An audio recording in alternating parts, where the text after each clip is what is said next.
Dead. The man Chance looked to the sky. We've been circling this encounter for a dozen iterations. They made sure you wouldn't remember until this one. Hugh's grip tightened. Who is they? The ones who left us the tech, the ones who taught us to fight with it, the ones who laugh when we use it to kill each other. Hugh moved a half step forward. Chance didn't flinch. You're saying, I'm not saying, I'm reminding. Your memory's fractured, mine too.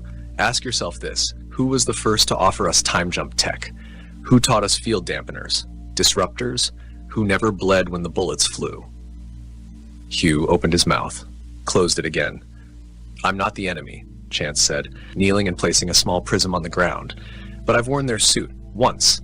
The prism glowed a low, steady pulse. Around them, the soundscape changed. Hugh heard children laughing. He blinked. The world flickered. The trees weren't burnt anymore. They were green. A woman's voice echoed, calling someone home. Then it was gone. You felt that? Chance stood. Hugh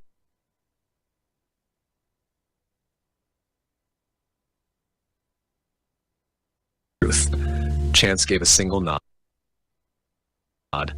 You see it now. The sky crackled. Not thunder, more like a choked signal collapsing. Chance looked back to the collector. This is where I leave you. They've spotted me. Hugh stepped forward. Wait. How do I? But the man was already gone. No light, no sound. The shimmer ended. Hugh stood in silence, hand trembling slightly. He didn't report it. Not then. The next day, Griffin returned. His hair was damp, his posture worse. Whatever mission he'd run, it took more than time. The base was on full lockdown. Systems glitching, vortex stabilization erratic. Everyone acted like that was normal. Hugh found him by the perimeter wall, staring out across the empty flatland. You didn't sleep, Hugh said. Griffin nodded. I did, just not all at once. Hugh waited. Griffin turned slightly. You ever wonder why the war doesn't end? Hugh nodded. All the time. Griffin lit a stim stick, offered one. Hugh declined. We lost 712, not just the unit, the whole region. Timeline bled out. Hugh frowned. Hugh's heart stuttered. Then who? Griffin looked him dead in the eye. Exactly. Neither spoke for a while. The wind picked up. Inside, the operations room was tense. Red lights blinked at irregular intervals. Reports piled. The memory cubes stacked on the command table were warm to the touch. No one dared sort them yet. A runner approached Hugh later, handed him immediate. Hugh opened it. His eyes narrowed. The coordinates led back to the outskirts, near Collector 3. He packed light. When he arrived, the area was quiet, but the collector hummed with unnatural rhythm. He scanned. Nothing out of place. Then a glimmer in the grass, a small orb, perfectly smooth, chrome black. It pulsed when he approached. He reached for it. Don't. The voice came from nowhere. Then everywhere. Hugh froze. You were never meant to hold that, it said, but we let one of you get close, a flaw in your kind's chaos. The orb rose from the grass, floated, hovered inches from his face. You are not the virus, you are the vector. Hugh's legs locked. He couldn't move. The war was our fire. You are oxygen. Then silence. The orb dropped, cold again. Hugh backed away, heart pounding, sweat cold. That night, Griffin debriefed in whispers, not recorded, not logged. You heard them, didn't you? Griffin asked. Hugh nodded. Griffin held a prism in his hand, the same one Chance had shown. It pulsed in rhythm with Hugh's. We're not the first iteration, Griffin said. We're the first to remember. He laid back in the cot, staring at the too quiet for the amount of movement he could feel underfoot. Vibrations. Distant, rhythmic, machine tall, and walked the inner wall circuit. New fencing was going up. Drones were perched in place along the high ridgeline, not military, not theirs. Civilian surveillance drones, re-engineered and equipped with low-signature pulse detectors. They weren't watching the enemy anymore. They were watching inward. Griffin met him at the underground lift hours later, alone. No brief, no essay visited by fieldmen. Hugh watched as Griffin unlocked the gate with a prism-embedded baton and a sharp whisper. The door blinked in, not out. They stepped into the pulse chamber. 50-foot ceilings, all dark, no light sources, yet everything was visible. At the center was the unit. A vault the size of a dropship sat buried halfway into the floor. Tubes snaked from its sides, some pulsing with liquid, others glowing like a vein through skin. Monitors surrounded it, showing blurred maps, time-looped faces, fragments of coordinates, and one icon pulsing red, an omega fractured by a vertical slash. What is this? Hugh asked. Where it all starts, Griffin said, walking to the side and waving his hand over a sphere mount. A projection erupted, showing overlapping maps of the Earth, then other worlds, all linked by fine green tendrils. They seeded us with tech, centuries ago, gave us discoveries, progress, power, then waited. Waited for what? For us to build the network they couldn't, for us to connect the gates. Hugh looked up. Time travel was their back door. Griffin nodded. Every vortex, every collector, it's an antenna, not just for power, for communication. With who? Not who. What? Hugh blinked as the vault cracked open. The hiss was low, sad somehow, as if the metal itself mourned what it had been holding. Inside was a human figure, female, motionless, encased in a translucent field. Her eyes open but glassed over. Her skin glimmered faintly like frost over polished steel. She's been here longer than the war, Griffin said. Not alive. Not exactly. We think missions. And she led us? No, she made us. The transmission included schematics, implants, algorithms. Hugh took a step back. She's not the only one, is she? Griffin didn't answer. He turned and walked toward the far console, flipping a series of switches. The room dimmed as energy drew inward. A wall shimmered and then revealed a memory stream. Not a recording, a captured time echo. It showed the battlefield from 2 decades ago. Hugh watched in silence as soldiers fought, but the weapons were wrong. Too clean, vaporized with beams that made no sound, and floating above the scene, just visible, were rings, metallic, rotating in opposite directions. Inside each, eyes, unblinking, unblinking. Hugh felt his skin go cold. They watched, Griffin said. They watched the entire time, intervened only to keep balance, not peace. Conflict is a power source to them. Hugh stepped closer. Why now? Why are we only seeing this now? Because we started asking the wrong questions at the right time, the kind that pierce back. Griffin turned, handed Hugh a small capsule. Inside, a filament. It shimmered with its own rhythm, ticking like a second heart. Take this to Reclamation Node 5. Drop it inside the collector there. Do not talk, do not deviate. When you're done, you'll know what we know. Hugh took the capsule. And if I don't want to know? Griffin didn't flinch. You already do. You just don't remember. Outside, where the light should be, people moved in double exposures, resetting every few steps. No one else noticed. He boarded a scout skiff and headed out. The ride to Node 5 took an hour through the cracked valleys, regions once farmland now mined for fusion dust. The remnants of 3 old wars had built a mountain range from metal alone. At Node 5, the collector stood half-functional. Partially melted, covered in impact scoring, the area had been abandoned for years. Hugh walked in with the capsule clenched in his palm. He reached the node and found the socket Griffin described, a small cube panel flickering with green light. He opened the capsule and dropped the filament inside. Instantly, the collector pulsed. Hugh staggered back as the world around him bent sharply inward. Sound vanished, vision inverted, and then he was standing in the same spot, but the sky above was gone. In its place, a black mesh lattice like a dome. Outside the dome were stars, but wrong. Too many, moving too fast, and behind them, something watched. It didn't move, it didn't speak. But Hugh knew. The war wasn't the end. It was the farm. The machine around him vibrated with such force that his nose bled. He clutched his ears, fell to his knees. A voice, not from the air but inside his spine, spoke. Your kind was the blade. Now you are the wound. Then he was back, flat on the ground. The collector humming as if nothing happened. He stood slowly. The sky was blue again, real. But now everywhere he looked, he saw ghost impressions of what had been, shadow echoes of the Watchers, hanging like mist. He returned to base without logging the trip. Griffin met him near the perimeter. You saw them. Hugh nodded. Griffin whispered, good, then you're ready. Ready for what? Griffin held out a device. It looked like a detonator, but the counter ran upward. This sets the frequency. Not a weapon, a signal. To call them? To show them we see them. Hugh hesitated. Why not destroy them? Griffin shook his head. They exist across probabilities. They're never there long enough to destroy. But we can interfere. We can jam the signal, break the loop, make Earth opaque. Hugh took the device. Griffin leaned close. They've used humans against each other for eons. This time, one human uses them. The countdown began at Hugh's touch, and somewhere far beyond the collector field, in a place without time, the Watchers blinked. Hugh's dreams that night were not dreams. They were overlays. Experiences not lived but embedded, poured into him like data down a failing conduit. He saw his childhood, but wrong. His mother's face was out of focus. Her mouth moved, but the words were not in any language he knew, and yet he understood. He saw Griffin before he'd ever met Griffin. Younger, cleaner, still wearing both his arms. He saw the collector fields stretching across continents like neural veins, and hovering above them, always just out of reach, were the rings. When he woke, the counter on the device had stopped. It blinked once, then vanished, leaving a blank screen and a subtle warmth in his pocket, like it had never existed. He looked around the barracks. 4 cots empty. 4 fieldmen gone. No alerts, no alarms. He checked his HUD. No mention of them. No logs. Erased or never there.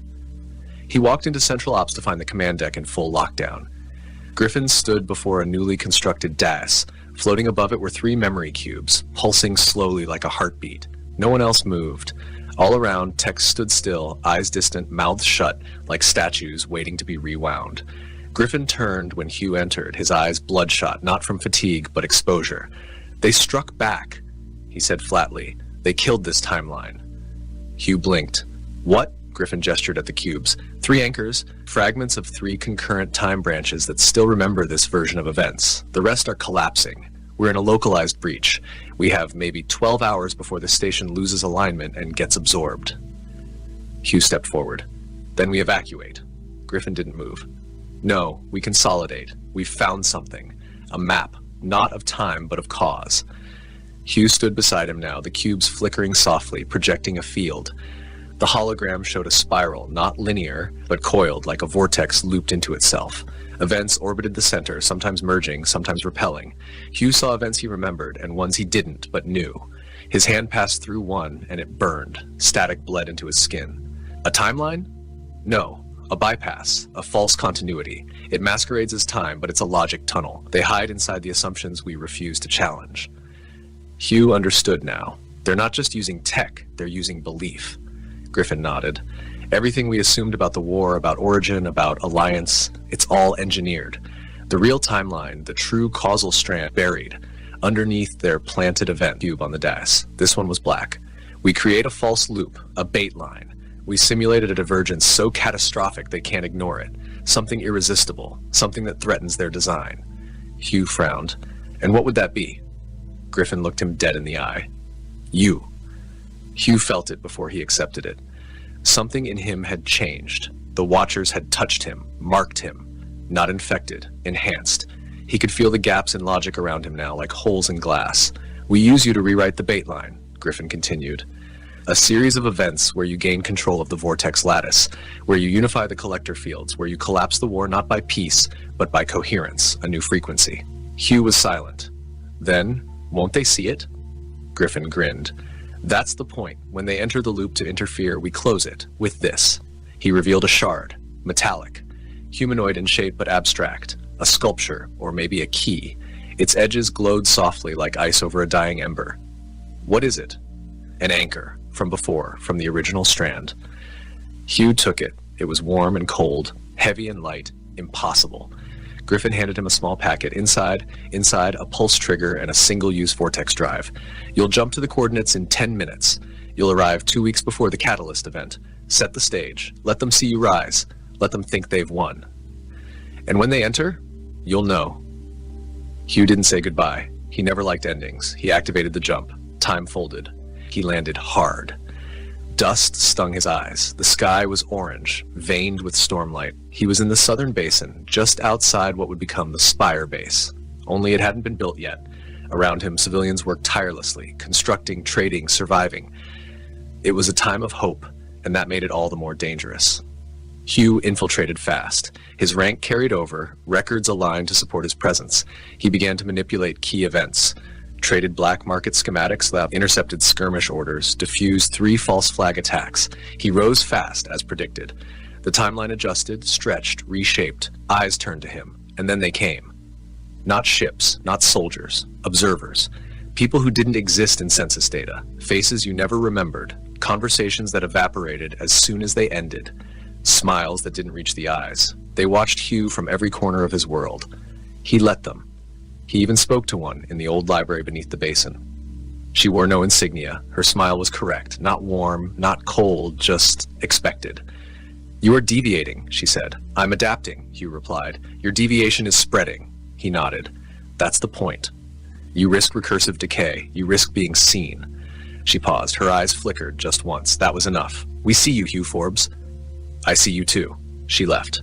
Hugh returned to base. The moment the observers gathered to vote interference, he activated the prism. The timeline snapped. The trap closed. Inside the collector ring, space bent like breath against ice. The Watchers were pulled in, not by force, but inevitability. Their assumptions made them vulnerable. Their own map was used against them. Griffin's voice echoed in the comms. They're caught. Locked in a causal echo. They'll loop endlessly. Hugh didn't celebrate. He stood at the edge of the ring, watching the vortex pulse. He saw the events repeat. War, peace, manipulation, rebellion, trapped now, unable to project forward. Then silence. Griffin arrived hours later, limping from a collapsed jump zone. You did it, he said. Hugh looked up. No, we paused them. Griffin nodded. Long enough. For what? To remember who we were before they rode over us. Hugh turned back to the ring and waited. Days passed, then weeks. The world outside didn't quite return to normal. It couldn't. Too much had unraveled. The war slowed but didn't stop. The engines of conflict sputtered without the Watchers' fuel, but hatred was an ember that burned under its own heat. Still, something had shifted. The time distortions stabilized. Vortexes no longer formed at random. The collector fields lost their aggression, humming now with a passive stillness, like hibernating beasts. Power grids reconnected. Messages from broken timelines blinked back to life, glitchy but intact. People remembered things that had never happened. Others forgot things they lived through. Hugh wandered the northern sector of the base one morning, watching children play along the scaffolding of a half-finished tower. They were building again. That mattered. He met Griffin at the perimeter wall, just as he had the day of his awakening. This time, there were no weapons between them. Just memory. Tell me again, Griffin said, leaning on a pipe. What did she say? The observer.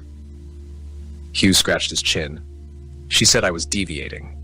Griffin smiled. That's the closest thing to a compliment they've ever given. They stood in silence, watching the horizon.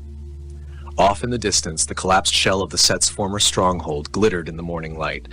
Its command line still crawled across the hillsides, fossilized AI script etched into the earth like old scars. The signal towers had gone quiet. No more pulses, no more updates from beyond. Griffin reached into his coat and handed Hugh a small box. Inside was a fragment of one of the green-streaked memory cubes, shattered, dead. It shimmered faintly but with no pulse. A relic. What's this? A reminder, Griffin said, of what we forgot, and what we broke to remember it. Hugh closed the box. Will they come back? Probably, eventually, but not in the same form. They can't run the same script twice. Now that we've seen them, they have to change their mask. Hugh nodded. So what happens now? Griffin's gaze lingered on the sky. We rebuild. We decentralize. We bury what we must, and we archive what we can. And we don't forget again. That afternoon, the Council of Sectors gathered for the first time in 10 years. Not a war council, not a supply command, a forum. Each representative seated without armor, without rank insignia, only their lived memories and fractured truths. Hugh stood before them, uninvited but not unwelcome. He spoke plainly. There was a war, but not the one we fought. The true war was over control of perception, of memory, of possibility. And we lost for a time. Silence, but now we're not being watched. Not yet. And this is our chance to decide who we become. He stepped down, no applause, but nods, real ones. That was enough. Later that evening, Griffin took Hugh to the sublevels, to the room where the sleeper remained. She hadn't moved since the disruption. The field around her was dimming, a flicker at the edges. They'd begun dismantling the chamber.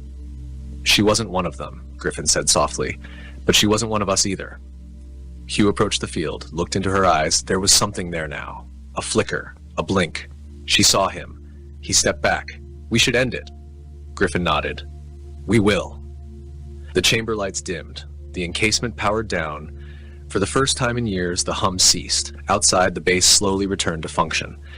The collector fields were reprogrammed to track history, not distort it. Records were rebuilt, memory cubes re-indexed and sealed. And the spires, those strange, towering relics of the set's influence, were stripped down and turned into signal buoys.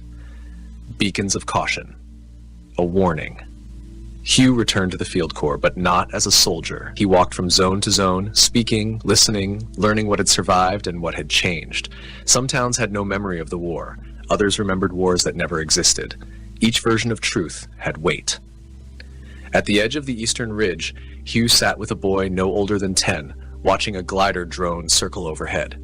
"Is that thing dangerous?" the boy asked. "It used to be," Hugh said. "Now it's just watching." The boy made a face. "Like the bad watchers?" Hugh smiled. "No, this one listens. It learns." The boy looked curious. "From who?" Hugh pointed at him. "From you." Far off in space, just beyond the visible edge, an echo folded back in on itself. A logic loop failed to close. Somewhere in the mesh between universes, a dead signal flared and went out. Back on Earth, life moved forward. And for the first time in generations, the future wasn't written. It would be told. There was a silence growing beneath the world. Beneath the crust of reclaimed cities, under collector stations now long dormant, deep in tunnels carved out during the height of the war, something had gone quiet. Not the quiet of peace, the quiet of things waiting. Hugh stood before the archive vault, key filament pressed to the lock, listening to the mechanical whispers of the security lattice folding away. This was the last node they hadn't explored since the Watchers fell into their loop, not out of fear, out of caution. It was said this one held the raw pre-collapse logs, untouched, unscrubbed, unfiltered. He wasn't alone. Woody was with him now, older, slower, his leg fitted with a bypass implant that clicked as he walked. But his eyes still sparked. "You think it'll change what we know?" Woody asked. "I think it might show us what we missed," Hugh replied. Inside, the vault breathed. Lines of prisms and filament libraries stretched wall to wall. Everything shimmered with latent data, and at the heart of it an orb, dormant but intact, embedded in a slab of old-world alloy, pulsing faintly like a sleeping heart. Hugh approached it, no scripts activated, no alerts. It led him near. He placed his palm on it. Static ran up his spine.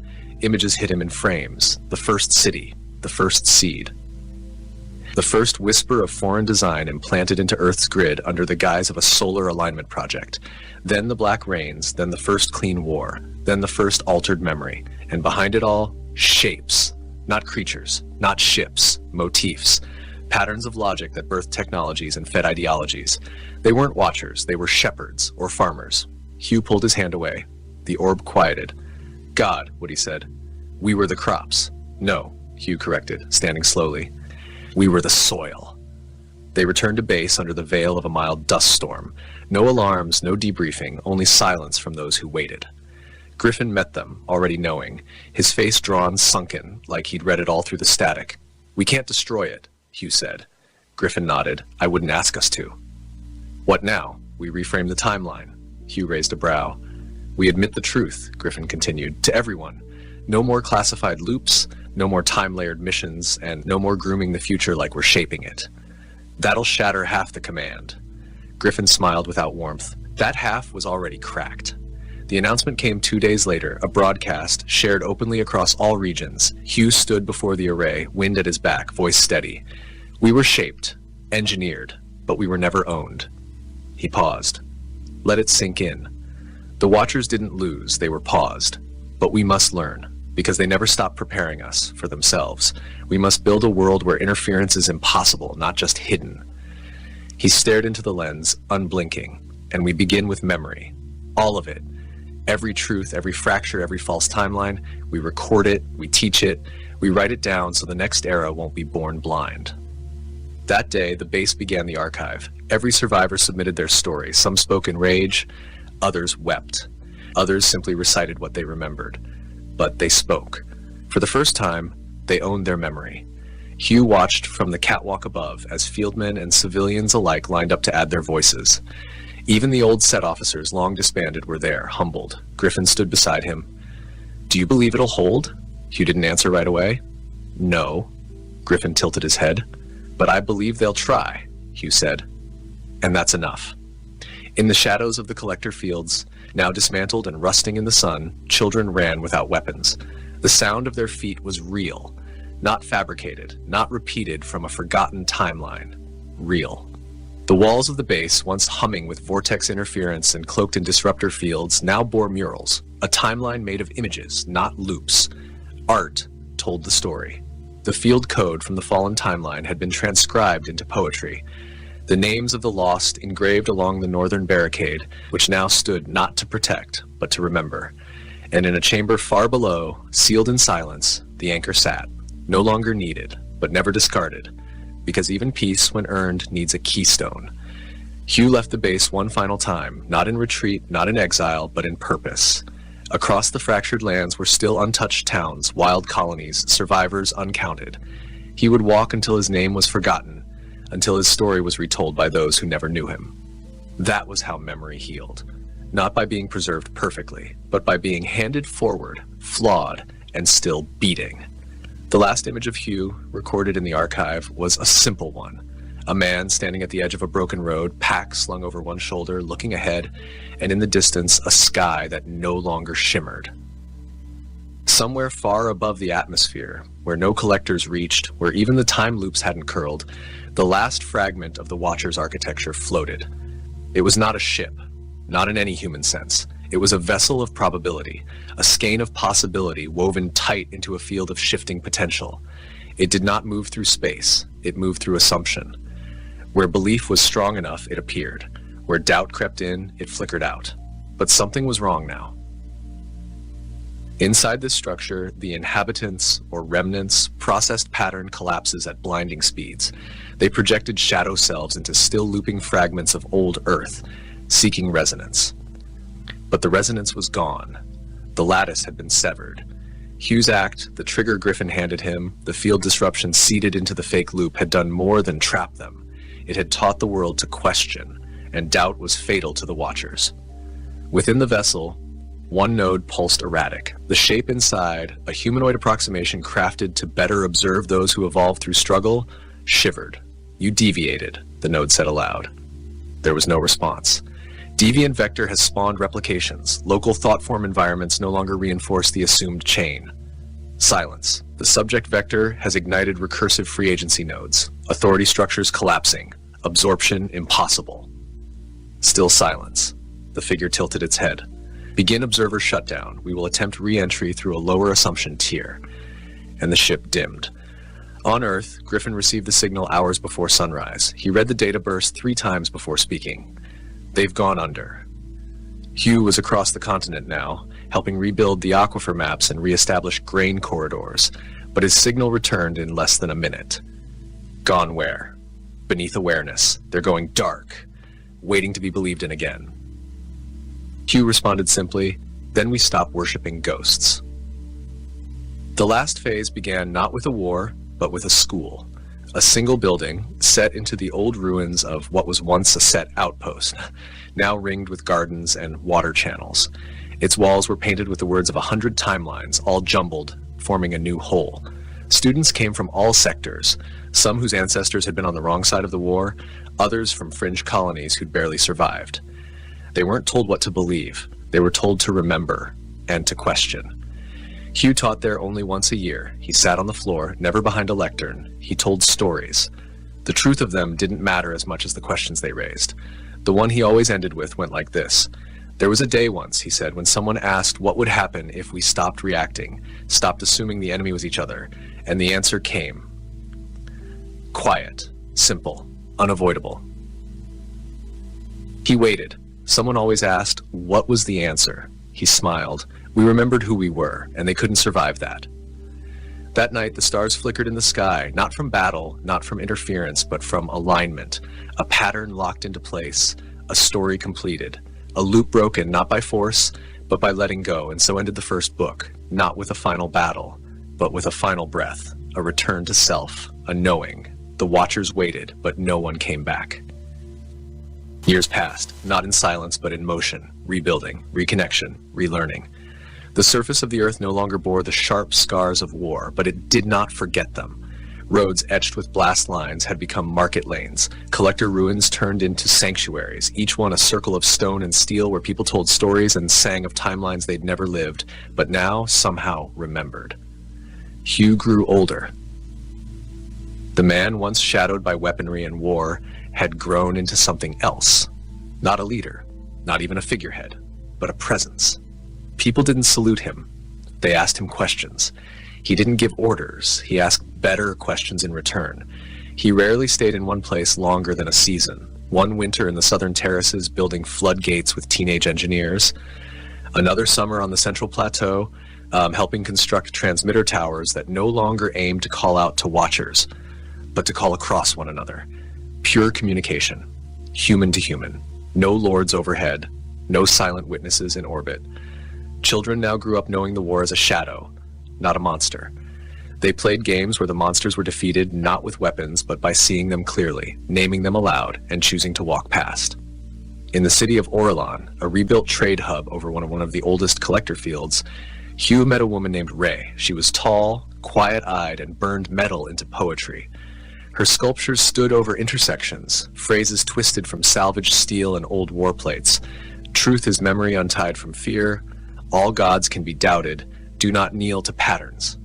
They built a home above the old glider station. Together, they uncovered part of a dormant set data vault, one the reclamation crews had missed. It wasn't functional. The memory lattice had long since degraded, but inside it were dozens of spools, paper thin and etched in a language neither fully recognized. Ray spent 3 years translating it line by line. It was a confession from one of the first hybrid observers. I did not believe they would ever fall, but they feared something we could not quantify, the human act of doubt. Not doubt as despair, doubt as resistance, as anti-programming, as self-definition. Once a mind learns to doubt a loop, the loop breaks. This is not rebellion, it is evolution. That is the fracture they feared. The virus we seeded and forgot. They published the text, not as scripture, as reference. One day, Hugh stood at the high balcony and watched the sky. He had no agenda. The watchers hadn't returned. But sometimes you had to look anyway. Not out of fear, out of responsibility. He turned to find Griffin there. The older man had grayed, lost mass, gained vision. "They're not coming," Hugh said. Griffin nodded. "Not soon. Not in form." Hugh tilted his head. "Still afraid of us?" "No," Griffin said. "Afraid we'll teach others what we learned." And that was the truth. The war hadn't been between species. It had been a war between realities, between those who needed control and those who had learned to live without it. Griffin handed him a small black stone. "Polished, seamless. What is it?" Hugh asked. "A fragment, from the edge of the echo lattice, still warm." Hugh felt it hum in his palm. "Does it do anything?" Griffin smirked. "Only if you give it orders." Hugh tossed it to Ray later that night. She caught it in one hand, studied it under firelight, and buried it in a planter box beneath a plum tree. That spring, the tree flowered early. The petals glowed faintly. No one asked why. In time, the archives were expanded. Not just war records, not just memory loops, not just field notes, but stories. Folklore born from fractured truths, children's books retelling old timelines as parables, maps drawn from memory and dream together. Hugh read a page one morning while walking the sky bridge above Orlan. Once the world was a knot of forgetting, then someone pulled a thread and looked inside. He smiled. He knew the writer, a girl who'd grown up beneath the burnt towers of the northern fields. Her story was new. Hers alone. In the last years of his life, Hugh never stopped moving. He walked from valley to spire to desert edge, sometimes speaking, sometimes silent, sometimes just planting something in the dirt and walking away. When he died, there was no monument, no funeral pyre, no military fanfare, but across the land in every outpost and commune and memory station, bells rang once at the hour of dusk, not for mourning, for signal clarity, to say, we remember, we remain, we deviate. And far above the earth, beyond any collector field's range, in a space where time once bent to foreign will, the watchers sat dormant still. Their nodes quivered as a signal breached their loops, soft, slow, human. Not a threat, a question. Are you still watching? No reply, and none was needed, because the question itself meant we're no longer waiting. Somewhere across a barren world that once wore the same sky as Earth, a man walked beneath unfamiliar constellations. He wasn't Hugh, not anymore. His name had dissolved over time, a sound turned to silence by years of walking, listening, remembering. He wore a weathered jacket stitched from old field cloth and new fiber, and in his chest he carried a shard of the old world, not as a weapon, not as proof, but as a thread, a reminder that no strand of history was ever fully cut. This was not Earth. Not exactly. It was one of the spill worlds, those branched planets created during the war, when the Watchers had bent the lattice so far it fractured into physical space. Some spill worlds had collapsed. Others had matured into strange reflections. This one had lived, and it had grown. The settlers here knew of the war, though not firsthand. They had never seen the collectors. They had never bled beneath the vortex storms, but they knew the stories. The archive, now encoded into deep orbit repeater pods, had reached them generations ago. The people here had adapted the lessons, built without hierarchy, structured their cities with centers, not tops, named their children after doubts, not heroes. And now, the man with no name walked their roads. He wasn't a prophet. They didn't treat him like one. He was an echo, a fragment, a living strand of the thread they'd inherited. On his third day in the capital ring, he stood beneath a tower of glass grown directly from volcanic stone. The structure resonated faintly, tuned to vibrations across the planetary field. It was a listening post, but not for signals. It listened to memory. He sat in the center and waited. A child approached. Not out of awe, out of curiosity. "Is it true," she asked, "that you spoke with the machines?" He smiled. "No," she frowned. "But you stopped them." "No," he said again, gently. "We stopped ourselves. That's what made them powerless." She didn't quite understand, but she nodded anyway. The tower shifted pitch. Something beyond language passed through the room. Not a message, a feeling. Deep acknowledgement. Somewhere, the archive in orbit adjusted its rotation. The signal beam moved 1 degree west. The loop had registered a null return, not silence. Completion. Elsewhere, on Earth, and on other worlds now growing in the void, the Watchers' logic forms began to erode. Not from an attack, from neglect. They had been forgotten. A single beacon blinked once in a dead region of space, then expired. Back on the spill world, the man walked out of the listening tower, the child following. "What do we do now?" she asked. "Write new myths," he said. "About what?" "Not about the end," he said, turning. "About what we did after the end." The wind carried his voice across the basalt plain, and in time, the world followed. In a chamber so deep beneath Earth's crust, it existed between measurable frequencies. An ancient structure shuddered, not from damage, from awakening. Inside, dormant files, fragments of Watcher protocols, scanned for instruction, for pattern, for resonance. They found none, but one thread remained active. Hugh Forbes, status unknown. The lattice attempted a query. It failed. A secondary command was initiated. Seed contingency, pattern unknowable. A warning flared and extinguished itself. Threat class human defined. And then watch protocol obsolete. Final process activated, handshake rejected. Archive yielded. And thus, the last Watcher node became what it had feared most. A listener. No longer a hand over humanity. Just a record, just a relic. Back on the surface, under a sky no longer charted by war, a generation not born from blood gathered in open fields to speak, to build, to err, to create. They made no gods, they made no enemies, they made a story. And in its telling, everything that once ruled them fell quiet, not gone, but no longer needed. And the world moved forward, not toward peace or power, but toward awareness. The final war had not been won, it had been understood. And understanding was a weapon no loop could counter.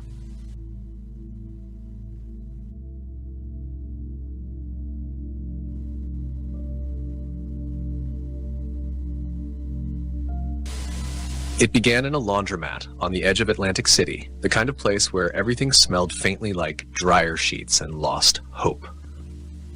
Brian Katpurnick stood in front of a vending machine that dispensed socks.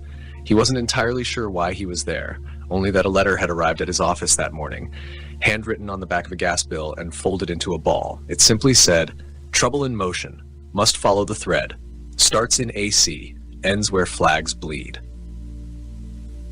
He didn't know what that meant, but something about the way the T in thread was scratched out and written again upside down felt like a clue. So here he was, watching a pair of socks rotate in their slow, artificial orbit. A cat stared at him from a laundry basket, large orange with shoulders like a prizefighter and eyes that had seen 1,000 bad ideas.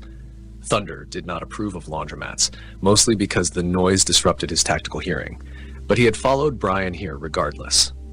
The mission, as usual, had not been explained to the team. It never was. Brian tapped the glass. "You think I should go with the Argyle?" Thunder did not blink. "I'll take that as yes," Brian nodded. 5 blocks away, Mizzy lounged on a fire escape above a bookstore that only sold true crime novels and romance anthologies written under government pseudonyms. Her tail flicked precisely once every 8 seconds. Below her, a man in a gray suit tried to purchase a newspaper with a coin shaped like a fish. Mizzy watched, unimpressed. The bookstore's side door opened.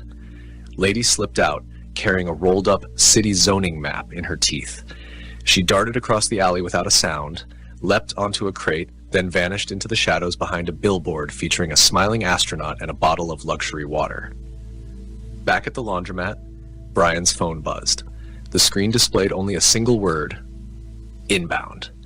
He turned just in time to see a small envelope slide under the door. No one was outside. He opened it carefully. Inside was a printout, a shipment manifest, marked with military courier codes and black bar redactions. The destination was listed as VIP Executive Limousine Service, Bedminster NJ, do not delay. Below that, a handwritten scrawl: pair with cheese type 7A, effects unpredictable, transport immediately. Brian looked up. Cheese? Why is it always cheese? He didn't know that, 70 miles away, the mouse had already read the same manifest. And unlike Brian, the mouse knew what 7A meant. It had been first documented in 1962 during a closed-door tasting event involving 3 culinary agents and 1 captured druid. The cheese had no official name, only a designation: Chernamum lactis. It had once made a man believe he could speak fluent saxophone. Another had reportedly merged with a pine tree for 46 minutes. The mustard was the catalyst, but not just any mustard. Silesian black, aged in caves, sealed in lead-laced wax, and blessed under a lunar eclipse by a silent sect of monks who had taken a vow to only speak in menu items. It amplified the cheese's effects. Together, the pairing could supposedly unlock time-layered perception, or destroy it entirely. The mouse had found this out by sneaking into a broken server unit beneath a deli in Annapolis, where an NSA analyst moonlighted as a gourmet condiment reviewer. He had watched the analyst eat a spoonful of the mustard with standard cheddar.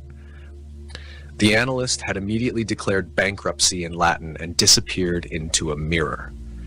Now the mouse had tracked the mustard to a secured convoy en route to Bedminster, where the former president was scheduled to give a private donor speech. The speech had been planned quietly, with only selective press access, but someone knew, and someone was sending something else to that location.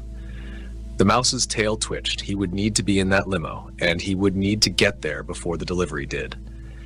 Meanwhile, back in Atlantic City, Luna had found a pretzel. She didn't eat it. She just carried it delicately through an open back door into the laundromat, placed it on the floor, and sat down beside it. Brian saw her, looked at the pretzel, then knelt beside her. "Is this a sign?" Luna stared at him. Her eyes sparkled. "I'll take that as yes." Thunder blinked once. Henrietta appeared then through the broken vent near the dryer bank. She had been gone for hours. She dropped a half-shredded flyer at Brian's feet. It was for a history realignment conference happening in Tulsa. It featured speakers from an unregistered think tank and a mysterious sponsor labeled only as Project Bluebird. Brian nodded thoughtfully, turning the flyer sideways. "It's always Tulsa," he murmured, "just like the yogurt riots." None of the cats interrupted. Wanda, at that moment, was inside the pipe system beneath a gas station on Route 202, skimming data off leftover Ethernet cables dumped illegally by a contractor who had once tried to install fiber in a field. Her receiver pinged with a name: Bluebird. And with it, a symbol. The same stylized B that had been etched on a crate in the mustard shipment manifest. In the skies above New Jersey, Major Talon circled. The golf course below glittered with distant security lights.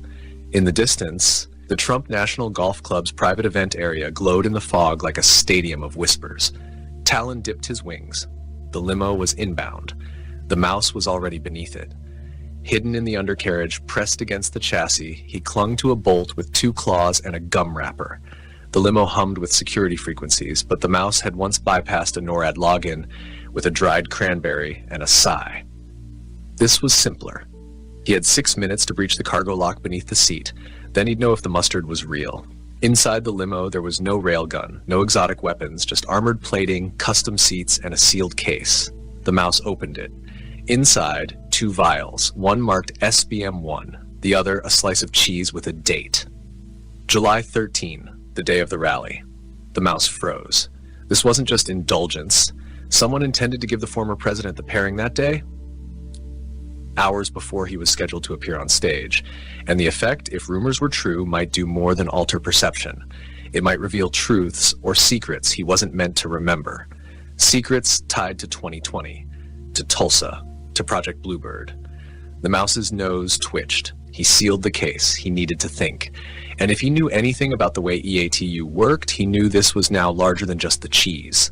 It was a signal, and someone or something wanted it seen. The limo came to a crawl just outside the rally perimeter. A long, winding curve of slow-moving motorcade units, armored SUVs, press vans, and private donor vehicles stretched around the east entrance of the club, creating a claustrophobic bottleneck. The mouse could feel the metal shift beneath him as the convoy hit its third stop and go in 12 minutes. The smell of engine coolant mixed with something more. Synthetic. He knew that scent.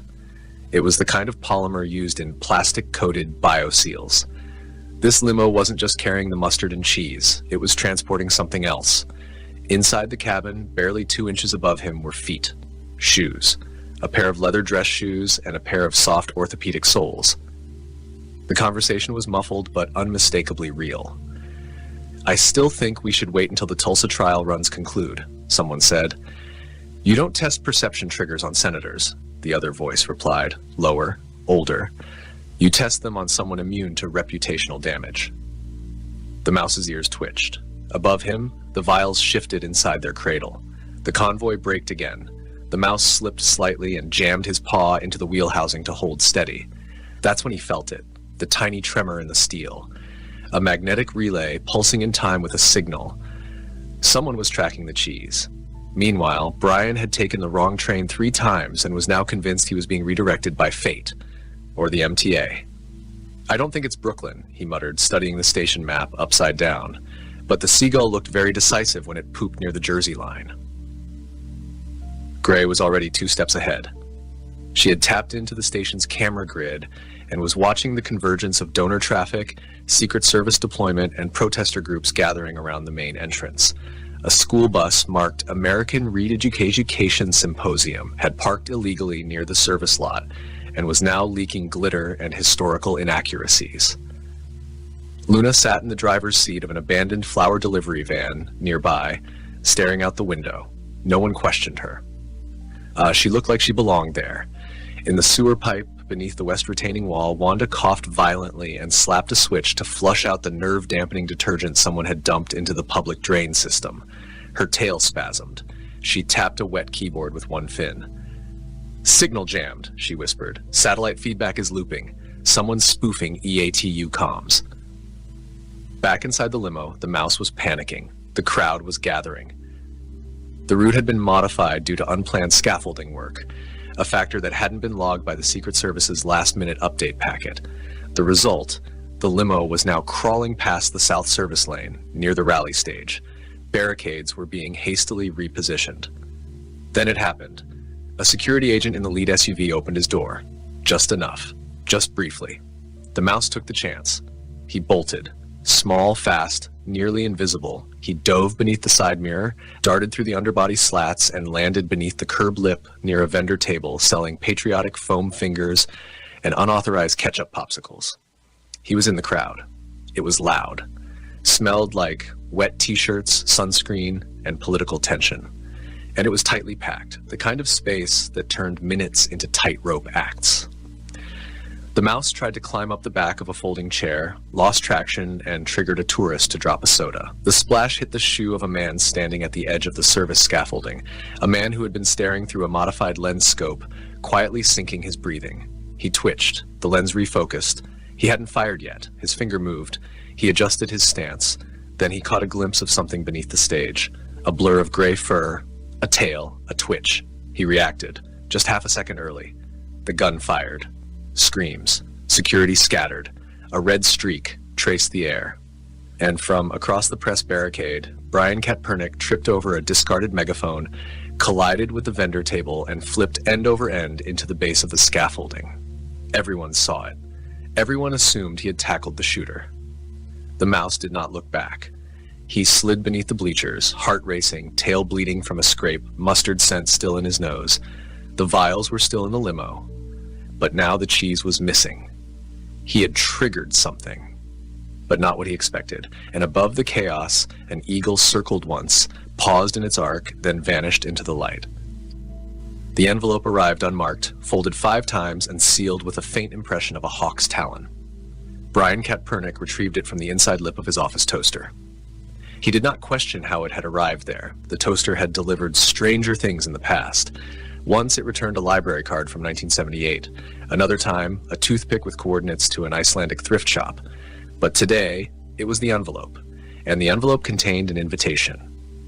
Blue Origin Flight number 407B, April 14th, desert viewing lot, no cameras, no questions. Brian squinted at the paper, then sniffed it. It smelled faintly of cedar and chili powder. Thunder watched from the windowsill, eyes half-lidded, paws curled neatly beneath his chest. The orange tabby narrowed his gaze. "This isn't good," he muttered to himself. From beneath a filing cabinet, Gray crept out and blinked once at Thunder, then at the paper. Her voice, soft and deliberate, came low. "Blue Origin doesn't send invitations to private detectives," Thunder growled. "They do when someone wants him there." On the corner desk, Lady had dismantled a paperclip and used it to carve a series of numbers into a legal pad. The coordinates formed a triangle, the same one Gray had traced in cat litter 3 days earlier during a late-night surveillance nap. Brian looked up suddenly. "Of course," he whispered. "It's a launch. It's a viewing lot. They want me to observe something." He paused. "Or someone." Henrietta entered through the mail slot and dropped a small envelope at his feet. It was empty. Brian picked it up, turned it over, and nodded sagely. "Yep, that confirms it." The team watched silently as Brian began packing a bag full of peanut butter crackers, socks, and a Polaroid camera that hadn't worked since the summer of '03. 2,000 miles west, a capsule touched down in the desert with the soft hiss of landing jets. The crowd, watching from behind the barricades, applauded politely. Among them was a woman in a floral scarf who blinked 3 times at the sun, then looked sharply at the capsule. Her hand gripped the rail. "What was that?" she whispered. The capsule door had moved. Just a twitch, enough to register. Then, nothing. The announcer on the speaker didn't mention it. The cameras cut to the stars and stripes flapping in the wind, but a few people saw it, enough to whisper, enough to start rumors. Inside the capsule, something was still recalibrating. In another corner of the world, beneath a manhole grate in downtown Cleveland, Wanda was receiving a strange burst of signal through the storm drain mesh. It was encrypted, nonlinear, and it pulsed once with a high-frequency tone that made her tail straighten like a steel rod. She blinked, ran a check. "No way," she said aloud. The code signature was Brian's, but dated 5 days ahead. Back in New Jersey, Brian stepped off the bus into the edge of a windstorm. The desert wasn't supposed to be this cold at this time of year, but his coat stuck to his back anyway. He squinted toward the launch pad and the line of guests forming near the media barricade. Thunder had arrived first, hidden in the undercarriage of a Tesla that reeked of sunscreen and failed startup dreams. Luna followed, bouncing gently across roadside barriers as if they were nothing more than stepping stones in a pond. The viewing lot was already crowded. Security was loose but present, and Brian had already identified 3 different flavors of badge fraud. He had once dated a woman who did forgery, briefly, before she tried to replace his fingerprints with sushi rice. He stood now, watching the capsule, watching the crowd, and something began to buzz faintly in his coat pocket. He reached in. The envelope was glowing, just slightly, just enough. And across the desert, inside the capsule that had already landed, a figure moved. Brian would remember nothing of what happened next, not clearly. There was a sound like fabric tearing backward, a sensation of air folding in on itself, the smell of mustard, not the cheap kind, something ancient, something aged. He took 1 step forward, and then he wasn't there. The air inside the capsule was thick, not hot, not cold, not dry. It was dense, as though time had pooled into vapor. Brian blinked, and for a moment the edges of the world shimmered. He could still see the desert beyond the capsule's tiny window, but it was older, or newer. He wasn't sure which. There was a chair, a metallic one, bolted to the floor. In it, a small sealed case labeled only with a symbol, a mustard flower etched in gold. Next to it sat a wedge of pale, weak, crumbling cheese wrapped in a bandage of wax-stamped parchment. Brian tilted his head. "I am not certified for this," he whispered. Somewhere deep in the capsule's belly, a panel hummed and retracted, a voice, not synthetic, but distant, almost echoing across a canyon of seconds, spoke. Temporal artifact chamber stabilized. Sequence initiation locked. Personal divergence window, 4 minutes. He turned slowly. No one else was inside, yet somehow the seat across from him was warm. At the exact moment Brian touched the case, not opened it, just touched it, Thunder, 5 states away, sat upright on the edge of a museum roof in Philadelphia and hissed low through his teeth. "Something's wrong." Gray, perched beside an inactive security camera in a half-built hotel across the street, flicked her tail twice. "I felt it too," she said. Lady, curled up in a microwave crate full of receipts, raised her head just as the wind changed. In a sewer beneath Tulsa, Wanda coughed and thrashed as her antenna suddenly pulled power through an unknown surge. "It's him," she rasped, watching her data screen scramble itself into ASCII symbols that spelled one word, mustard. In the present, or what counted as the present, Brian stood now not in the capsule, but outside it, back in the desert. But something was off. The dust on the ground had shifted. The clouds were wrong. People hadn't arrived yet. A billboard read, "Trump, rally postponed July 13th, moved to primary grounds." And below it, "Warning, mustard transportation convoy, right lane must exit." Brian stared. "Wait," he muttered. "That was yesterday?" He looked around. The sun hadn't moved, but time had. Behind him, a lone security guard exited a trailer and looked in Brian's direction. Then paused. There was no one there. Brian had moved. He now stood in a New Jersey parking lot, the donor entrance to the Trump National Golf Club, 3 hours before the rally would begin. He staggered. "This is not how I time travel," he said aloud, steadying himself on a news van. Atop that van, Henrietta blinked twice and immediately leapt into action, darting toward a food truck marked "Artisan Pickles and Ethical Dijon." Inside the motorcade, stuck between a donor limo and a decoy SUV, the mouse was chewing through a wire casing with both urgency and finesse. He wasn't trying to disable anything, he was trying to get out. He had been trapped beneath the seat since the night before, when the limo had been sealed and staged for a quiet transport of an unknown diplomatic parcel. That parcel, he had since learned, was a decoy for the mustard. But the cheese? The cheese had vanished. Or more precisely, it had diverged. He didn't know why. He only knew the temperature sensors had glitched at exactly the moment the capsule in the desert landed. Now, the convoy crawled. A child dropped a pretzel outside. It rolled toward the barricade. A man picked it up, turned, and paused. Brian stood 20 feet away, staring at the limo. He had seen it in the capsule, not in detail, not in form, but as an idea, a concept woven into the fibers of the timeline. "This is the epicenter," he whispered. He reached for the envelope still glowing faintly in his coat.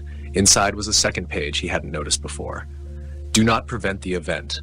You are already part of it. Your role is to observe the mustard." Thunder, listening through a hacked surveillance mic in the golf course gazebo, turned to Luna. "He's looping. He's in it already." Luna didn't speak. She just leapt off the table and stared at the service entrance gate. Then up. The sky was the same, but it had changed. Above the crowd, a news chopper tilted its rotor angle, slightly too early, responding to a gust of wind that hadn't happened yet. Below, the mouse dropped into the under-limo wheel cavity, scraping his tail. He would make it out, but not yet. Not until everything that had already happened, happened again. Brian stepped forward. In his pocket, the envelope disintegrated into soft ash, and behind him, the capsule door, in a desert miles away, closed again, as if it had never opened. The security perimeter around the golf club had been reshaped twice in the past hour. First by a last-minute adjustment to the stage scaffolding blamed on wind stress readings, though Thunder's review of the schematics showed otherwise. Someone had forced the adjustment to redirect line of sight away from the western service corridor. Second, by an unnamed donor demanding a different vehicle entry route. This created a 3-minute gap in vehicle checkpoint coverage, which, for a mouse with a bruised tail and a smuggled parchment diagram of the limo's undercarriage, was barely enough time. The mouse wriggled free from the brake line and dropped into the grass. The convoy hadn't stopped, just slowed. Enough for him to roll clear of the vehicle's shadow and dive into a discarded coffee cup that still smelled like bad decisions and almond syrup. He emerged moments later behind a vendor's cart, where Henrietta was already waiting beside a crate of unsold pretzels. "You're early," she said, flicking her tail. "No," the mouse replied. "I'm already late. The cheese is missing."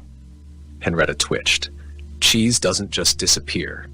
"In this timeline it does," the mouse growled. "Someone looped, and now I'm not even sure if the mustard is from this strand of continuity or the last." Henrietta blinked slowly. "You're going to want to get out of here before the security team sees a talking rodent." The mouse bared his teeth. "Let them try." 2 levels up on the clubhouse's balcony, Luna watched the flags shift direction. The wind didn't match the forecast. She meowed once, long, lilting, a tone they had agreed upon only for time loop detection. Gray heard it from her perch on the lighting rig and stiffened. Her ears rotated backward, then forward. She adjusted her spy lens. Brian was standing exactly where he shouldn't be, not where security logs said he would be, not where his own memories claimed he had been. He stood near the fire lane's edge, next to a food vendor with a broken umbrella, holding what looked like a sticker. Lady moved fast. From a maintenance tunnel across the green, she launched herself through an HVAC duct, down the slope, and out the panel behind the ice cream cooler. She landed softly, then knocked over a tray of promotional ketchup packets. The splash caught Brian's shoe. Brian looked down. The red stain on his loafer drew his eye to the golf cart beside him. A crate rested inside it, marked Bluebird Recovery Unit, Tulsa Archives. Squinted. He squinted, didn't remember it being there. He looked again. The crate was gone. His head swam. And far above, unnoticed, a drone captured his expression in a silent frame, a man aware of something having changed, but unsure what. From the news chopper overhead, an operator adjusted her lens. "Subject 9B has entered the temporal edge," she said. "Confirmed," a voice replied. "Mark it. Fold line integrity still holding. Loop begins in 32 seconds. In the motorcade, the limo crawled forward again. The driver was humming something under his breath, unaware that the backseat had shifted temperature twice in the last minute. The case still rested where it had been placed, but inside the cheese was wrong. Not just missing, it had changed consistency. The mustard vial vibrated, faintly. The mouse, from his vantage point beneath a catering table, saw the shimmer of air ripple past Brian like heat on asphalt. The line of causality was curling. He whispered low, "He's about to trigger it." Brian stepped forward without realizing. He heard the crack of a bottle breaking behind him and turned, only to see a girl with a souvenir pin bending to pick up her dropped lemonade. But when he turned back, the limo was already stopped. The president would exit in 22 seconds. Thunder, hidden in the roof scaffolding, gave the signal. Wanda rerouted her sewer feed into the backup generator, triggering a flicker in the lights. Gray adjusted her surveillance drone to overlay thermal data. A ripple pulsed across the parking lot.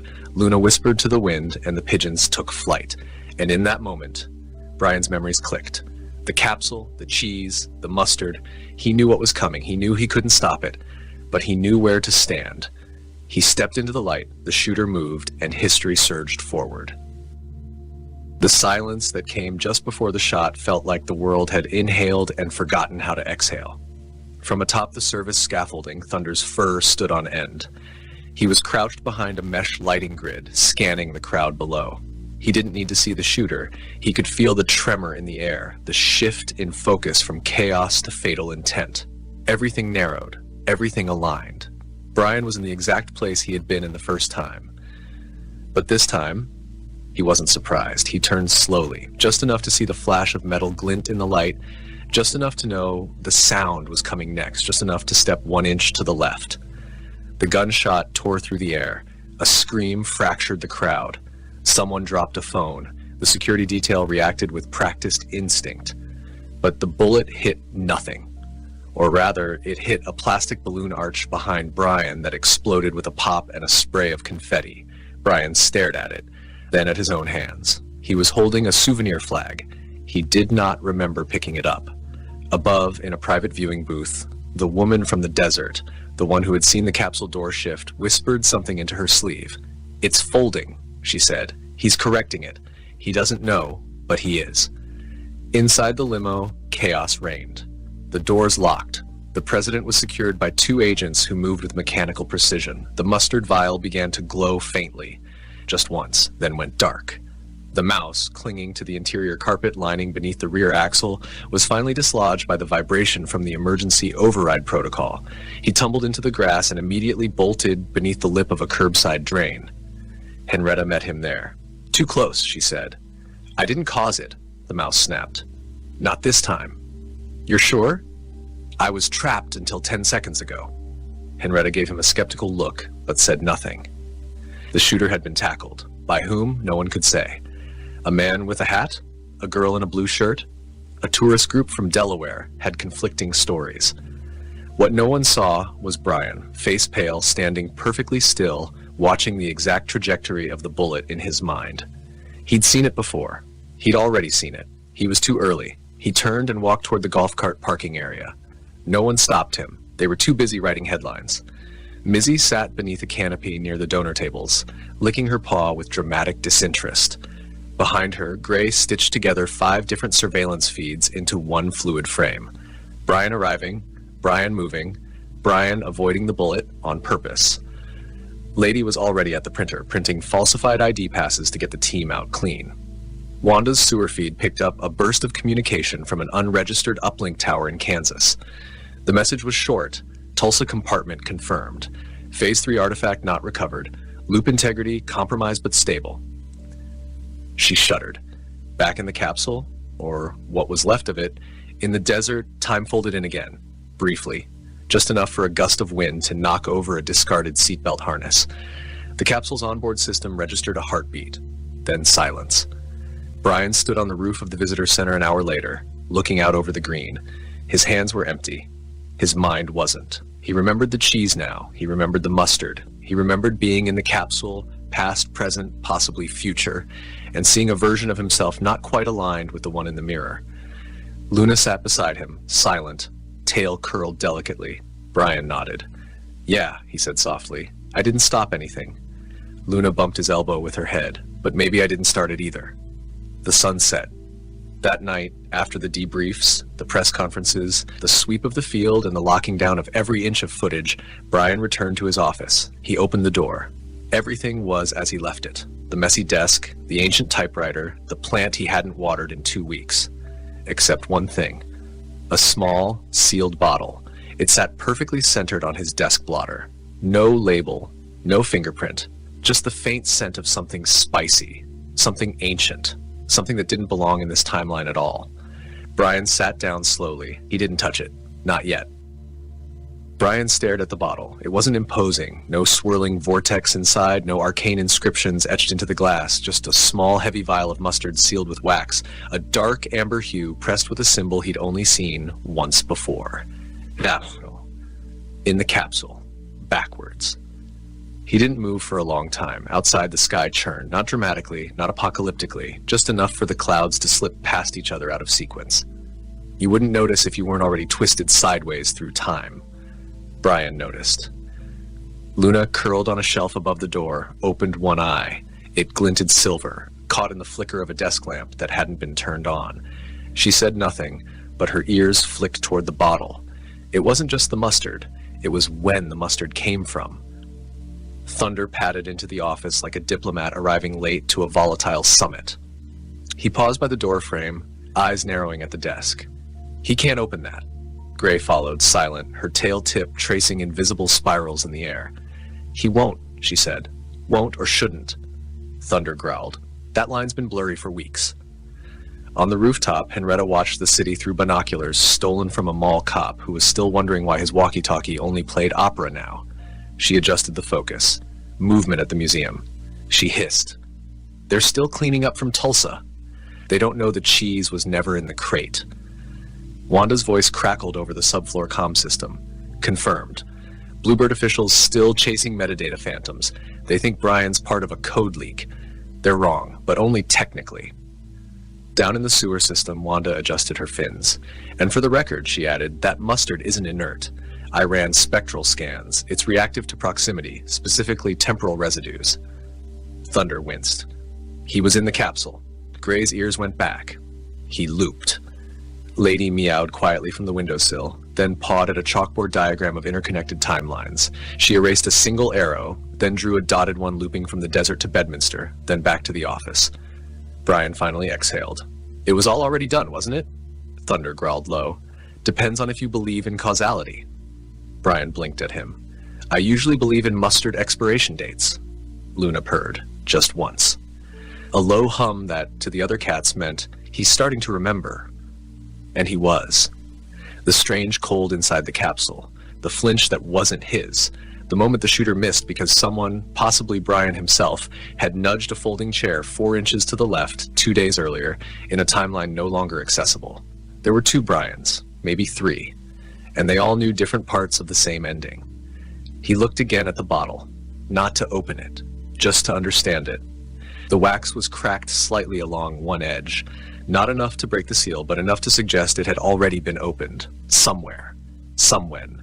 He pressed his fingers against the glass. There was a brief flicker, a sound like a distant jazz trio trapped in a jar, and then a vision.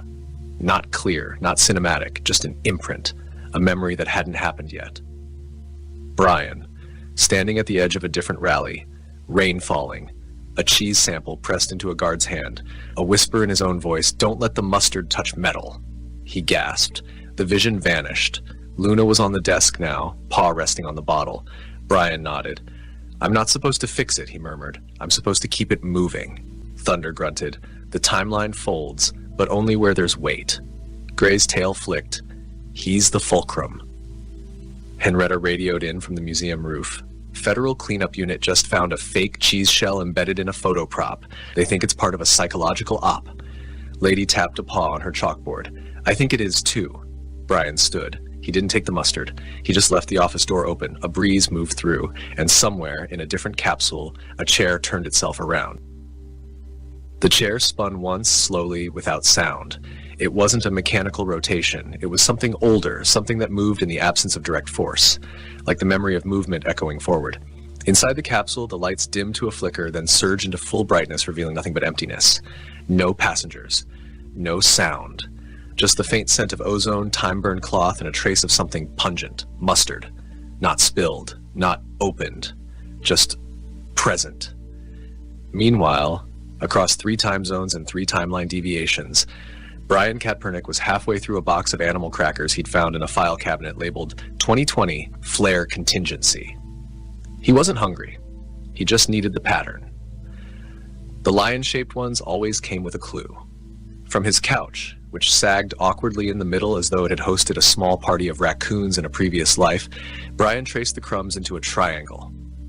1 point, the cheese. 1 point, the mustard. 1 point, himself. He stared at the pattern, then licked a finger and gently slid a giraffe cracker to the center. "That's the anomaly," he murmured. Outside, Thunder paced along the rooftop ledge. He paused every few feet to scan the street below, not for threats, but for Connie breaks. Time loops left fractures, hints. Mailboxes painted the wrong shade of blue. Tires scuffed against curbs before they should have arrived. People pausing mid-step, confused as if they'd already walked a path that hadn't existed yet. Gray joined him. "He's getting close," Thunder nodded. "He's trying to build the loop manually." "He's trying to close it," Gray corrected. Big difference. Back in the sewer grid, Wanda floated in front of a cracked monitor. The feed was noisy, jittering with interference from a nearby transformer station. She slapped it with her tail. The screen cleared, revealing a thermal snapshot of the golf course from 2 days earlier. There, in the lower right corner, was the shooter, the exact moment the weapon had discharged. But something else shimmered in the frame, something off. She zoomed in. A blur, almost a shape, standing just behind the vendor cart. Almost, but not quite Brian, except the jacket was different. The lapel was reversed. The watch was on the wrong wrist. She hissed into the comm line.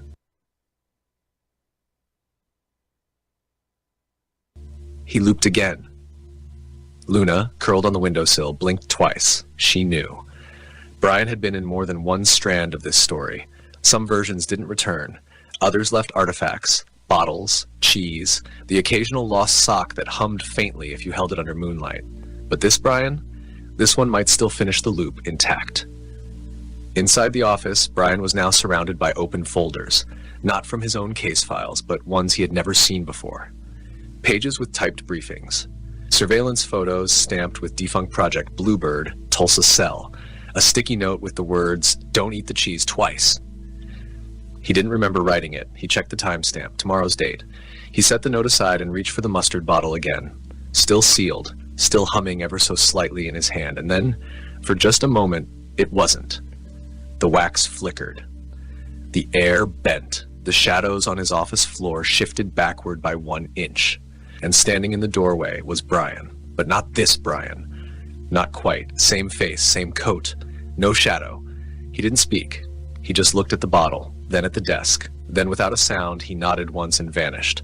Thunder barged into the room seconds later, fur on edge, claws halfway out. I smelled something fold. Brian was still staring at the empty doorway. "I was here," he said softly. "I know. I mean, I was here before, just now." Thunder looked at the desk. The mustard was gone. So was the note. Only the crumbs remained. Brian sat down slowly. He felt tired. Not like he needed sleep, more like he'd already lived this moment too many times. He rubbed his eyes. "Do we have any idea what this means?" Thunder turned. "No, but it's probably your fault." Luna purred from behind the curtain. Lady dropped a new blueprint on the floor. Henrietta checked in from the fire escape with word that something had reactivated the capsule again, but only for 4.6 seconds. Gray was already in the wires, uploading a backup to a folder labeled Timeline C, if it sticks this time. And far below, in the storm drains, the mouse watched the footage from the rally play again, frame by frame. He paused it where Brian had blinked at the shooter's flash. Zoomed in. There it was, the glint, not from the gun, from the mustard jar, in Brian's hand. But that had never happened, until it did. The lights in the office dimmed, not because the power went out, but because time had grown too thick in the corners. Brian leaned back in his chair. It creaked like it was tired of being part of this story. The bottle of mustard was gone. Again. But not missing.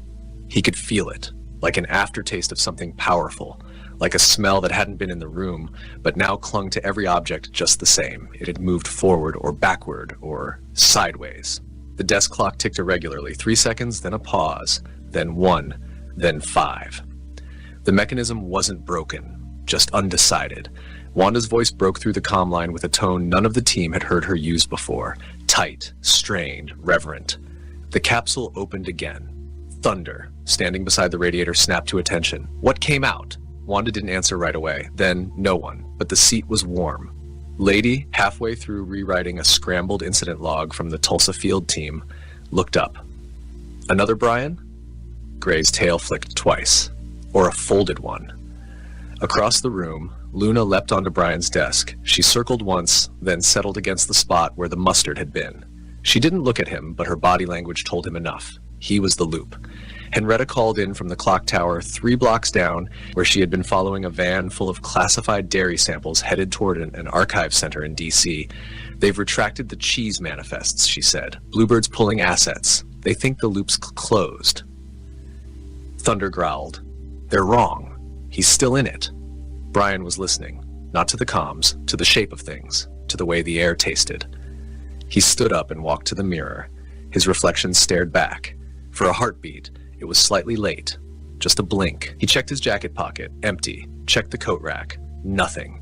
And then, there it was. A shadow on the floor. Small, cylindrical. He crouched, the mustard jar. Back again, placed neatly. Not by accident. There was a note attached now, curled at the edges. He opened it carefully. "If you're reading this, then the version of you who remembered to stop remembering has already gone. Do not open the jar. You've already opened it once. This time, let it stay sealed. History will heal." There was no signature, just the faint scent of cedar and old clocks. Brian sat back down. Everyone on the team was silent. Even the Roomba in the hallway, which had been dragging a receipt from 1976 in its wheels all morning, had finally stopped moving. The timeline was closed. Maybe not resolved. Maybe not repaired. But closed. Brian placed the jar back on his desk, this time carefully. Centered. He reached into the top drawer and pulled out a battered manila folder titled Unfinished Loops. He tucked the jar inside, shut the drawer. Luna hopped down and rubbed against his leg. She looked up at him and blinked twice. Brian smiled. "I know. I remember enough." He turned out the light, Behind him, the jar pulsed gently in the dark. Once, then again, then never again.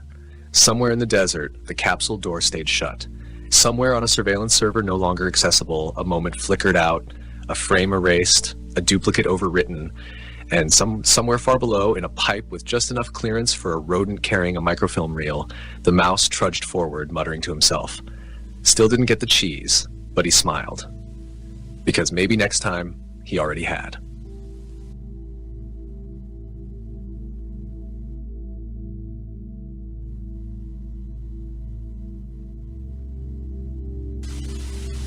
The garage smelled like ozone, melted tire rubber, and what Raphael confidently described as the ghost of a subwoofer. There had been a band rehearsal, technically a rehearsal of controlled pyrotechnics and sonic ambience, per Link's latest court-acceptable terminology, and as usual, it ended with a bang. Specifically, the kind of bang that embedded their parents' BMW halfway into the garage ceiling. Again, I think it's better this time, Raphael offered, brushing dust from his hoodie, which was also on fire. The trajectory was cleaner. Link poked at the carbonized remains of a guitar pedal with the tip of his sneaker. It's still vibrating, he noted. Is that structural? Above them, the BMW rotated slightly, nudged by a piece of shattered drum cymbal that had somehow lodged into the chassis like a throwing star. Somewhere deeper in the house, a smoke alarm was either having a stroke or composing its first techno album. They had 5 minutes, maybe less. The parents were en route, summoned by the explosion detection app tied to their insurance premiums. The last time it had gone off, a drone delivered a cease and desist from the local zoning board before the smoke even cleared. Raphael lunged for the mop, Link for the fire extinguisher, and both moved with the careful speed of people who had once, in the pursuit of art, set a kitchen blender to puree and fed it raw fireworks. The cleanup effort was valiant. That was the best anyone would say. By the time the sleek black car pulled into the smoking remnants of the driveway, Link had successfully reattached the mailbox using duct tape, optimism, and 2 stolen forks. And Raphael had spray-painted a mural over the scorched garage wall in hopes that they'd just vibe with it. They didn't. The moment the doors opened, the air filled with the sharp scent of high society disappointment. Mr. Masters, whose smile had once negotiated 7 mergers and 1 interplanetary resource treaty, blinked at the carnage as though trying to process whether the laws of physics or manners had failed harder. Mrs. Chains wore sunglasses so expensive they had their own offshore bank account. She took one slow look at the scene, adjusted her scarf, and said only, "Military school." "No," Mr. Masters said. "Worse, independence." 2 hours later, Raphael and Link were being driven, unsupervised, to what would soon be the weirdest footnote in American classified history. They sulked in silence across the black leather seats of the family hover SUV, technically legal only in Nevada, but their parents had connections.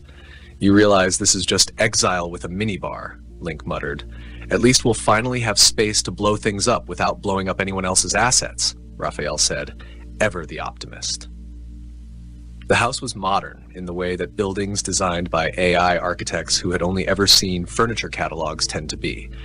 The front room had a pool table positioned where a dining table might have gone, a fridge the size of a crypt, and art so minimalist it was possibly an elaborate prank. The backyard featured a small pool, a malfunctioning grill, and perhaps most importantly, no neighbors for at least 3 miles in any direction. They set up the band equipment in the front room within an hour. Within 2, they had already overloaded 1 circuit breaker. It was during the installation of what Link called the real base Cannon Mark IV that the first accident of significance occurred. "Did we have concrete behind that wall before?" Raphael asked, frowning as the last of the dust settled. The blast had taken out most of the southern basement wall. Where once there had been a suspiciously reinforced panel, now there was a heavy steel door, fused at the seams with the kind of aesthetic that whispered government secrets and possibly radiation.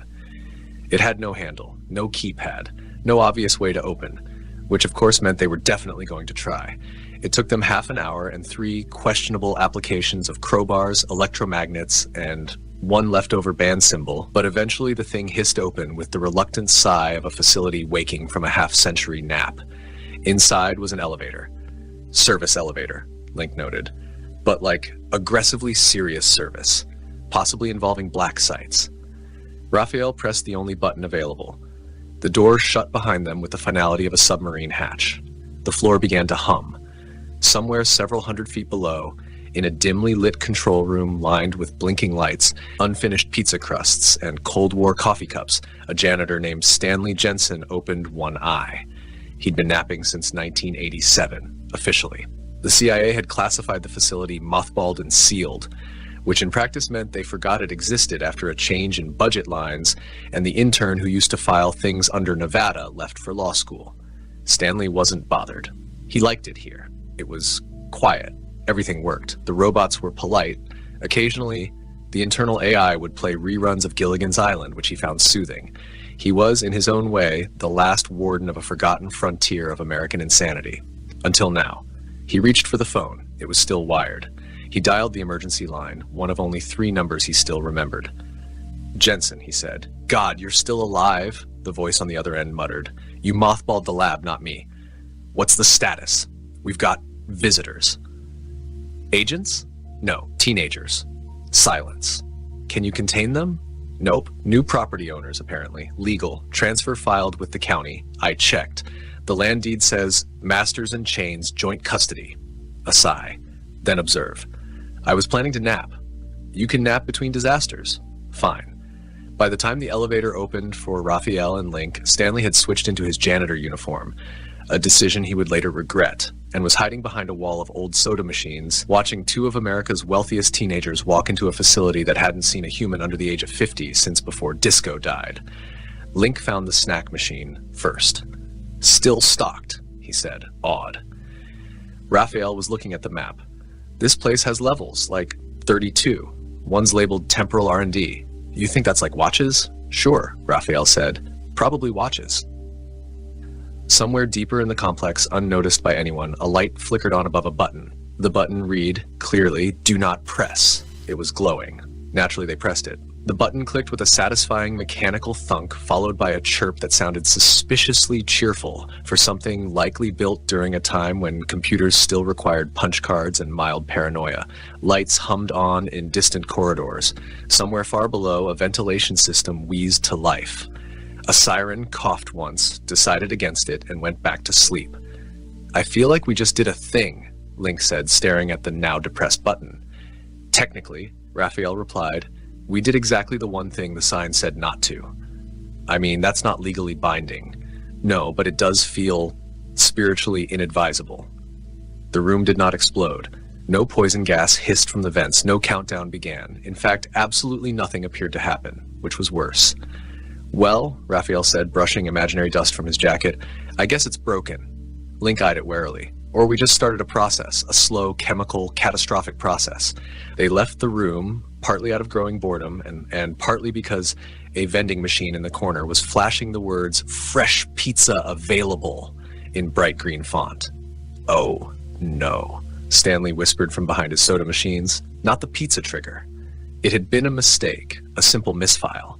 One technician had once ordered pizza on government time, and during a system upgrade, the lab's AI had mistakenly linked several non-critical processes to the term pizza protocol.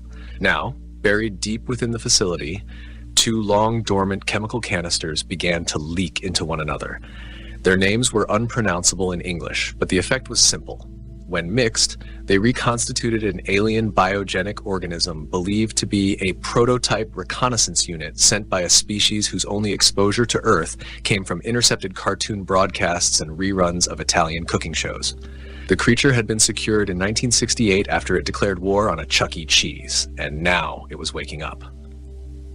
Meanwhile, upstairs in what was now, legally, a living room with too many wires and not enough adult supervision, Raphael and Link had set up what they believed to be a surveillance command center. In reality, they had plugged several dusty monitors into a mainframe that once ran threat simulations against the Soviets, and were now using it to stream retro anime and security cam footage from the facility. Did you know there's a level just labeled Cursed Objects, and another marked Shoe Protocol Testing? "Why are those separate things?" Link asked. "I don't know, but there's a room full of helmets that seem to whisper threats. That's kind of neat." Link leaned back on the couch, munching on vending machine protein chips that were definitely older than either of them. I thought this was going to be awful, isolated house in the woods, band exile, but this is like best case scenario, right? I mean, we're not alone. We've got a nuclear basement full of secret toys. And at that moment, from one of the abandoned lower corridors, a green mist curled into the air. It twisted, swirled, pulsed, and then began to congeal. The being took shape slowly. It had limbs, but no bones. Eyes, but too many. A mouth, but no sense of volume control. It flickered in and out of phase as it adjusted to its surroundings. Then it spoke. In a perfect imitation of a 1990s cartoon sidekick, it said, "Where's the pizza, baby?" The facility shuddered slightly. A few control panels exploded out of sheer embarrassment. Somewhere in the AI subroutines, 3 separate firewalls declared bankruptcy. Back upstairs, Stanley finally revealed himself. He did not do this with flair. He simply walked into the room wearing his janitor's coveralls, holding a mop like it was both a weapon and a philosophy. "You idiots touched the button, didn't you?" Link yelped and dropped his snack. Raphael pointed a potato chip at him. "You're real?" Stanley sighed. "Unfortunately, and so is the thing you just woke up." "What thing?" "The green thing." "That's not very descriptive," Link said. "No," Stanley agreed, "but trust me, you'll know it when it finds you, or pizza." "Wait, why would it be looking for pizza?" Stanley looked at them like a man who had seen too much, lived too long, and once got into a fist fight with a self-aware filing cabinet. "Because," he said, "some genius decided to beam 11 years of Earth cartoon broadcasts into space as part of our diplomatic outreach program." "That seems like a terrible idea." "It was. The alien you just woke up thinks Bugs Bunny is a war hero, SpongeBob is a tactical strategist, and Garfield is some kind of deity." Link frowned. "Is he wrong about Garfield, though?" The floor shook. A distant voice echoed through the ventilation shafts. "Show me the cheese-stuffed crust Earthlings!" "Oh no," Stanley muttered. "It's already activated mimic mode." "Mimic what?" Raphael asked. Stanley gave them a look. "Cartoon logic." They heard the boing of a spring that had no physical origin. Then a whump as something green, bendy, and distinctly against all known physical laws bounced off the side of the house and rolled into a bush, where it promptly split in half and started arguing with itself over anchovies. Link turned to Raphael. "This is going to be awesome." The green thing, now 2 green things, were engaged in what appeared to be a heated debate over which fictional pizza was the most canonically powerful. One of them insisted it was the half-mushroom, half-justice pizza from Captain Space Slice. The other claimed with great conviction that the cheese swirl in Power Pie Patrol Episode 9, Crust Crusade, could bend time. They were gesticulating wildly, limbs flopping in directions that would make most physicists cry as they bounced across the backyard at speeds usually reserved for malfunctioning particle accelerators. Inside the house, Raphael was pressed against the glass of the sliding door, watching the debate unfold like a kid spotting Santa, fighting a raccoon. "So, what exactly do they do?" he asked. Stanley, who had retrieved a clipboard from an emergency locker marked "Tugtiu" for when the cartoon thing wakes up, flipped a few pages. "They save people." "That's good. By accident. Less good. And only while trying to obtain pizza." Link blinked. "You mean they don't actually care about helping?" "No. Think of them like a slapstick guardian angel with a one-track mind, a deep misunderstanding of the food pyramid, and no off switch." Raphael turned from the window, thoughtful. "So if we're in danger, they'll probably burst through a wall, trip over themselves, bounce off several exposed pipes, accidentally disable a bomb, and land in a delivery box," Stanley said. "If you're lucky. And if we're not lucky, they order anchovies. Nobody survives anchovies." The floor trembled again. From the main hallway came a screech, followed by a sonic boom that reversed half the light bulbs in the ceiling. One of the green things burst into the living room, its eyes wide and glistening. "We sensed a Domino's," it declared, then vanished into the pantry. There was a pause, a long, horrified pause. Raphael coughed. "So, subplots." Link, without missing a beat, pointed toward the garage. "Well, subplot number 1, we may have accidentally triggered a defense drone." "How?" "I tried to see if the old VR rig still worked." "Did it?" "No. But the VR helmet is now fused to the vacuum cleaner, which seems to believe it's an elite Marine. It's taken up a sniper position on the roof and keeps yelling about sector clearances. Stanley did not groan. Stanley was past groaning. He merely opened a side cabinet, removed what appeared to be a tranquilizer dart the size of a loaf of bread, and handed it to Raphael. Hid it in the Roomba port. Noted. As Raphael left to disarm the aggressively tactical vacuum cleaner, Link tapped at one of the still active consoles. Hey, subplot number 2 might be unfolding on level 14. Stanley joined him and squinted at the monitor. A grainy black and white feed showed one of the lab's secure chambers, the one labeled Experimental Chronobehavioral Reversals, now open, lights on. Oh no, Stanley muttered, the time rats. Link slowly turned. Time? Rats? They're rats, right? Stanley said, rubbing his temple. But when startled, they reverse their own personal timeline by several seconds. Makes them impossible to trap. That sounds cute, Stanley offered. I was going to say a statistical nightmare. They've bred since the 60s. Nobody checked how many. They could be in the walls. Are they dangerous? Only if you observe them. Like really observe them. There's a threshold of awareness. Once you pass it, they start treating you like a threat. How will I know if I've passed it? You'll see a rat reading. Link glanced nervously at the monitor again.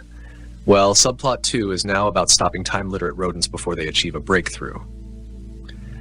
Outside, Raphael had subdued the vacuum. It wasn't easy. It required a trampoline, 3 full bottles of soda, and a half-played Kenny Loggins cassette that, for some reason, caused the drone to enter reflective nostalgia mode. Once it began weeping about its simulated war buddies in Operation Hardwood Dustpan, he hit it with the dart and stuffed it under a tarp. He walked back inside just in time for the power to flicker and a soft humming sound to rise from the floorboards. In the center of the living room, the green things had rejoined, fusion apparently triggered by the smell of reheated pizza rolls, and were now glowing faintly. What now? Raphael asked. They're stabilizing, Stanley said warily. Is that good? Debatable. Usually means they've found a chosen one figure in the area. Both teens turned to look at each other. The green thing pointed directly at Stanley. Everyone froze. Oh no, Stanley said, horror rising in his voice. You have the cheese wisdom, the green thing declared. No, I don't. You once worked at a pizzeria in 1974. I ran the register. Then it is you who shall lead us to the sacred slice. The lights dimmed. A low chant began, possibly from the house's intercom, possibly from the green thing's internal soundboard. Raphael patted Stanley on the back. You'll be fine. I'm 74 years old. I wanted to be left alone. Link grinned. Then next time, don't build your hermit bunker on top of the gateway to cartoon-powered alien pizza mythology. The green thing extended a hand. To the kitchen temple! And as Stanley was hoisted bodily into the air by squishy limbs and carried down the hallway in a tangle of enthusiasm, accidental destiny, and leftover marinara sauce, the house settled again. Momentarily. Link turned to Raphael. So, you think they'll ever find out we faked the sale paperwork on this house? Raphael shrugged. Depends how long it takes the CIA to get bored again. They high-fived. The facility hummed beneath them, a treasure trove of madness, secrets, weaponized kitchenware, and at least 6 unresolved conspiracy theories, all about to be made much, much worse. They were home. Stanley returned the next morning with pizza sauce in his beard, a haunted look in his eyes, and a stack of napkins imprinted with alien glyphs that, according to him, translated roughly to infinite cheese and your sauce is strong. He refused to speak of what had happened in the pantry temple. Just know this, he muttered as he shuffled to the couch and collapsed. The fridge is now sacred space. Enter with reverence, or not at all. Raphael saluted. So no more touching the meat drawer, no more opening it unless you wish to experience the memories of 1,000 forgotten toppings. Got it! Stanley groaned and turned on his side. You two are going to break causality like a glow stick at a rave. Link was flipping through the facility schematics they'd printed out on a repurposed dot matrix printer. So I was thinking, no, Stanley mumbled. We should probably check out that weird humming we keep hearing from sublevel 27. Stanley pulled a pillow over his head. There's a note next to it in the logs, Link continued. It says experimental empathy engine. Sounds harmless. Could be good, for therapy. Raphael was nodding enthusiastically. Right? Maybe it's like a mood enhancer. We could beam compassion across the world. It weaponizes feelings, Stanley groaned from beneath the pillow. Link paused. I mean, maybe just some feelings? Last time someone turned it on, an entire town in Iowa wept for 6 straight days. They held hands, planted a forest, and overthrew their zoning board, which admittedly was corrupt. I like trees, Raphael offered. I like zoning boards, Stanley growled. They keep the Taco Bells from touching the nuclear waste depositories. I'm just saying, Link added, if it's still working, maybe we could use it to boost morale. Like for the band. Raphael gasped. Yes, emotional resonance concert. Stanley sat up abruptly. Fine, but I'm coming with you. If that thing turns on and I see even one of you compose a song that causes an emotional breakdown in a 10-mile radius, I'm dragging your souls into the analog void personally. Sublevel 27 was, for lack of a better term, suspiciously well lit. The rest of the complex had that pleasant Cold War gloom. Corridors of beige metal, flickering fluorescent tubes, and ominous safety posters featuring cartoon mascots with dead eyes. But 27, it was backlit in soft blues and purples. The floor hummed gently, and somewhere in the distance, a harp was playing. This place smells like aromatherapy, Link said. Raphael inhaled. Lavender and... is that cinnamon toast? Do not relax, Stanley warned. It feeds on emotional openness. The empathy engine sat at the center of a large circular chamber. It resembled a satellite dish crossed with a music box and a particularly judgmental sentient tulip. Small tuning forks rotated around it, vibrating faintly with each footstep. Link approached the console. It's warm. It wants to feel you, Stanley said grimly.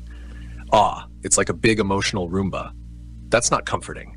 Raphael gently pressed the console's main interface, which resembled a heart encased in crystal. A soft chime echoed through the room. Then, nothing. Maybe it's out of juice, Link offered. And then the walls spoke, not with words, but with feeling.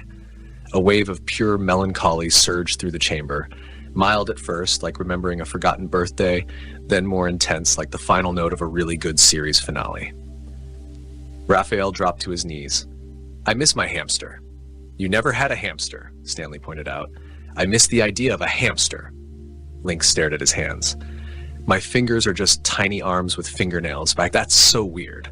Stanley wobbled. Nope, no thank you. We are shutting this down.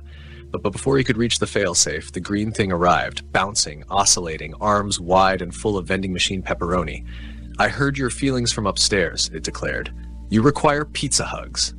The empathy engine, sensing a being of undefined emotional parameters, spun faster. The air turned pink. Oh no, Stanley said. It's sinking. What does that mean? Link asked. Ever see a cartoon have a romantic meltdown and an existential crisis at the same time? No, you're about to.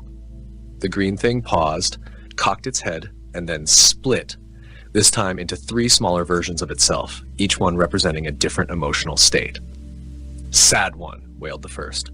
Why does the pizza never love me back? Happy one, cheered the second. I found a slice in the ceiling tile. Angry one, snarled the third. Anchovies are a crime against culinary dignity. The empathy engine began to spark. Its tuning forks turned red. The walls wept actual tears. Stanley didn't wait. He lunged forward, slapped the failsafe override with the authority of a man who'd shut down psychic pancake riots before, and killed the power. The green things merged, belched emotionally, and collapsed into a giggling pile of goo. Everyone stood still. Then Raphael clapped. 10 out of 10. Would empathize again.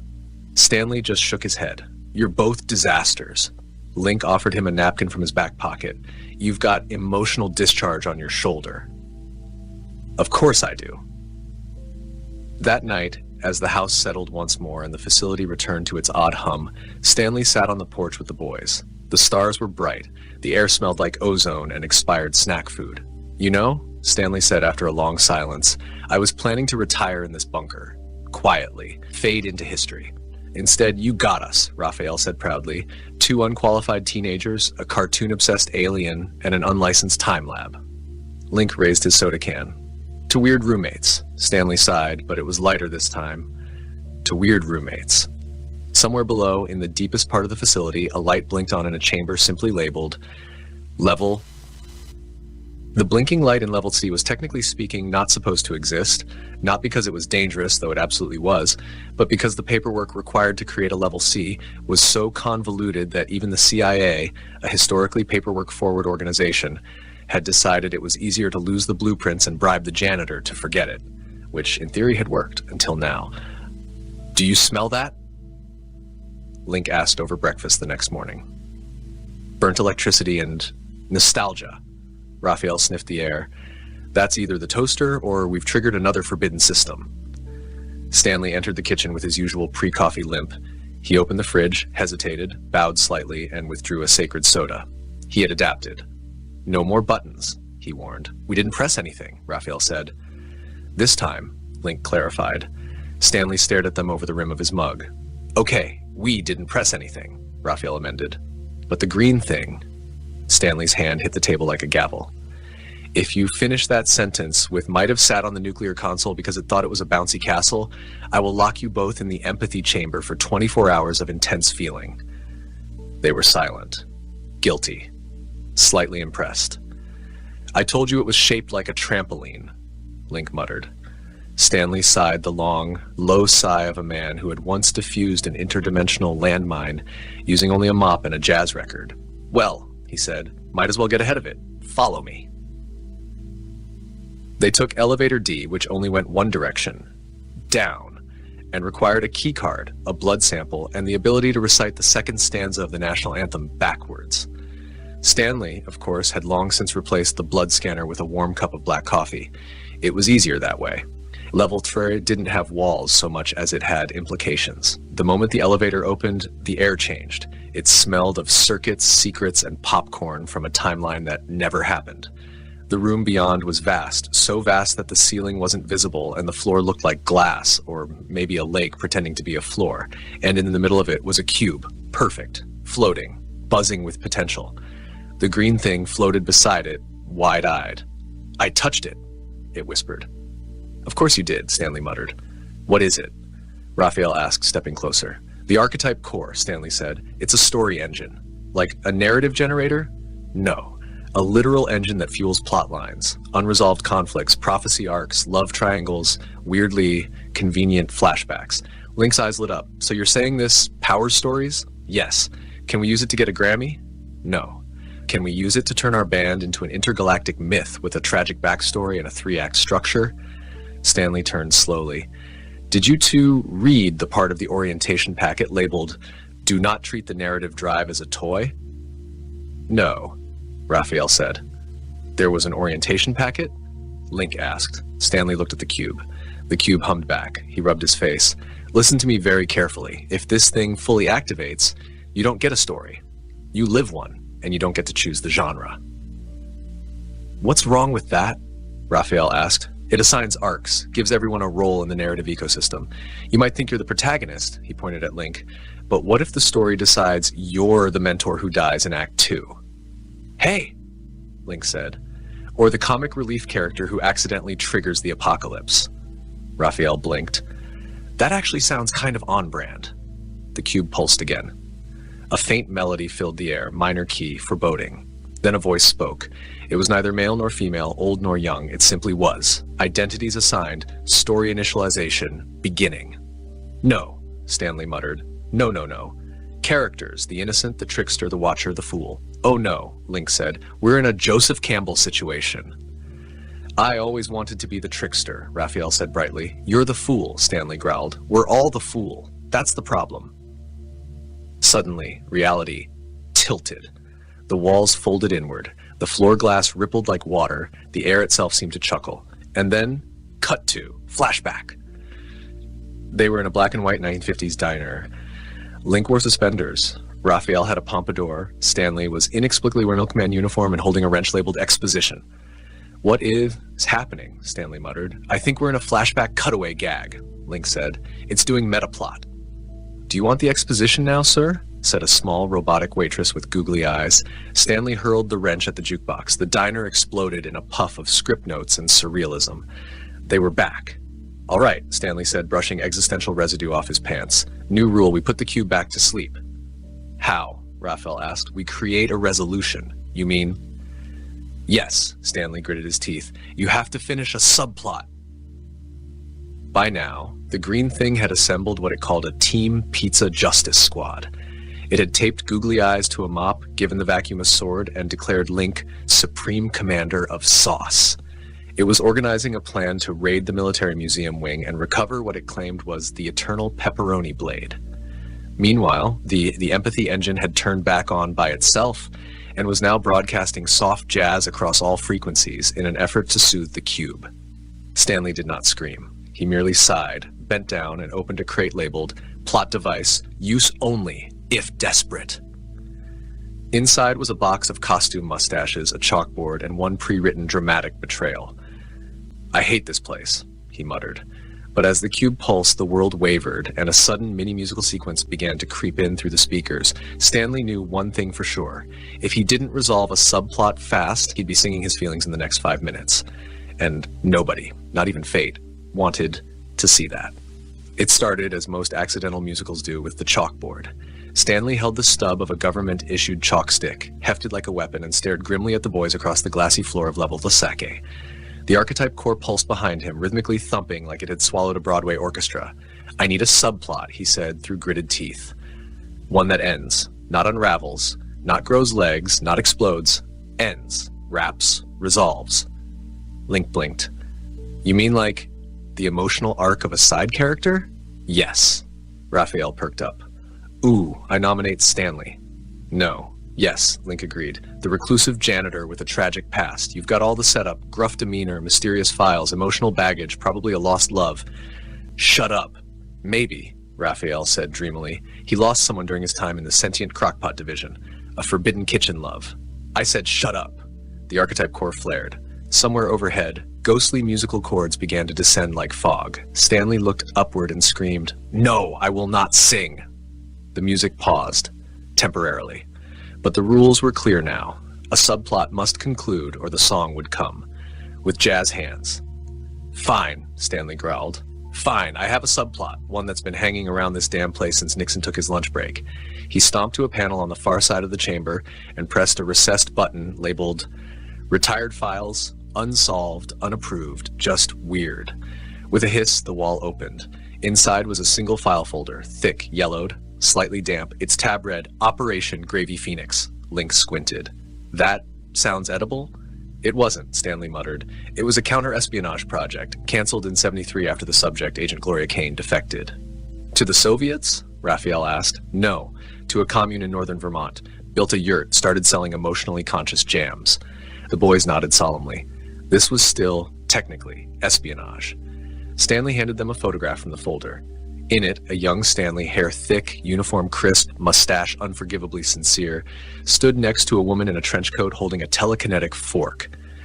This was the mission that broke me, he said quietly. They told me she was rogue, a threat, but she just wanted out, wanted peace, and He trailed off. You let her go, Link said. I did, and I lied about it. Filed a report saying she fell into a vat of government pudding. The archetype core thrummed. The color shifted. Less threatening now, more intrigued. Stanley set the photo down reverently. I resolve it now. I did the right thing. I never saw her again, but she deserved better than a government lab and a folder labeled possibly friendly, definitely weird. The boys were quiet. Then, slowly, the archetype core's glow softened. The melodic pressure faded, and one final line, clear, resonant, absolute, echoed through the chamber. Subplot resolved, narrative containment stabilized. The cube dimmed, the lights returned to normal, and just like that, the musical was canceled. Good job, Raphael said, clapping Stanley on the shoulder. Yeah, Link added. No singing. That's a win. Stanley didn't answer. He was holding something. A jam jar. It hadn't been there a moment ago.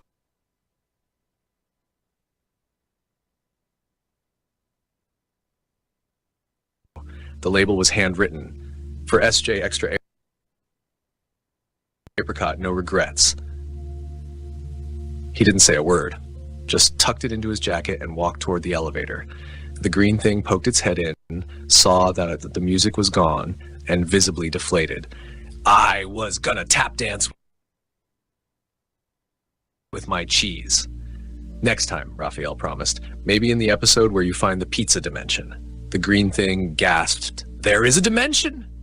Not yet, but give us time. That night, the team sat under the stars again. This time,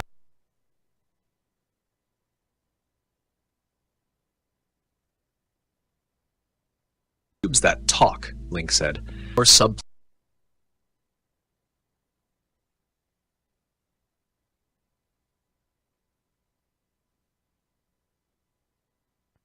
Stanley muttered.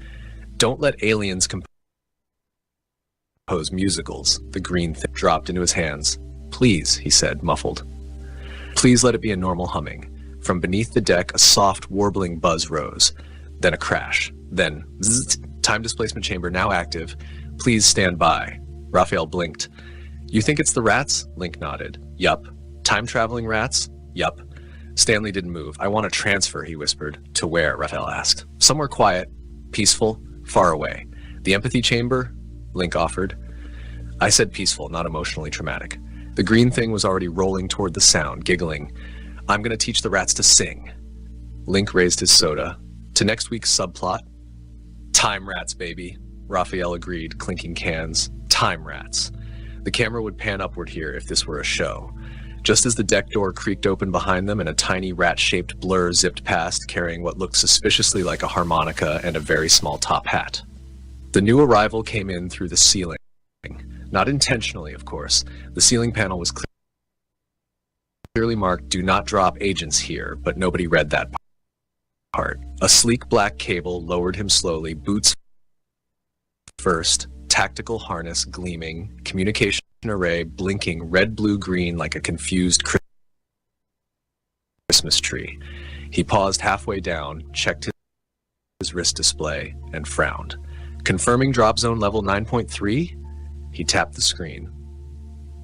What kind of facility uses decimals? The cable jerked. Hold on, I'm not.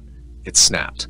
He landed face first into a cart of expired pudding cups labeled emotionally volatile, do not shake. The cups erupted in a sticky, mildly telepathic splash. Moments later, a door creaked open nearby. The green thing rolled into view, chewing on an old floppy disk. Hello, strange, creamy stranger, it announced. The agent froze. What? I am the green thing, it said proudly. What? He repeated, slightly higher. Would you like to see my sock collection? He reached for his sidearm. The green thing blinked all four eyes, 2 frontal, 2 on stalks, and giggled. Oh, you think that works on me? It turned inside out. The agent screamed. 2 emergency systems activated at once. One released calming lavender mist into the corridor, and the other began playing a soothing rendition of Ave Maria through a dusty wall speaker. When the mist cleared, the green thing was gone, so were half the pudding cups. The agent stood shakily, one eyebrow twitching. This is worse than Antarctica, he muttered. He tapped his headset. Control, this is Echo Foxtrot Whiskey Zulu. Agent designation Wolf. No, Night Viper. No, I changed it. Fortress. Let's go with Fortress today. Do you copy? Static. He sighed. Then the hallway lit up. Welcome, a pleasant voice intoned from the overhead speaker system. To the Jenkins-Kleinman Subterranean Research Facility for questionably ethical advancements and lunch storage.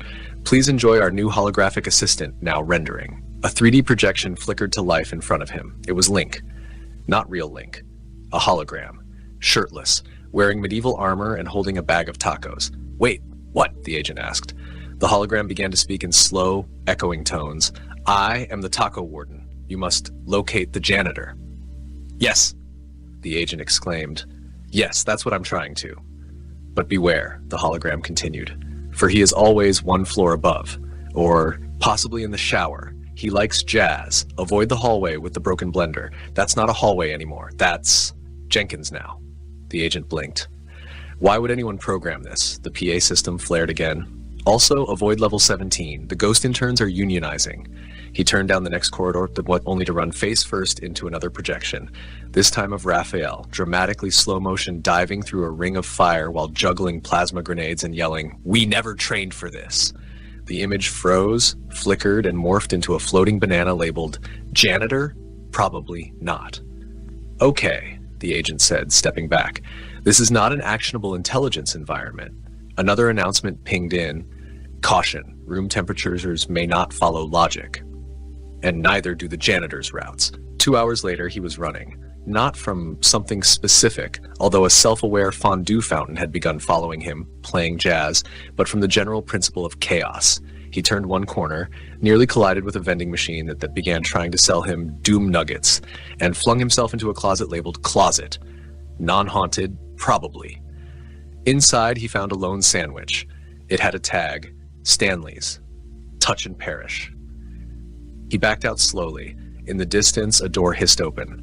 "Stanley?" he called. A mop fell from the ceiling. It had googly eyes. He screamed again.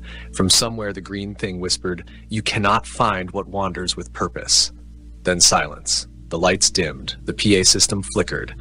"Janitor proximity 8 meters, it said cheerfully.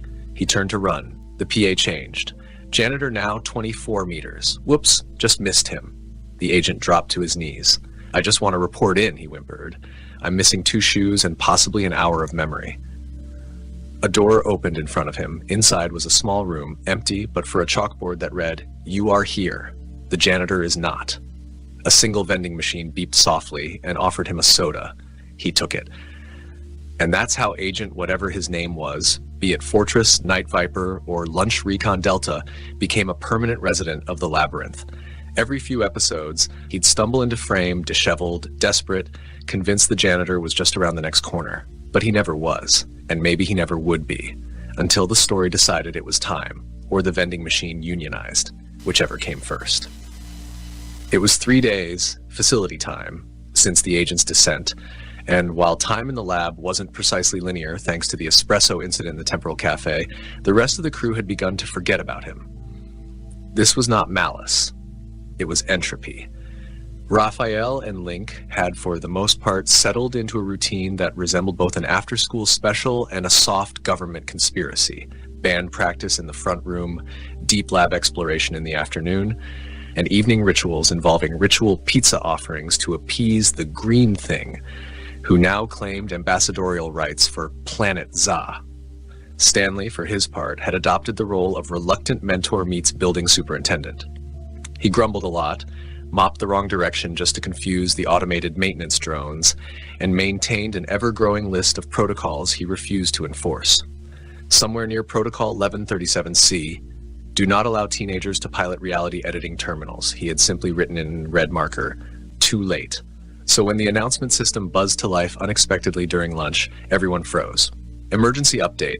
Agent located in Sector 14C, visible, audible, possibly hallucinating. Link blinked. "Wait, he's real?" "I thought that was a fever dream," Raphael muttered. Stanley sighed. "He's real. Or was. Haven't seen him in years." "It's been 3 days," Link pointed out. "In the lab, that's years. Maybe decades. I once passed a hallway that aged me 5 months and taught me Latin." Follow-up. Agent is now chasing a holographic replica of himself, requesting moral support. They ran to the nearest monitor. The feed showed the agent, wearing half a tuxedo and one snowshoe, charging through a hallway filled with rotating spotlights, screaming, "Which of us is real? Answer me!" A nearby bot, shaped like a rotary phone, chimed in, "Plot development detected." The camera cut away just as he tackled the hologram, passed through it, and crashed into a cart full of live microdrama spores. The feed cut to static, followed by a helpful slide that read, "This plot is under renovation. Please stand by." Meanwhile, Level 5, officially labeled Innovative Agriculture Emergency Snack Theory, had begun sprouting an alarming number of sapient potato hybrids. This was, of course, entirely due to the green thing's efforts to create pizza that grew on vines. It had not succeeded. Instead, it had genetically confused starch-based root vegetables into thinking they were toppings with a destiny. One such potato, wearing a thimble and a tiny cape, was now giving a speech in the hallway, standing on a microwave. "I say unto you," it bellowed, "no more side dishes. We are the meal." "Should we be worried?" Link asked as they watched from the corridor's observation window. "I dunno," Raphael replied. "Is this more or less dangerous than the time the AI tried to draft us into a reality show?" "More organized," Stanley muttered. "That spud has charisma." Indeed, the potato crowd was growing. Signs began to appear: equal rights for hash browns, fries before guys, and "Don't tread on me, I'm mashed." Then suddenly, the green thing rolled in and declared, "This is not a pizza-approved revolution.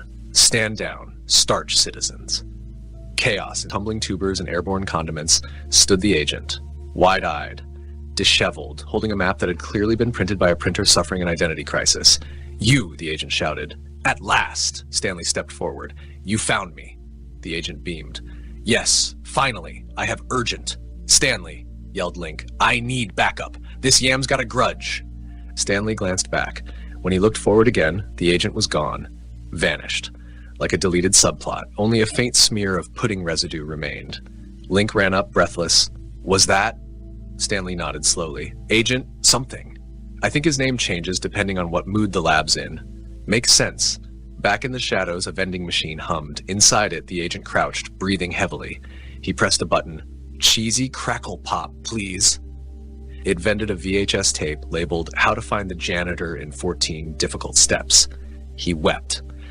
And thus, the agent remained, always close, always one room behind, frequently mistaken for his own doppelganger, and perpetually confused by the janitor's ability to vanish into the ductwork at will. But one day, perhaps in a finale or a particularly strange holiday episode, he would find him. Maybe. If the potatoes didn't unionize first.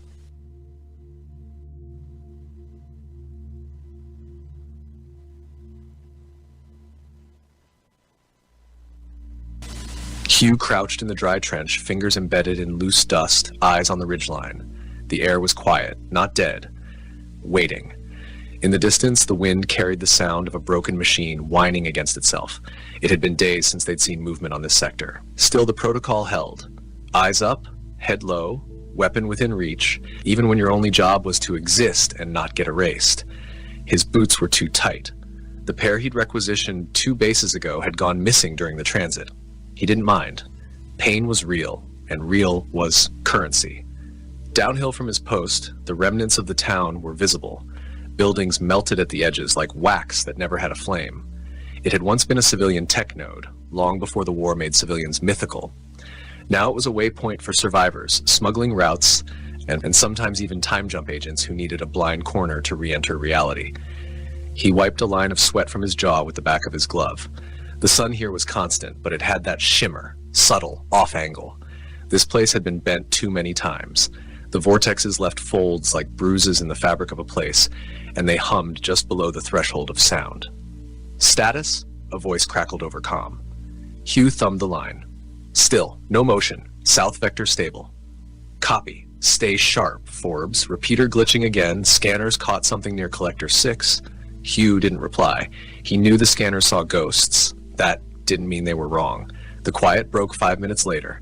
A shimmer along the ridge, a distortion, not light but density, then gone. Hugh had already flicked his rifle's selector twice before standing fully upright, eyes fixed. He waited, counted to 7. Stillness again. He clicked the comm twice.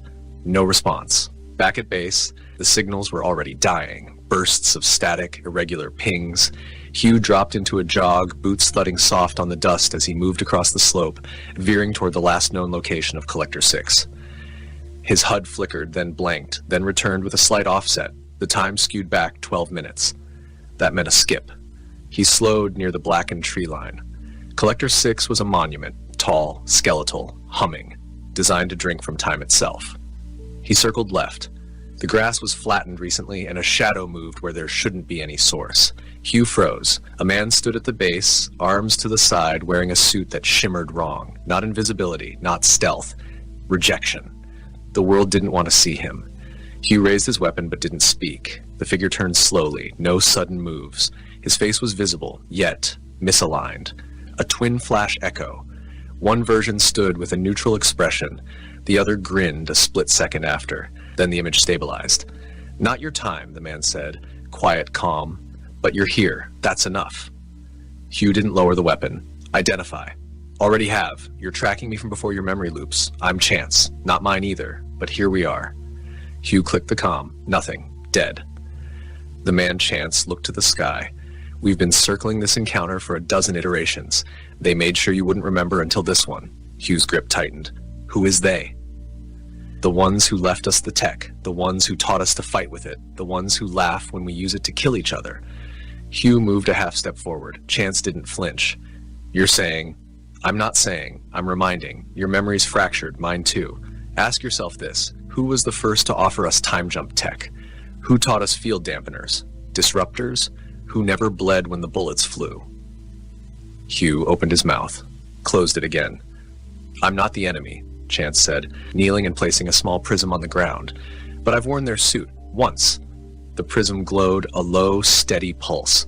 Around them, the soundscape changed. Hugh heard children laughing. He blinked. The world flickered. The trees weren't burnt anymore. They were green. A woman's voice echoed, calling someone home. Then it was gone. You felt that? Chance stood. Hugh nodded. Barely. They've done this for centuries. Give us tech. Wait. Watch. When we grow too curious, too close, they seed a war. Hugh's breath slowed, so we'd kill ourselves before we learned the truth. Chance gave a single nod. You see it now. The sky crackled. Not thunder, more like a choked signal collapsing.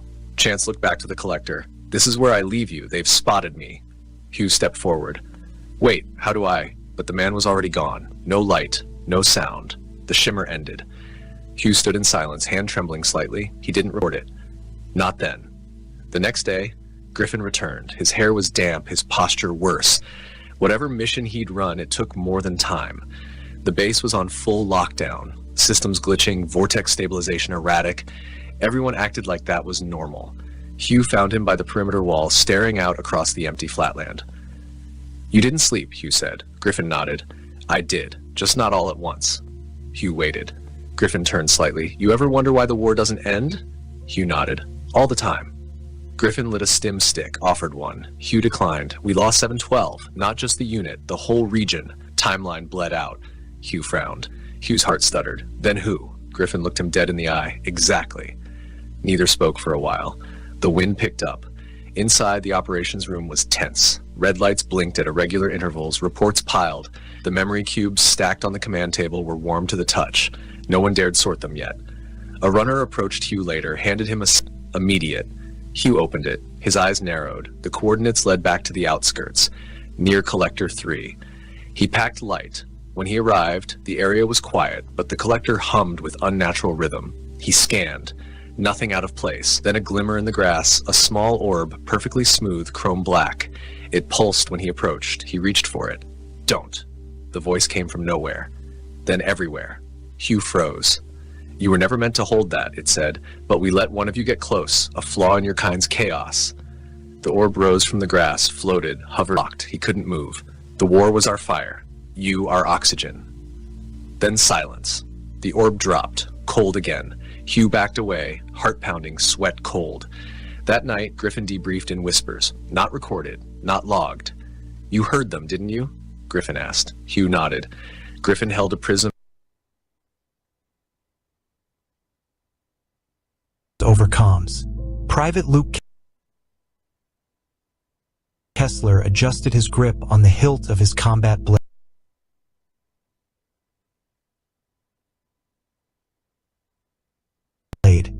Its serrated edge glinting in the dim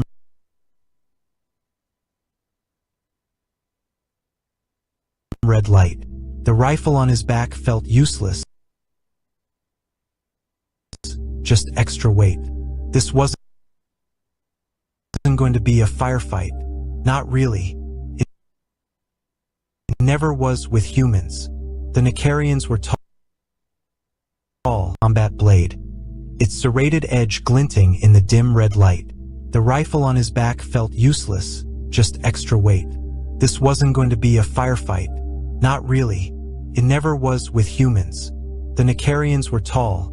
Their long limbs moved gracefully, almost lazily, when they walked. They weren't built for war. Not the kind humans knew. Sure, they had their energy rifles and advanced targeting systems, but they hated close combat. Hated the way humans got too close, too fast. 2 minutes. Kessler glanced at his squad leader, Sergeant Frank Bellamy, who was scanning his HUD for terrain data. Bellamy was stone-faced, as always, his helmet hiding the scar that ran from his jaw to his ear. The scar he'd earned the last time they'd shown the galaxy what humans could do. Stay tight, Bellamy said. We hit hard, we hit fast. Don't give them room to think. Kessler nodded, along with the others. Beside him, Corporal Ryan Graves rolled his shoulders. the blade strapped to his chest plate clinking softly. Graves always carried two, said it made him feel balanced. 1 minute, the bay filled with the whine of the drop pod's deployment systems. The floor beneath them shuddered. Kessler's pulse quickened. He could feel it, the drop, the rush, the chaos waiting below. It wasn't fear. Not exactly. It was something sharper. The Nicarians had thought their energy shields would stop any assault. They'd underestimated how much humans like to cut. 30 seconds. The light turned green, and the clamps holding the squad in place disengaged. Kessler felt the pull of gravity as the pod began its final descent. Outside, the planet's surface rushed up to meet them. Rocky terrain, jagged cliffs, and the glowing blue of the Nicarians' shielded fortress. 10 seconds. Bellamy stood, grabbing the handle above his head. Weapons hot. No hesitation. The pod slammed into the ground with a bone-jarring impact, the doors blowing open with a hiss of hydraulic pressure. Dust and debris filled the air. The squad moved as one, rifles up, sprinting into the chaos. The first Nicarian soldier appeared just beyond the drop zone, its rifle already aimed. Bellamy didn't even slow down. He closed the distance in 3 long strides, his blade flashing as he plunged it into the alien's chest. The Nicarians let out a high-pitched wail, its hands scrabbling uselessly at the weapon before it crumpled to the ground. "Move!" Bellamy shouted, kicking the body aside. Kessler followed Graves toward the left flank, where a cluster of Nicarians were scrambling to form a defensive line. Their rifles glowed bright, firing precision bursts that scorched the rocks around them. Kessler ducked low, rolling behind cover as a blast streaked past his helmet. Graves didn't bother with cover. He charged straight at them, his twin blades spinning in his hands. The Nicarians hesitated, just for a second, but it was enough. Graves was on them, slicing through the first alien's neck with a brutal swipe before driving the second blade into another's chest. Kessler rose, firing 2 quick shots to drop the stragglers. He moved to Graves' side, stepping over the bodies. "They're soft," Graves muttered, shaking blood off his blade. Kessler didn't answer. He could see it in the Nicarians' eyes, the panic, the disbelief. They weren't used to this, to humans. "Squad, regroup." Bellamy's voice cut through the comms. They pushed forward, carving through the outer defenses like a blade through cloth. The Nicarians fired wildly now. One of them stumbled backward as Kessler's knife found its stomach, the alien's blue blood spilling onto the dirt. "Clear the breach," Bellamy ordered. The squad reached the fortress wall, its shimmering blue shield pulsing with energy. Bellamy pulled a device from his belt, slamming it against the shield. It sparked and fizzed, and then the energy field collapsed with a shuddering crack. Inside, they poured through the opening, their boots echoing in the narrow corridors. The Nicarians were waiting, their rifles trained on the entrance. The first burst hit the walls, sending chunks of metal flying. "Grenades!" Bellamy shouted. Kessler tossed one down the hall, the explosion ripping through the defenders. The squad didn't wait for the dust to settle. They charged, blades gleaming in the dim light. Kessler drove his knife into a Nicarian's neck, yanking it free in a spray of blue. Beside him, Graves spun his blades in tight arcs, carving through the aliens like a butcher at work. The air was thick with the smell of burnt flesh and blood. "They're falling back," Graves shouted, kicking a corpse aside. Bellamy nodded, leading them deeper into the stronghold. The Nicarians weren't used to this kind of war. They relied on precision, on strategy. Humans didn't play by those rules. The squad pushed through another barricade, the floor slick with blood. The Nicarians were retreating now, their screams echoing through the corridors. Kessler felt a grim satisfaction as he stepped over the bodies, his knife dripping. "Stay focused," Bellamy said, his voice cutting through the comms. "We're not done yet." Ahead, the corridor opened into a massive chamber. The Nicarians' commander stood at the center, flanked by 2 heavily armed guards. The commander's eyes widened as the humans entered, its pale skin flushing a deep purple. "You've made a mistake," it said. Kessler smiled beneath his helmet. "Yeah," Graves said, raising his blades. "You have no idea." The Nicarian's commander moved first, signaling its guards with a sharp wave. The two hulking figures stepped forward, energy shields flaring to life on their forearms. They were larger than the others, their armor thicker, their rifles crackling with overcharged plasma. Kessler barely had time to dive behind a column as the first volley of plasma fire scorched the air where he'd been standing. The chamber erupted into chaos. "Take the guards down," Bellamy roared, his voice cutting through the noise. Graves was already moving, zigzagging between cover with the fluidity of a predator. Plasma bursts exploded around him, but he didn't flinch. When he got close, he leaped, his blades flashing as he came down on one of the guards. The alien tried to block, raising its shield, but Graves slid low, slicing at its exposed legs. The guard let out a guttural screech as its knee gave out, blue blood spraying across the floor. Graves didn't stop. He drove both blades into its chest, wrenching them free as the alien crumpled. Kessler turned his attention to the second guard, who was advancing on Bellamy. The sergeant fired short bursts, aiming for weak points in the alien's armor.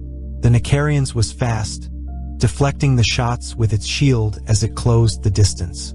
Kessler sprinted forward, pulling the combat knife from his belt. He wasn't as fast as Graves. As the guard swung its shield to knock Bellamy aside, Kessler slid in from behind, driving his knife into the gap between its shoulder plates. The alien howled, spinning to face him, but Bellamy was already moving. The sergeant's blade found the soft flesh of its throat, silencing it in a spray of blue. "Clear," Bellamy shouted, stepping back from the body. Kessler wiped his blade on his thigh, glancing toward the commander. The Nicarian stood frozen, its wide eyes darting between the humans. "You're wasting time," it said. "Your kind can't win. Not here." Bellamy didn't respond. He raised his rifle and fired. The commander's shield flickered as it absorbed the impact, the energy humming loudly in the enclosed space. "Shields are strong," Graves said, circling around the chamber. "Not strong enough," Bellamy replied. The commander's confidence wavered as the humans advanced. It stepped back, its long fingers dancing across the console behind it. Kessler saw the movement and shouted, "He's calling reinforcements." Bellamy cursed. "Graves, stop him." Graves moved like a shadow, his blades gleaming under the harsh lights. The commander tried to retreat, but Graves was faster. He ducked low, slicing at the alien's hand as it reached for the console. The Nicarian screamed, its severed fingers clattering to the floor. "You don't get to call for help," Graves said.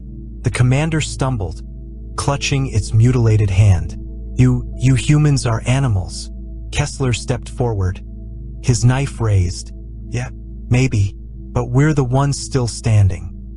The Nicarian snarled, its composure breaking. It lunged at Graves, its uninjured hand forming a sharp claw. Graves sidestepped easily, spinning around to drive both blades into the alien's chest. The commander gasped, its eyes wide with shock, before collapsing to the floor.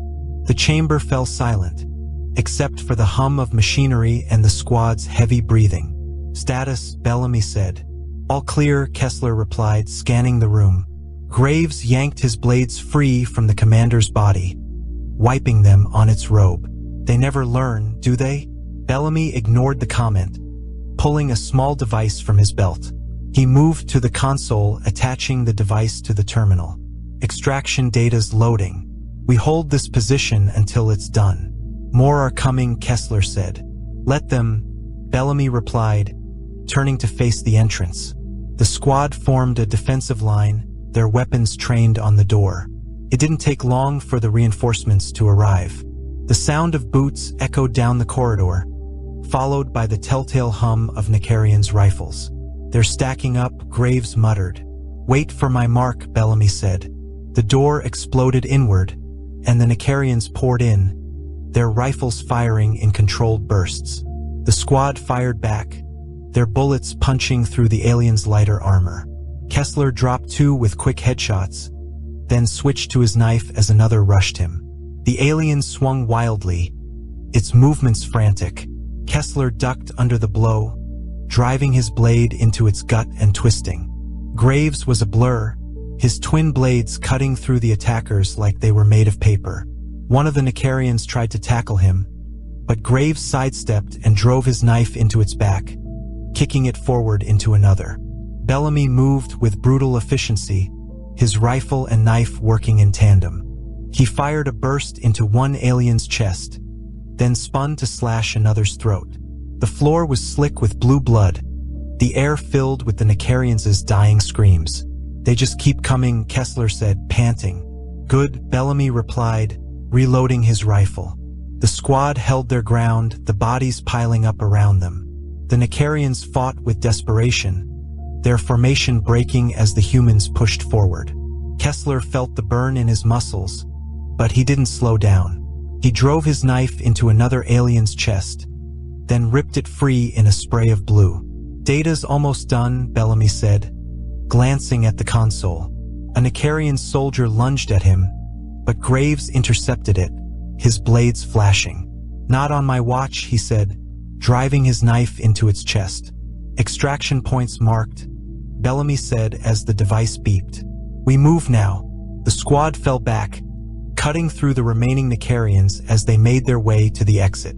The aliens tried to block their path, but it was useless. The humans didn't stop. The corridor leading to the extraction point was a war zone. Smoke from charred metal filled the air, mingling with the acrid tang of blood. The Nicarians had fortified the exit, piling debris into makeshift barricades. They stood behind them, rifles ready, their expressions a mix of fear and courage. "They're dug in," Graves said, crouching behind a corner. "Gonna be ugly." Bellamy scanned the barricade through his helmet's HUD, his jaw tight. "Ugly's what we do best." Kessler, Graves, flank left. "Draw their fire. I'll punch through the center." Kessler nodded, gripping his knife. His rifle stayed slung on his back, untouched. Graves gave a tight grin, twirling one of his blades in his hand. "Let's give them something to scream about," Graves said. The squad moved as one. Bellamy charged straight down the corridor, firing controlled bursts at the Nicarians. The aliens responded immediately, their plasma fire lighting up the hallway in rapid flashes.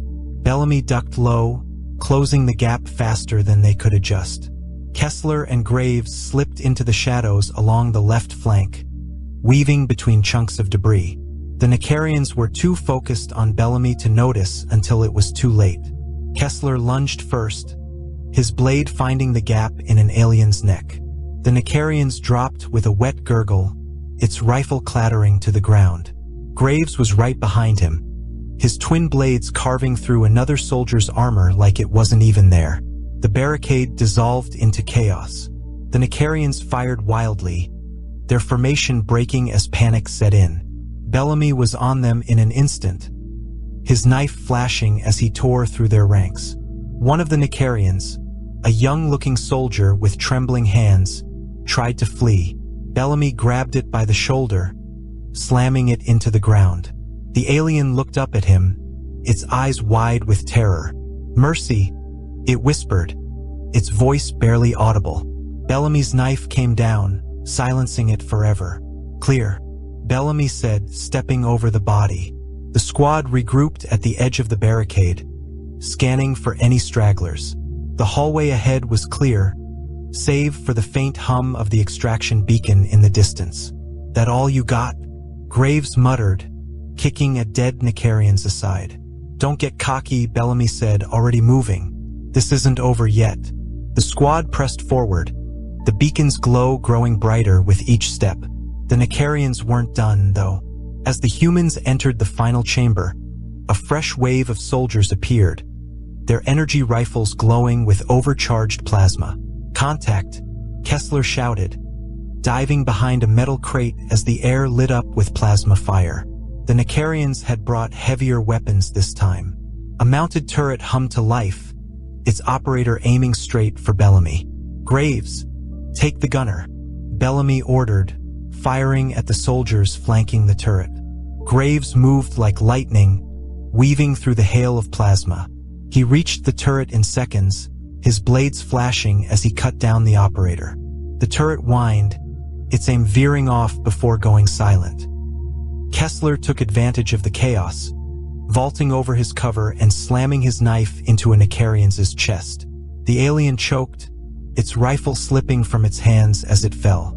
"Push forward," Bellamy yelled, his rifle spitting fire. The squad advanced, cutting through the remaining Nicarians with brutal efficiency. The aliens fought desperately, their screams echoing in the chamber, but it wasn't enough. Kessler drove his knife into the last soldier, yanking it free as the alien slumped to the ground. The room fell silent, save for the hum of the beacon.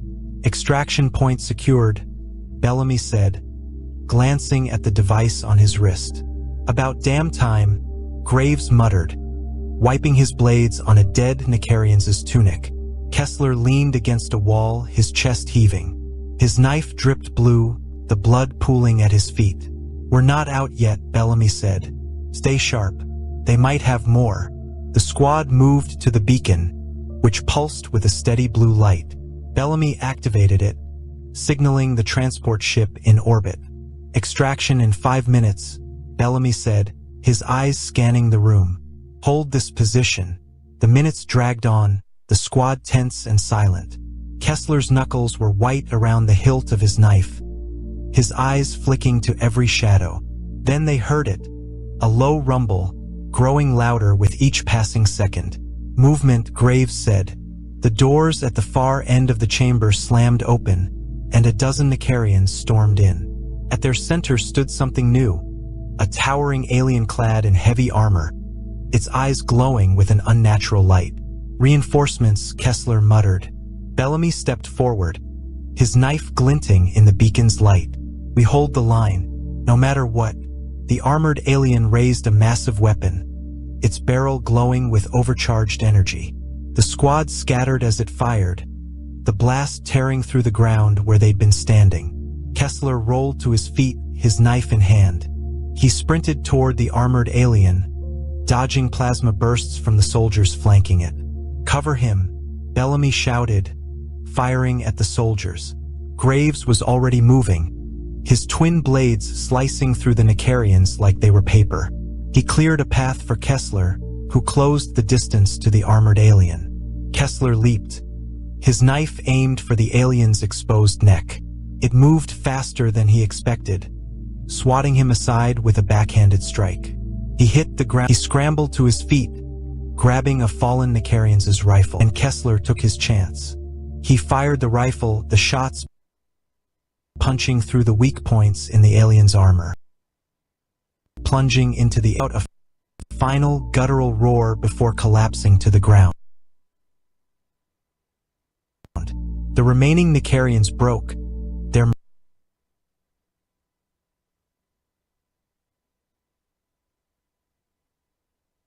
morale shattered.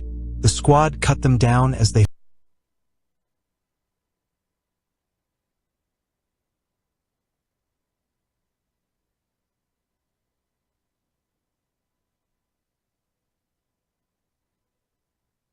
decided somewhere along their evolutionary path that they would simply collect other species and love them. The initial surveys documented an astounding variety of these pets, as humans called them.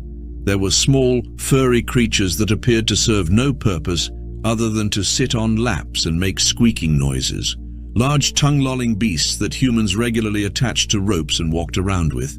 Tiny swimming creatures kept in glass boxes of water, which humans would sometimes talk to, despite the obvious inability of these beings to comprehend or respond. The research division's preliminary report was met with such skepticism that a special team was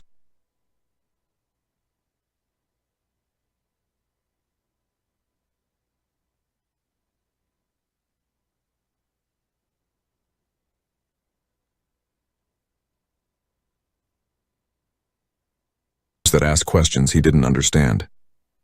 Military service record average. Combat experience basic. Special skills. Can open pickle jars without tools. He wasn't sure if that last one was relevant, but the form had a lot of blank spaces. Next, the voice belonged to a tired-looking woman behind bulletproof glass. Ryan approached with his paperwork. "I'm here about the special assignment posting," he said, sliding the forms through the slot. She looked at his file, then at him, then back at the file. "You understand this is for the Galactic Defense Coalition Exchange Program?" "Yeah," it said, "interesting assignment and travel opportunities. I've been stuck at the same base for 3 years. Mr. Walsh, this program involves training with alien species on what they classify as an extreme survival world. Most applicants require advanced psychological screening and enhanced physical conditioning." Ryan shrugged. "I went camping in Alaska last winter." How bad could it be? The strangest of all. She appeared to be made of living crystal that refracted light in impossible ways. When she moved, she chimed softly like wind through glass tubes. Her people, the Solari, were known throughout the galaxy as master tacticians who could calculate battlefield probabilities in real time. Then there was Ryan. Human. Brown hair, brown eyes, average height, slightly out of regulation on his last fitness test. He had joined the Marines because college was expensive, and his recruiter had promised he'd see the world. Technically, he supposed this counted. "Tell me, Human Ryan," Commander Thal said during their first group meeting. "What survival training has your species provided for this mission?" "Standard stuff," Ryan replied. "Basic wilderness survival, cold weather training, desert operations. Did a course on edible plants once. The other species exchanged looks that didn't require translation." Dr. Finn made a note on her datapad that sounded distinctly concerned. "Perhaps you misunderstand the nature of our destination," Captain Vore said, his translator giving his voice a metallic edge. "Mortis 7 is classified as a Class 9 death world. The gravity alone will crush most biological forms. The atmosphere requires specialized breathing apparatus. The local fauna are uniformly predatory and highly aggressive." "And that's just the first day," Lieutenant Kem added, her crystalline voice tinkling with what might have been amusement. "The weather patterns include acid precipitation, electrical storms that can fry most technology, and temperature swings that have been known to shatter military-grade equipment." Ryan nodded thoughtfully. "Sounds like camping in Scotland, I beg your pardon?" Dr. Finn leaned forward, her translation device humming with confusion. "Scottish Highlands. Went there on leave once. Rained sideways for 3 days straight. Couldn't start a fire. And something that might have been a sheep kept trying to eat my tent. This sounds similar, but with better weather reports." Commander Thal's scales shifted to a deep purple color. "Human Ryan, I believe you do not fully comprehend the severity of our situation. Mortis 7 has a mortality rate of 47% for fully equipped, technologically enhanced military personnel." "That's better than the highway I grew up on," Ryan said cheerfully. "What's the food situation like?" The question seemed to break something in the group dynamic. Captain Vore's forearms gestured, and what Ryan was learning meant either extreme agitation or the insect equivalent of throwing hands in the air. Dr. Finn made several more concerned notes.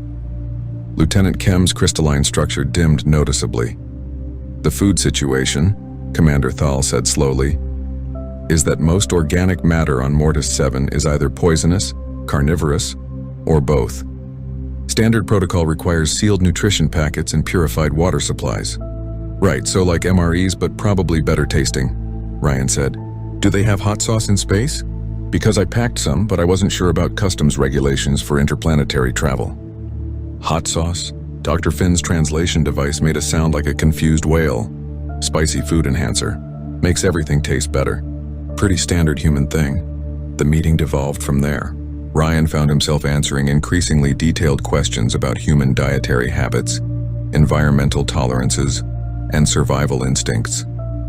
Each answer seemed to make his fellow trainees more concerned rather than less.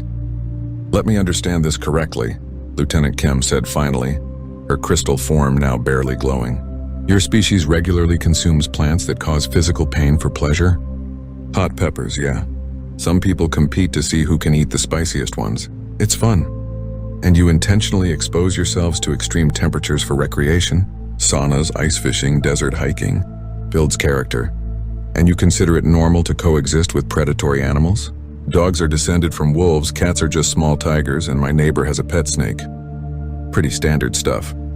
Commander Thal's scales had gone through several color changes and settled on a sickly yellow-green. Perhaps we should review the mission parameters once more. But Ryan was already thinking about other things. He wondered if the space food would be any good, whether the gravity would help or hurt his bad knee, and if anyone had remembered to pack playing cards for the downtime. This was shaping up to be the most interesting assignment he'd ever had.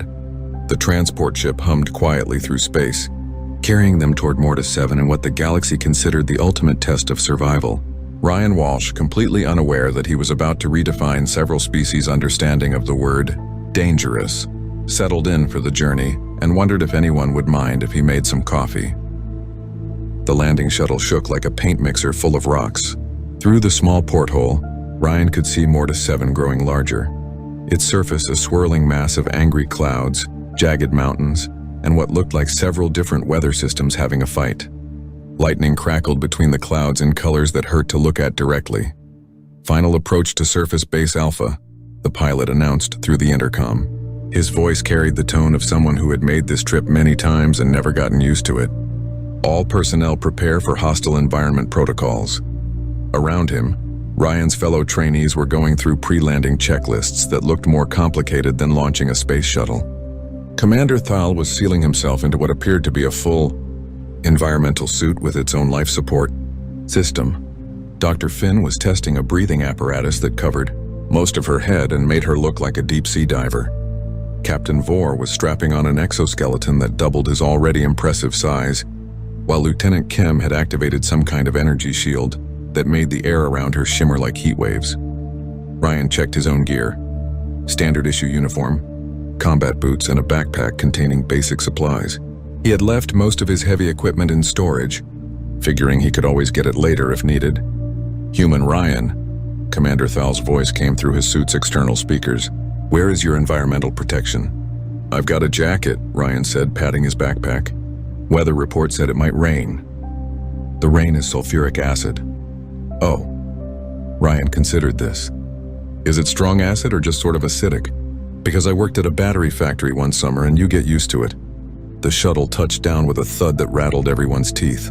Through the porthole, Ryan could see the surface of Mortis 7 for the first time. It looked like someone had taken all the worst parts of every hostile environment on Earth and mixed them together, with a few things that Earth had been lucky enough to avoid. The gravity hit him the moment the airlock opened. It felt like someone had filled his backpack with bowling balls, but it wasn't unbearable. Heavy, sure, but he'd carried heavier loads during training exercises. The air tasted metallic and sharp, like breathing in a thunderstorm, but his lungs adapted after a few breaths. Around him, his fellow trainees were struggling. Commander Thal's powered suit whined under the increased gravity load. Dr. Finn was breathing heavily through her apparatus, and even with mechanical assistance, each step looked like an effort. Captain Vore's exoskeleton was handling the gravity, but Ryan could see stress fractures already forming in the metal joints. Lieutenant Kim's energy shield flickered occasionally, and her crystal form seemed dimmer than usual. The base camp looked like a military installation designed by someone who expected to be attacked by the planet itself. Everything was reinforced, sealed, and built to withstand impacts that would level a normal building. Warning signs covered every surface, written in 12 different languages and 3 different mathematical systems. "Welcome to hell," muttered the base commander, a grizzled veteran from the Draknari military. "I'm Colonel Reeves. I've been running this nightmare for 6 months, and I've seen things that would make a combat medic quit and become a florist." He led them through the orientation briefing, which was less of a briefing and more of a very long list of things that could kill them. The local fauna included pack-hunting plants, predators that could phase through solid matter, insects the size of small aircraft, and something called a phase bear that could apparently teleport and had a taste for anything that moved. "The weather is equally hostile," Colonel Reeves continued. "Acid rain every Tuesday and Friday, electrical storms that can fry any unshielded electronics, temperature swings from -40 to +60 degrees Celsius sometimes within the same hour, and wind patterns that include actual tornadoes made of superheated plasma." Commander Thal's scales had gone a color that Ryan was learning meant deeply concerned. "Dr. Finn, was taking notes so rapidly that her datapad was smoking. Captain Vore had stopped moving entirely except for the occasional twitch of his antennae. Lieutenant Kim's crystal form was now barely visible, as if she was trying to fade out of existence entirely. "Questions?" Colonel Reeves asked. Ryan raised his hand. "Is there a cafeteria? And do you happen to have any hot sauce?" The silence that followed was the kind of silence that usually preceded either laughter or violence. Colonel Reeves stared at him for a long moment, then checked his datapad. "You're the human," he said finally. "That's me. Sun, minimum nutrition, and minimum taste. As for behind a bottle of something called Carolina Reaper sauce, with a note saying it might be useful for equipped like they were in a foreign language. Son, this is survival training. The objective is to not die." "Right, but what do we do for fun when we're not trying to not die?" The question seemed to barriers. Mortis 7 made its intentions clear. The air itself seemed hungry, carrying sounds that suggested large, unfriendly things moving just out of sight. The ground was uneven and treacherous, with patches that looked solid, but gave way to reveal pits lined with something that moved and glistened unpleasantly. Commander Thal's environmental suit was working overtime, its air scrubbers running constantly and its radiation detectors clicking like an angry insect. Dr. Finn's breathing apparatus fogged up regularly, forcing her to stop and clear it. Captain Vore's exoskeleton was making concerning mechanical noises, and Lieutenant Kim's energy shield was flickering more frequently. Ryan, meanwhile, was looking around with the expression of someone seeing a new neighborhood for the first time. He had unzipped his jacket because the air felt pleasantly cool, and he was walking with the easy gait of someone taking a casual stroll. "The flora here is particularly aggressive," Colonel Reeves explained, pointing to what looked like a normal patch of grass. "Those are razor grass. Each blade can cut through military-grade body armor." "Neat," Ryan said, kneeling down to get a closer look. "It's like nature's version of a lawnmower blade." "Don't touch it," 3 voices shouted at once. "Oh, right." Ryan stood up, brushing off his knees. "Good thing I didn't lean on it." A sound like a steam engine mixed with a chainsaw echoed from the nearby tree line. Colonel Reeves immediately gestured for everyone to freeze. "Phase bear," he whispered. "Nobody move. They hunt by detecting motion and thermal signatures." Everyone went completely still. Ryan could hear his fellow trainees' breathing apparatus and mechanical systems running at minimum power. The sound grew closer, accompanied by the unmistakable noise of something very large moving through vegetation that was fighting back. Ryan stood perfectly still for about 30 seconds, then turned his head slightly to get a better look at whatever was making the noise. "I said don't move," Colonel Reeves hissed. "Sorry," Ryan whispered back. "I've just never seen a phase bear before." "Do they actually phase, or is it more like camouflage?" The question was answered when a creature the size of a small truck materialized 20 feet away, apparently having teleported from somewhere else entirely. It looked like someone had crossed a grizzly bear with a pile of living shadow and given it too many teeth. Its eyes were the color of fresh blood, and when it opened its mouth, reality seemed to bend slightly around its fangs. Ryan's fellow trainees collectively stopped breathing. Several pieces of equipment shut down entirely rather than risk making noise. "Wow," Ryan said in what he probably thought was a whisper, but was actually audible to everyone present. "That's actually pretty cool. Does it hunt in packs, or is it more of a solitary predator?" The phase bear turned its attention directly to Ryan, tilted its massive head, and made a sound like a question mark carved out of nightmares. Ryan waved.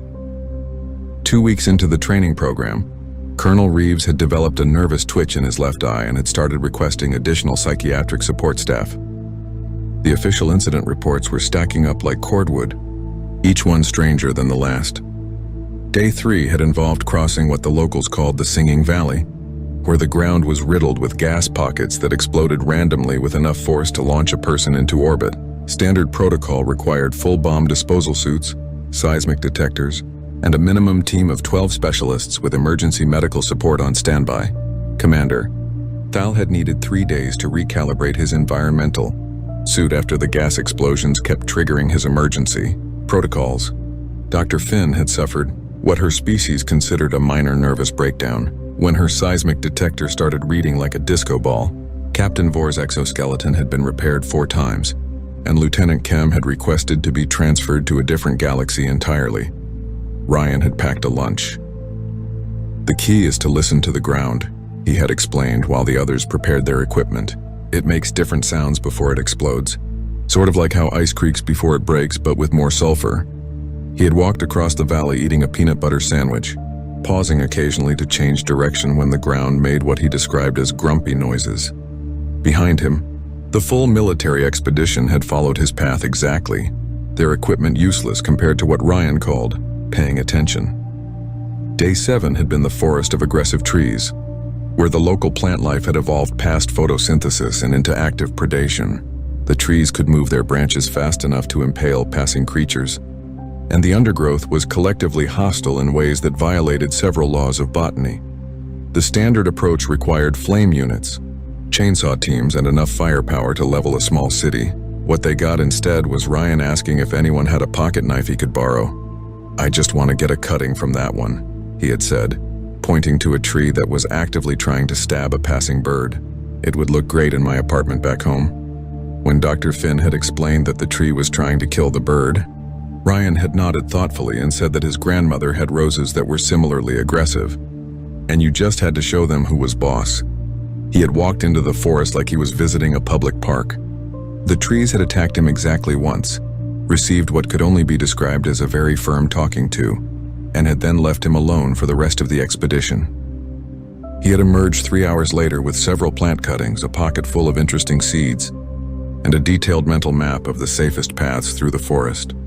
By day 10, the other trainees had started following Ryan around like ducklings, not because they trusted his judgment, but because staying near him seemed to be the only way to avoid having the planet actively try to murder them. "I don't understand it," Dr. Finn confided to her personal log. "Human Ryan approaches every lethal scenario as if it were a minor inconvenience. Yesterday, when we encountered the electric eels in the Screaming River, he asked if anyone had brought fishing line. The Screaming River had been the worst challenge yet. The water was home to creatures that looked like electric eels but were the size of subway trains, and generated enough electricity to power a small city. The current was strong enough to sweep away a tank. The water was acidic enough to dissolve most metals, and the whole river screamed constantly with the voices of everything that had ever died in it. Standard crossing procedure required a portable bridge, full electrical insulation suits, and a support team with emergency medical facilities. The operation typically took 6 hours and had a 15% casualty rate even under ideal conditions. Ryan had looked at the river for approximately 30 seconds, then started taking off his boots. "What are you doing?" Commander Thal had asked, his scales now permanently stuck on the color that meant impending doom. "Going for a swim," Ryan had replied. "Water looks fine. Bit noisy, but I grew up near a highway. The water will dissolve you." "Nah, it's not that acidic. See how it's not eating through the rocks on the shore? That means it's probably just mildly corrosive. Like swimming in a chlorinated pool but with more screaming. The eels will electrocute you. Only if I bother them. Electric eels back home are pretty chill if you don't go grabbing at them. These aren't normal electric eels. Sure they are. Just bigger. Probably means they're older and more experienced, so they'll be smarter about avoiding unnecessary conflict." Ryan had waded into the water while his fellow trainees watched in horror. The massive electric eels had surfaced to investigate, taken one look at him, and apparently decided he wasn't worth the effort. He had swum across the river in a leisurely breaststroke, pausing in the middle to wave at his teammates and point out what he thought might be interesting fish. The return trip had been even worse for everyone's nerves. Ryan had convinced one of the giant eels to give him a ride by offering it part of his energy bar. He had arrived at the far shore sitting on the back of a creature that could have powered half the galaxy, scratching it behind what might have been ears and discussing the river's ecosystem with the air of someone giving a nature documentary. "The screaming is just acoustics," he had explained when he rejoined the group. "All that electrical activity creates vibrations in the water, and the rock formations amplify them. It's actually pretty interesting from an engineering perspective."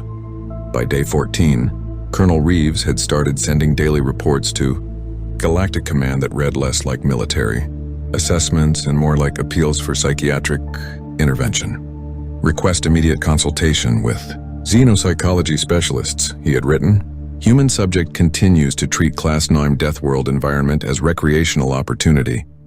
Yesterday observed subject attempting to domesticate local predator species. When questioned, Subject stated he was making friends with the neighborhood. Recommend full psychological evaluation of entire human species. The psychological evaluation had arrived in the form of Dr. Marina Santos, a human psychiatrist who had been hastily recruited from Earth's United Nations liaison office.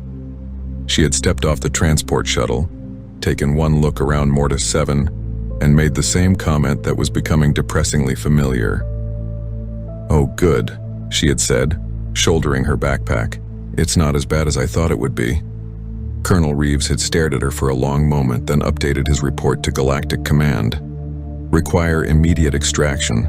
All human personnel display identical pathological lack of self-preservation instincts. Recommend reclassification of human homeworld pending further investigation. But the training program continued.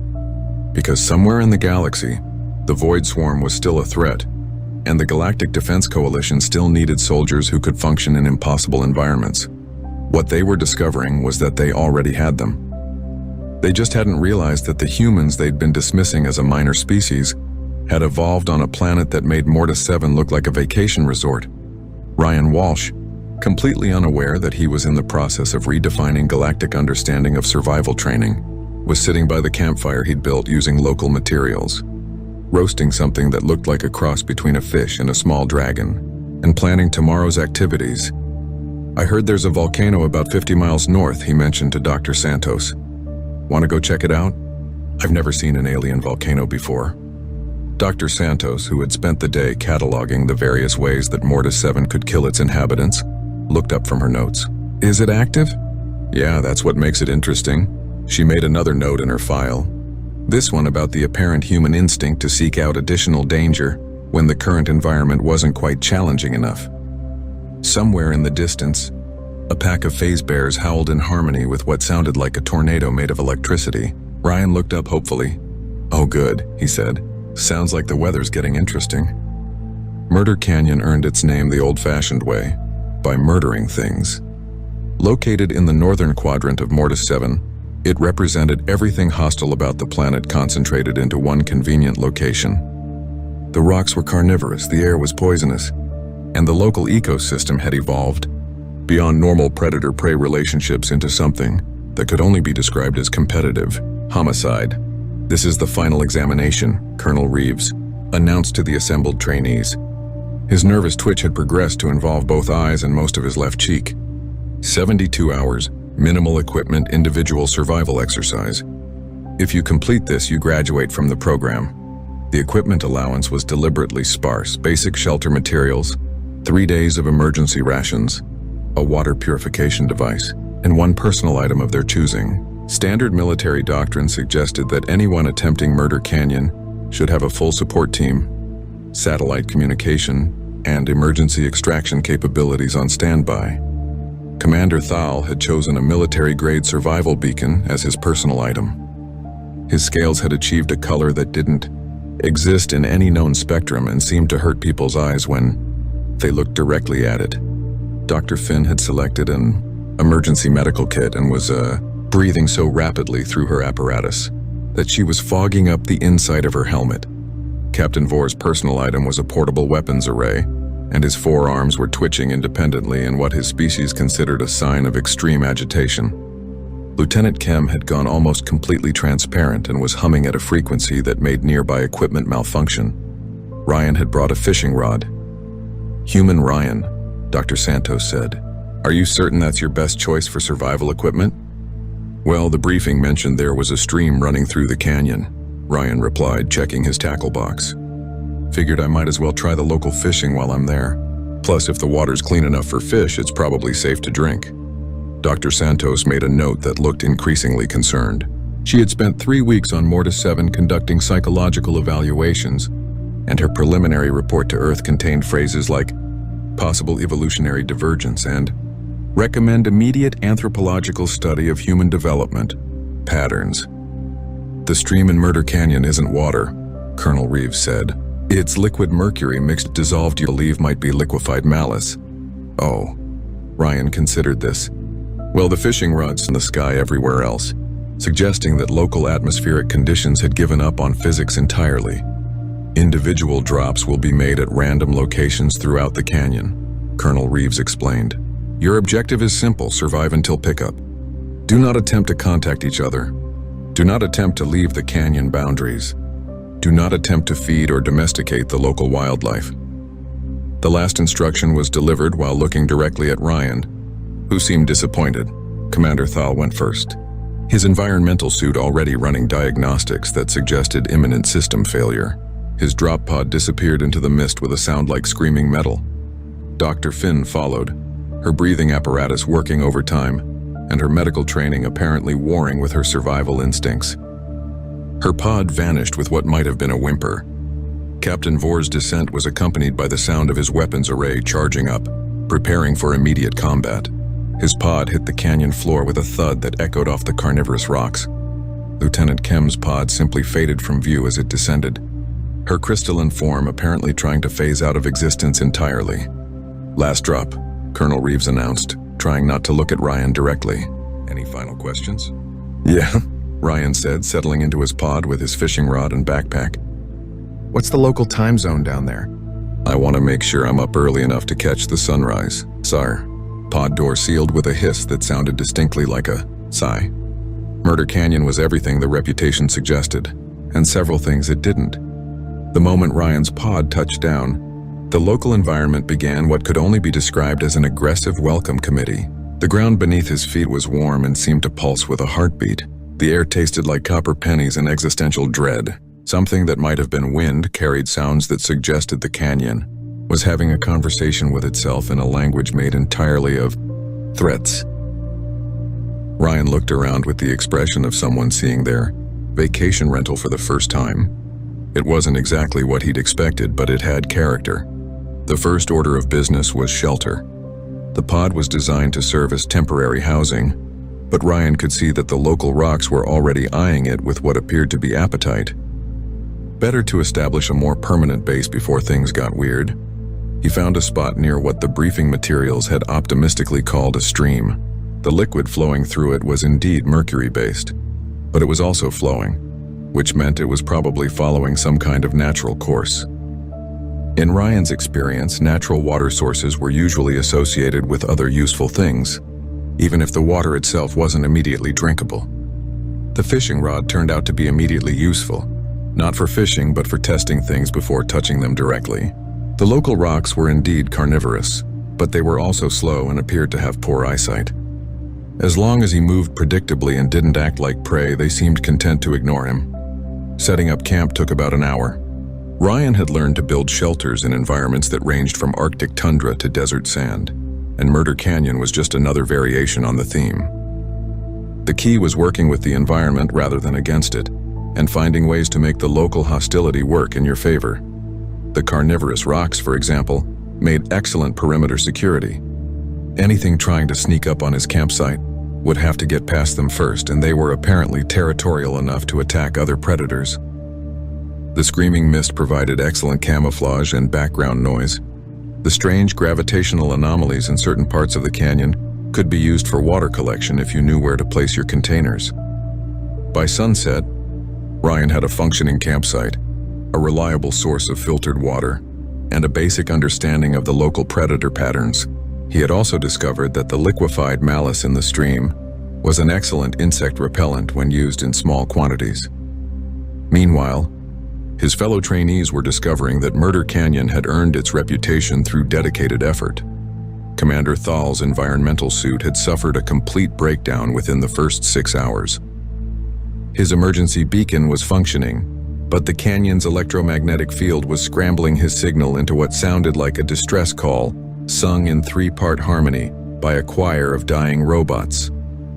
He had barricaded himself inside his drop pod and was rationing his emergency air supply while hallucinating conversations with his childhood imaginary friends. Dr. Finn's breathing apparatus had clogged with something that might have been pollen but moved, like it had opinions about the situation. She was experiencing what her species considered a complete psychological breakdown, compounded by the fact that her medical training kept trying to diagnose her own symptoms, while her survival instincts suggested that running away screaming might be the best available option. Captain, Vore had engaged his weapons array against what he perceived as multiple hostile contacts, only to discover that he was fighting his own shadow, as interpreted by the canyon's unusual lighting conditions. His exoskeleton was running low on power. His ammunition was depleted, and he was beginning to suspect that the canyon was personally offended by his presence. Lieutenant Kem had achieved complete transparency and was communicating only in frequencies that caused mild headaches in anyone who tried to listen. Her tactical analysis capabilities had completely overloaded when presented with an environment where the normal rules of cause and effect were apparently optional.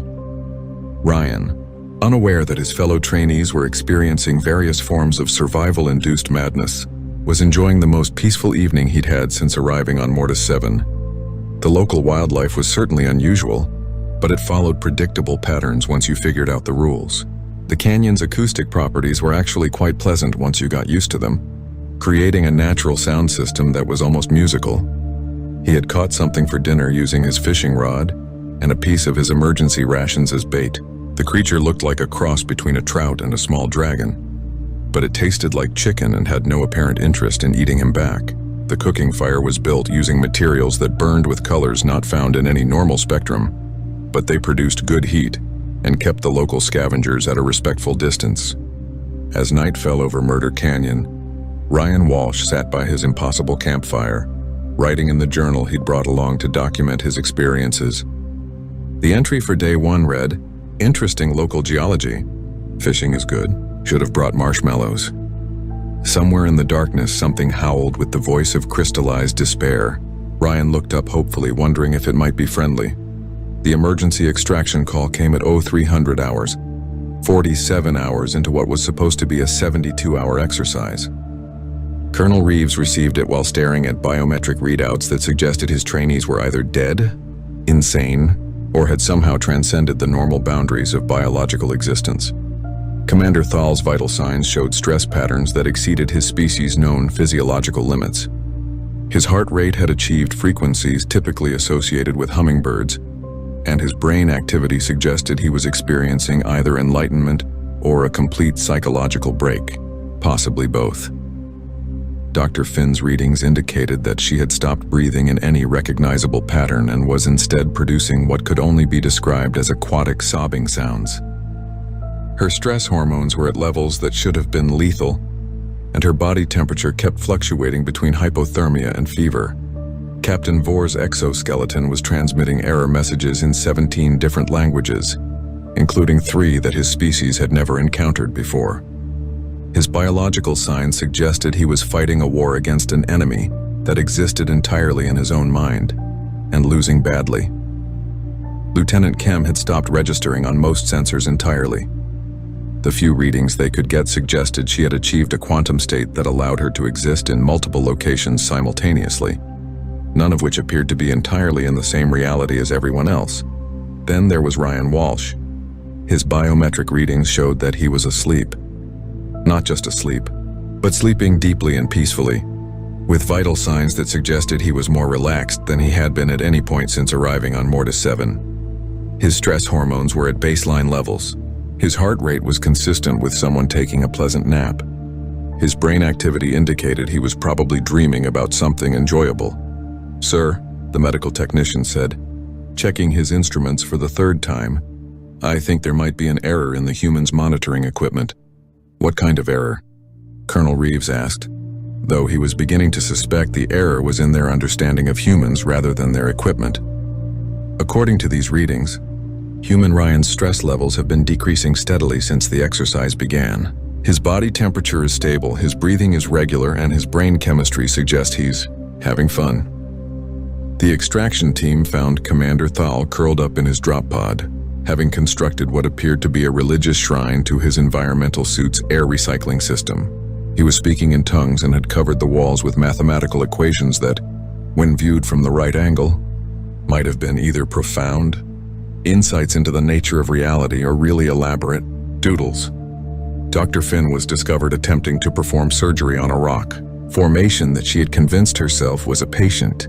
Her medical training had collided with her survival instincts in ways that violated several principles of both medicine and physics. She was treating the rock for conditions that didn't exist while simultaneously trying to hide from her own medical equipment. Captain Vor was engaged in hand-to-hand combat with a shadow that moved independently of any light source. His forearms were moving in patterns that would have been impressive if there had been an actual opponent present. He had apparently defeated several other shadows earlier in the fight, based on his victory dances and the dramatic poses he struck between combat rounds.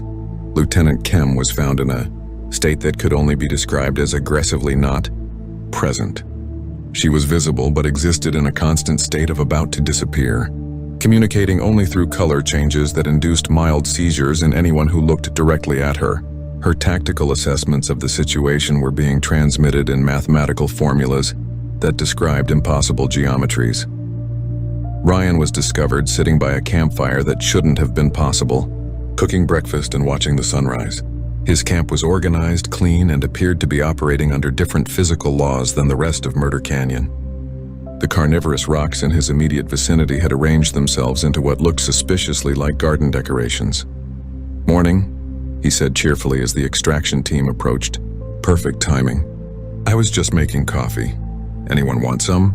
The extraction team, all of whom were wearing full hazmat suits and carrying enough firepower to level a small building, stared at him for a long moment. "Sir," the team leader said carefully, "are you aware that you've been alone in Murder Canyon for 47 hours? Yeah, it's been great. Really peaceful once you get used to the local customs. Did you know the screaming mist is actually just thermal vents? Makes it sound like wind chimes if you listen to it right. Sir, this environment is classified as lethally hostile to all known forms of life. Well, sure, if you fight it, but most places are dangerous if you don't know what you're doing. This is just more honest about it than most." The psychological evaluation that followed was conducted by Dr. Santos, 3 xenopsychology specialists, a combat stress expert, and someone whose job title was apparently theoretical survival consultant. Ryan sat in the interview room, drinking coffee and answering questions with the air of someone discussing a pleasant vacation. "Ryan," Dr. Santos began, "can you describe your experience in Murder Canyon?" "Sure. Good fishing, interesting wildlife, excellent acoustics. The gravitational anomalies took some getting used to, but once you figure out the pattern, they're actually pretty useful. Oh, and the local equivalent of sunrise is beautiful. You don't see colors like that back home. Were you ever afraid?" Ryan considered this seriously. "Well, yeah, the first night I was worried I might have set up camp too close to the stream. The mercury content makes the soil a bit unstable, and I didn't want to wake up in a sinkhole." "What about the hostile environment? The carnivorous rocks? The screaming mist? What about them? Didn't they seem dangerous to you?" "Everything's dangerous if you don't pay attention. Cars are dangerous, but people drive them every day. The ocean is dangerous, but people swim in it. This place is just more upfront about the risks." The xenopsychology specialist, a crystalline being from the Arcturus system, made a sound like breaking glass. "Human Ryan, can you describe your homeworld's environmental conditions?" "Earth, pretty standard stuff. We've got deserts, mountains, oceans, forests, weather patterns, seasonal changes, the usual." "What about dangerous wildlife?" "Oh, sure. Bears, wolves, big cats, sharks, poisonous snakes, spiders, jellyfish. Australia's got some really interesting stuff. Drop bears, box jellyfish, blue-ringed octopus, funnel web spiders. Then there's the microscopic stuff like bacteria and viruses that can kill you without you even knowing they're there." The specialist's crystalline structure was beginning to crack. "And humans consider this normal?" "Well, yeah. I mean, you learn to avoid the dangerous stuff when you can, but it's all part of the ecosystem. Most of it won't bother you if you don't bother it." "What about natural disasters? Earthquakes, hurricanes, tornadoes, floods, wildfires, volcanic eruptions, tsunamis. Pretty standard geological activity. Oh, and avalanches if you're in the mountains, and flash floods in the desert. Blizzards if you're up north." The room fell silent except for the sound of several people updating their psychological assessment files. The combat stress expert was making notes that appeared to include the word impossible several times, underlined heavily.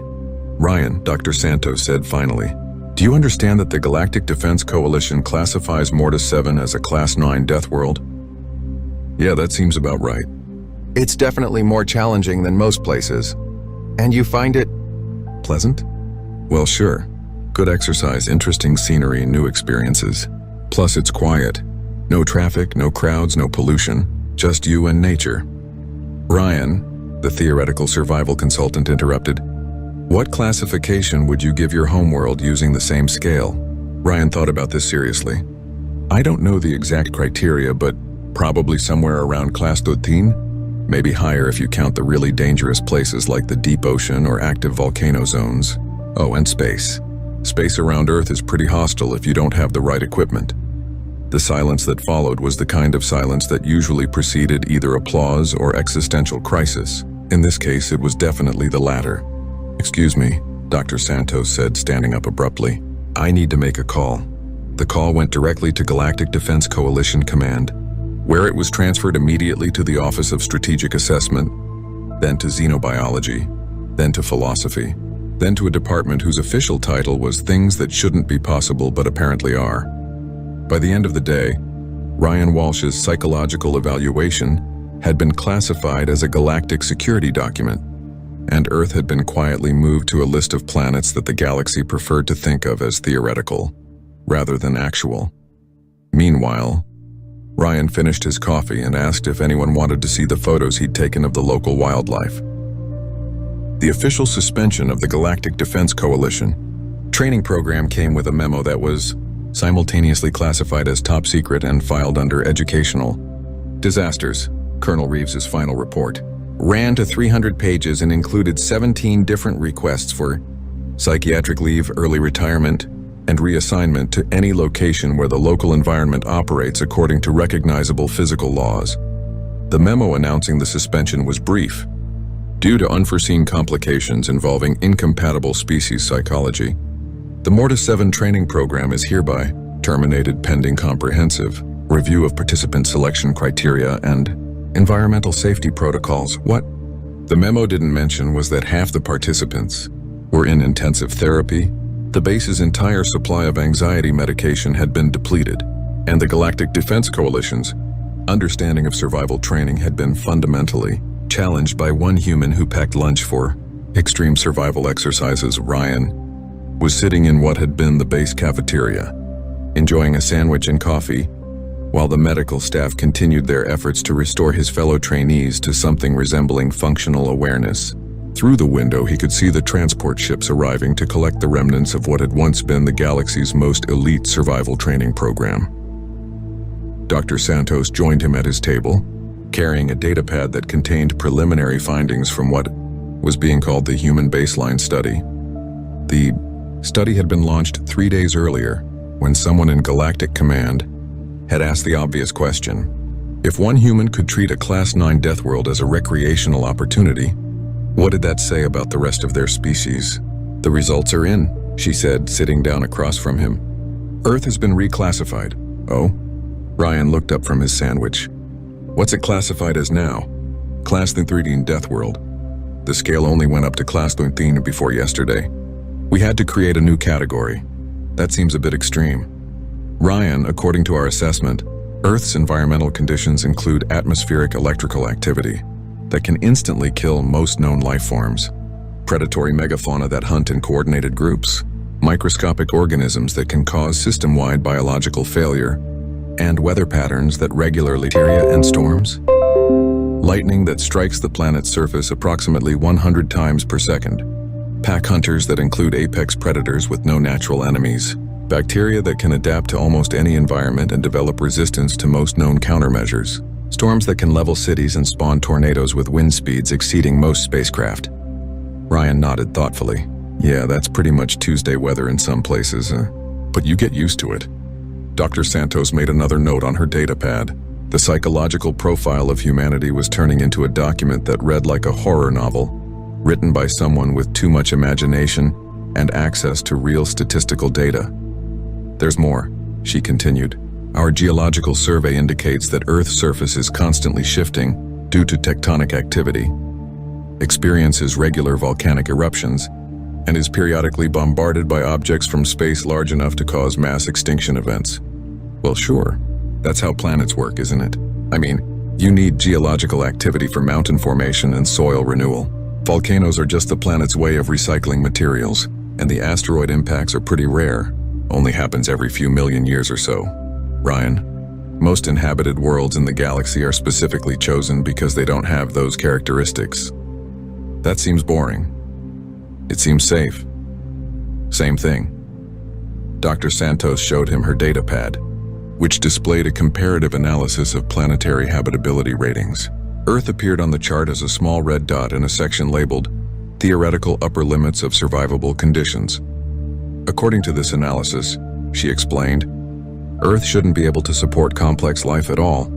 The fact that it not only supports life but has produced a species that considers its conditions normal is causing some significant revisions to galactic theories about evolution and adaptation. Through the cafeteria window, they could see Commander Thal being gently loaded onto a medical transport.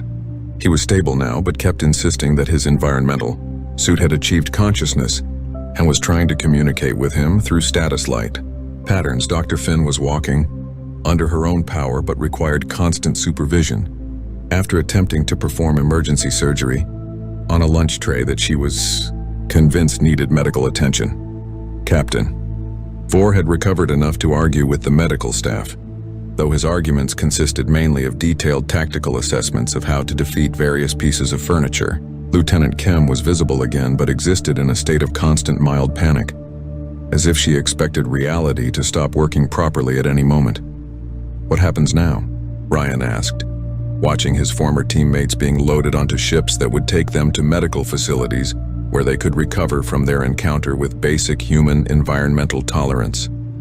Well, officially the training program is suspended indefinitely.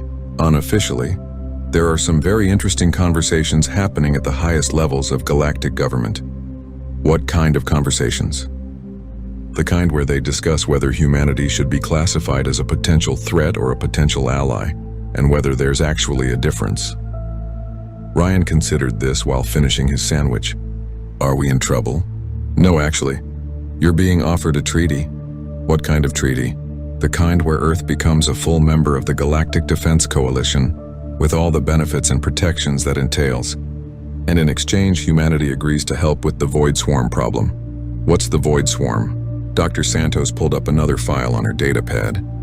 The image showed something that looked like a cross between a space jellyfish and a geometric nightmare, surrounded by what appeared to be the remains of several star systems. They're a hostile alien species that consumes entire solar systems.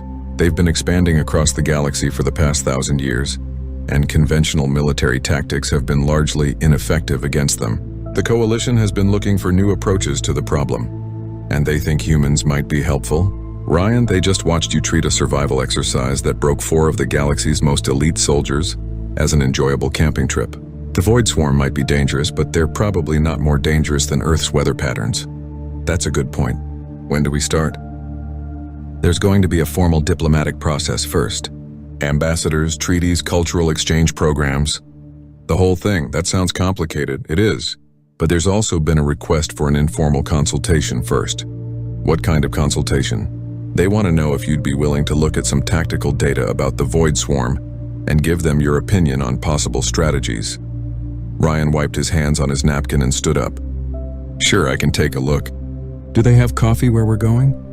I'm sure they can arrange something. As they walked toward the transport ships that would take them to Galactic Defense Coalition headquarters, Ryan looked back at Mortis 7 one last time. It had been a good visit, even if it had ended earlier than expected.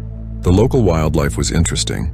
The geological formations were unique, and he'd managed to get some decent fishing in. By the way, he said as they boarded the ship, I never did get to see that volcano I heard about.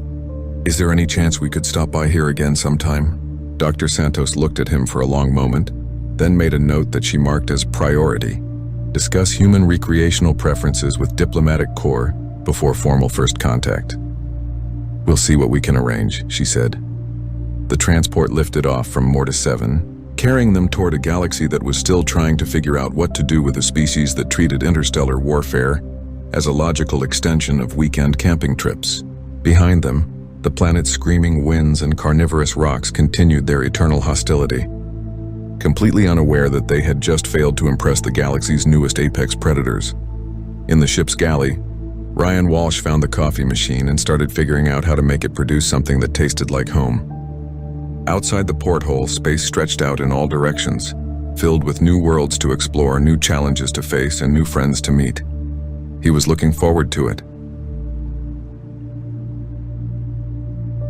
The sound of children laughing echoed across the courtyard of the Galactic Juvenile Education Facility. Rick Walsh sat on a bench near the fountain, watching a group of young Centauri students play a game that looked like a combination of tag and zero-gravity ballet.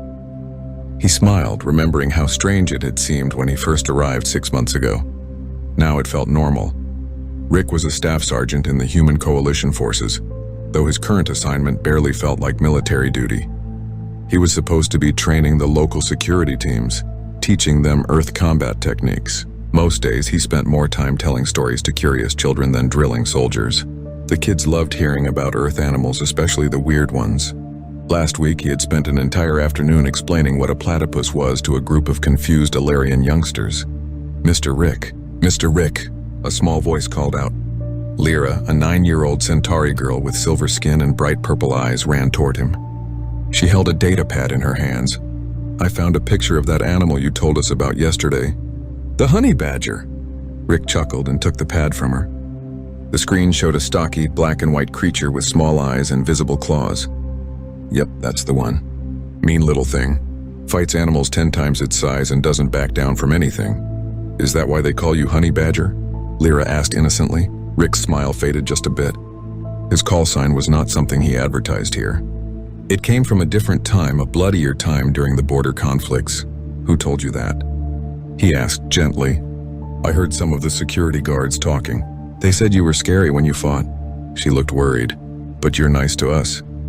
Rick ruffled her hair, careful not to touch the sensitive nerve clusters on her scalp. I'm nice to people who deserve nice. Animals like the honey badger, they're only dangerous when something threatens what they care about. Remember that, okay? Lyra nodded and ran back to her friends. Rick watched her go, then glanced up at the sky. It was clear today, a pale green color thanks to Viridian Iphi's unusual atmosphere. 3 moons hung visible even in daylight. Beautiful, peaceful, too peaceful. Rick's instincts had been bothering him for 3 days now. Little things. The supply ship that was supposed to arrive yesterday never showed up. The military communication channels had more chatter than usual. But when he asked about it, everyone said it was just routine exercises. This morning, he had noticed the automated defense turrets on the facility's outer walls were running diagnostic tests, which usually meant someone suspected they might need to use them soon.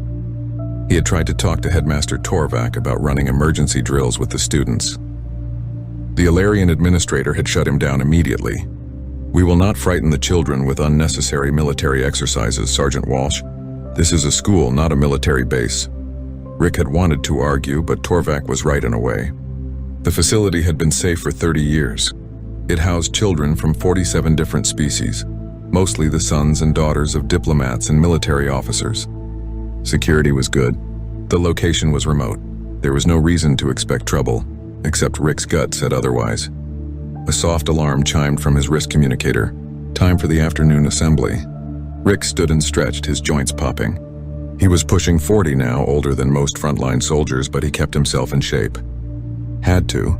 You never knew when old skills might be needed again. The courtyard filled with students as classes let out.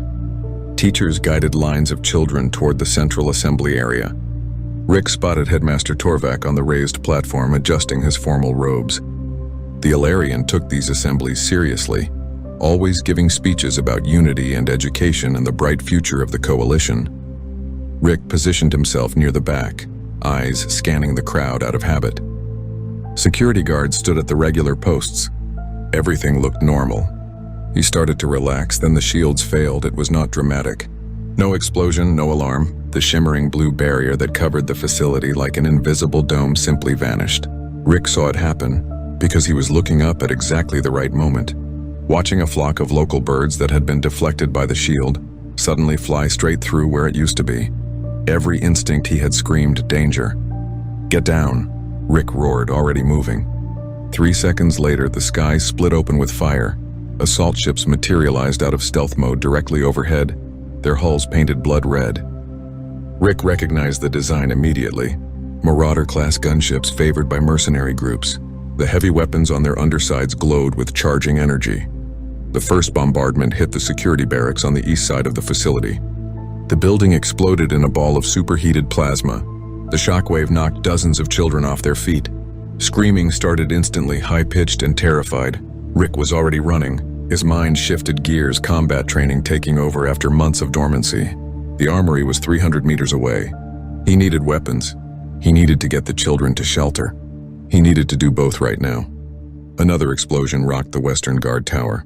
Rick saw bodies thrown through the air. The automated defenses were not responding. That meant someone had hacked the systems before the attack. This was planned. Professional dark shapes dropped from the assault ships. Mercenaries in powered armor descending on jump jets. They landed hard in the courtyard, weapons already firing. Coalition guards who tried to fight back were cut down in seconds. Rick grabbed two small children who were frozen in terror and shoved them behind a decorative planter. "Run to the admin building. Underground shelter, go now." One of the children, a young Threxian boy, just stared at him with huge eyes. Rick forced himself to soften his voice. "I need you to be brave. Can you do that for me? Run fast and don't look back." The boy nodded and grabbed his friend's hand. They ran. Rick moved through the chaos, pulling children out of the open, directing them toward safety. A plasma bolt seared past his head, close enough that he smelled burning air. He dove behind the fountain as more shots chewed into the stone structure. A group of students huddled near the platform, pinned down by mercenary fire. He counted 8 children. Lyra was among them, pressed flat against the ground with tears streaming down her face. Their eyes met across 30 meters of open ground. She called out his name.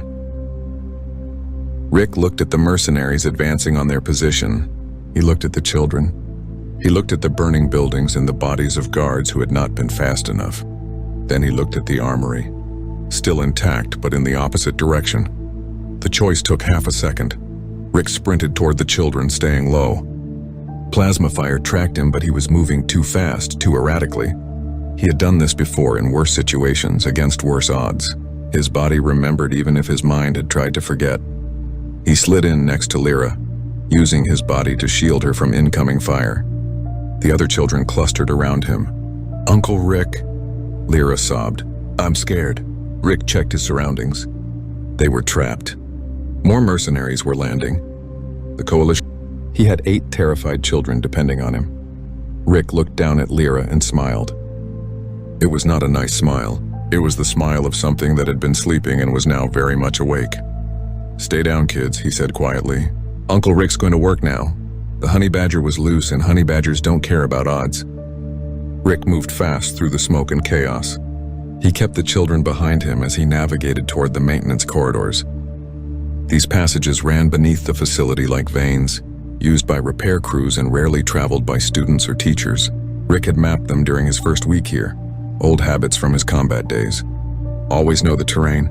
Always have an escape route. Stay close and stay quiet," he whispered to the 8 children following him. They obeyed without question, their fear making them compliant. Good. Fear could be useful if it kept them careful.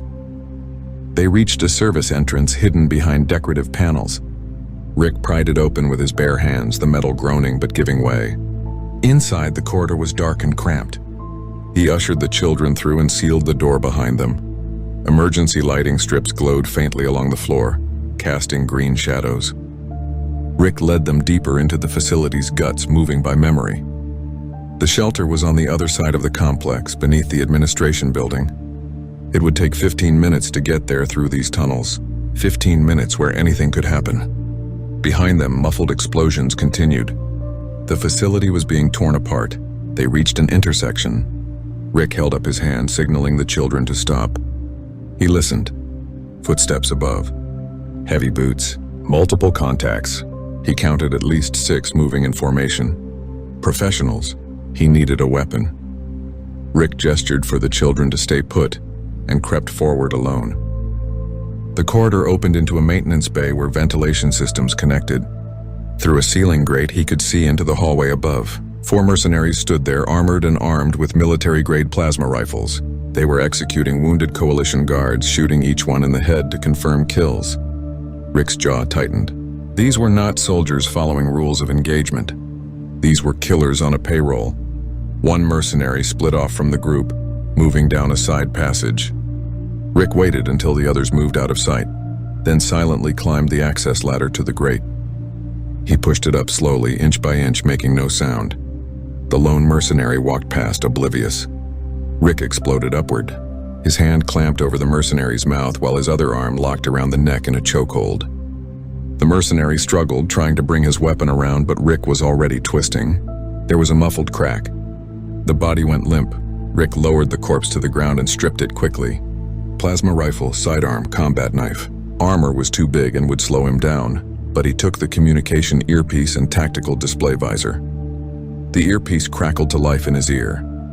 Mercenary chatter, Sector 7 clear. No resistance, main courtyard secured. We have the landing pads. Command, this is Team 3. We've got approximately 40 hostages in the auditorium, adults and juveniles. Rick filed away every piece of information. 60 combatants total based on the unit designations he was hearing. Their commander was someone called Cross. Their mission was hostage-taking, not slaughter. They wanted leverage that gave him an advantage. They would be cautious about collateral damage. He would not. Rick returned to the children. They stared at the weapons he now carried with wide eyes. Lyra looked like she might cry again. I'm still the same person, Rick said gently. These are just tools. Tools I know how to use to keep you safe. Understand? They nodded. He led them onward. The maintenance tunnels brought them near the administration building without encountering more mercenaries. Rick could see the reinforced shelter doors ahead, sealed but intact. Good. He activated the emergency override code and the heavy doors hissed open. Inside, he found chaos. 50 or 60 people, students and staff, huddled in the dim emergency lighting. Coalition guards stood at the entrance with weapons drawn until they recognized Rick. Sergeant Walsh, Lieutenant Dal, a Centauri officer with blue skin and sharp features, rushed forward. Thank the stars. We thought everyone in the courtyard was dead. Most are, Rick said flatly. He guided his group of children inside, and they were immediately swarmed by relieved teachers. What's your status? We have maybe 20 combat-capable personnel. 15 guards, 5 armed teachers. The rest are civilians and children. The shields are down, communications are jammed, and we have no contact with reinforcements. How long until help arrives? Dal's face darkened. Best case, 4 hours. The nearest coalition fleet is 3 systems away. Rick nodded. That was about what he expected. The mercenaries have 40 more hostages in the auditorium. They're planning to use them as leverage. We should fortify this position and wait for extraction, Dal said. This shelter was built to withstand orbital bombardment. We can hold. For how long? Rick asked. They control the facility.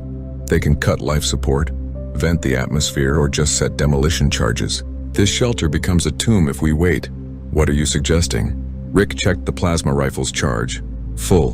Good. I'm going back out there. Dal grabbed his arm. That's suicide. You're one man against 60 trained mercenaries. 57, Rick corrected. I already killed 3. He pulled his arm free. Torium, that's your signal to push out and secure the landing pads. We need to call for help. You'll never reach the auditorium alive. Rick smiled that cold smile again. You don't know much about honey badgers, do you, Lieutenant? Before Dal could respond, Rick was moving toward the shelter exit. A small voice stopped him. Uncle Rick, wait. Pax, the young Threxian boy he had saved earlier, ran up to him. The child held out a small device. I know the facility better than anyone. All the kids do. We know every vent, every hidden passage. We want to help. Rick knelt down to the boy's level. You already helped by being brave and getting to safety. That's enough. But you're going to fight them alone. That's what I do, kid.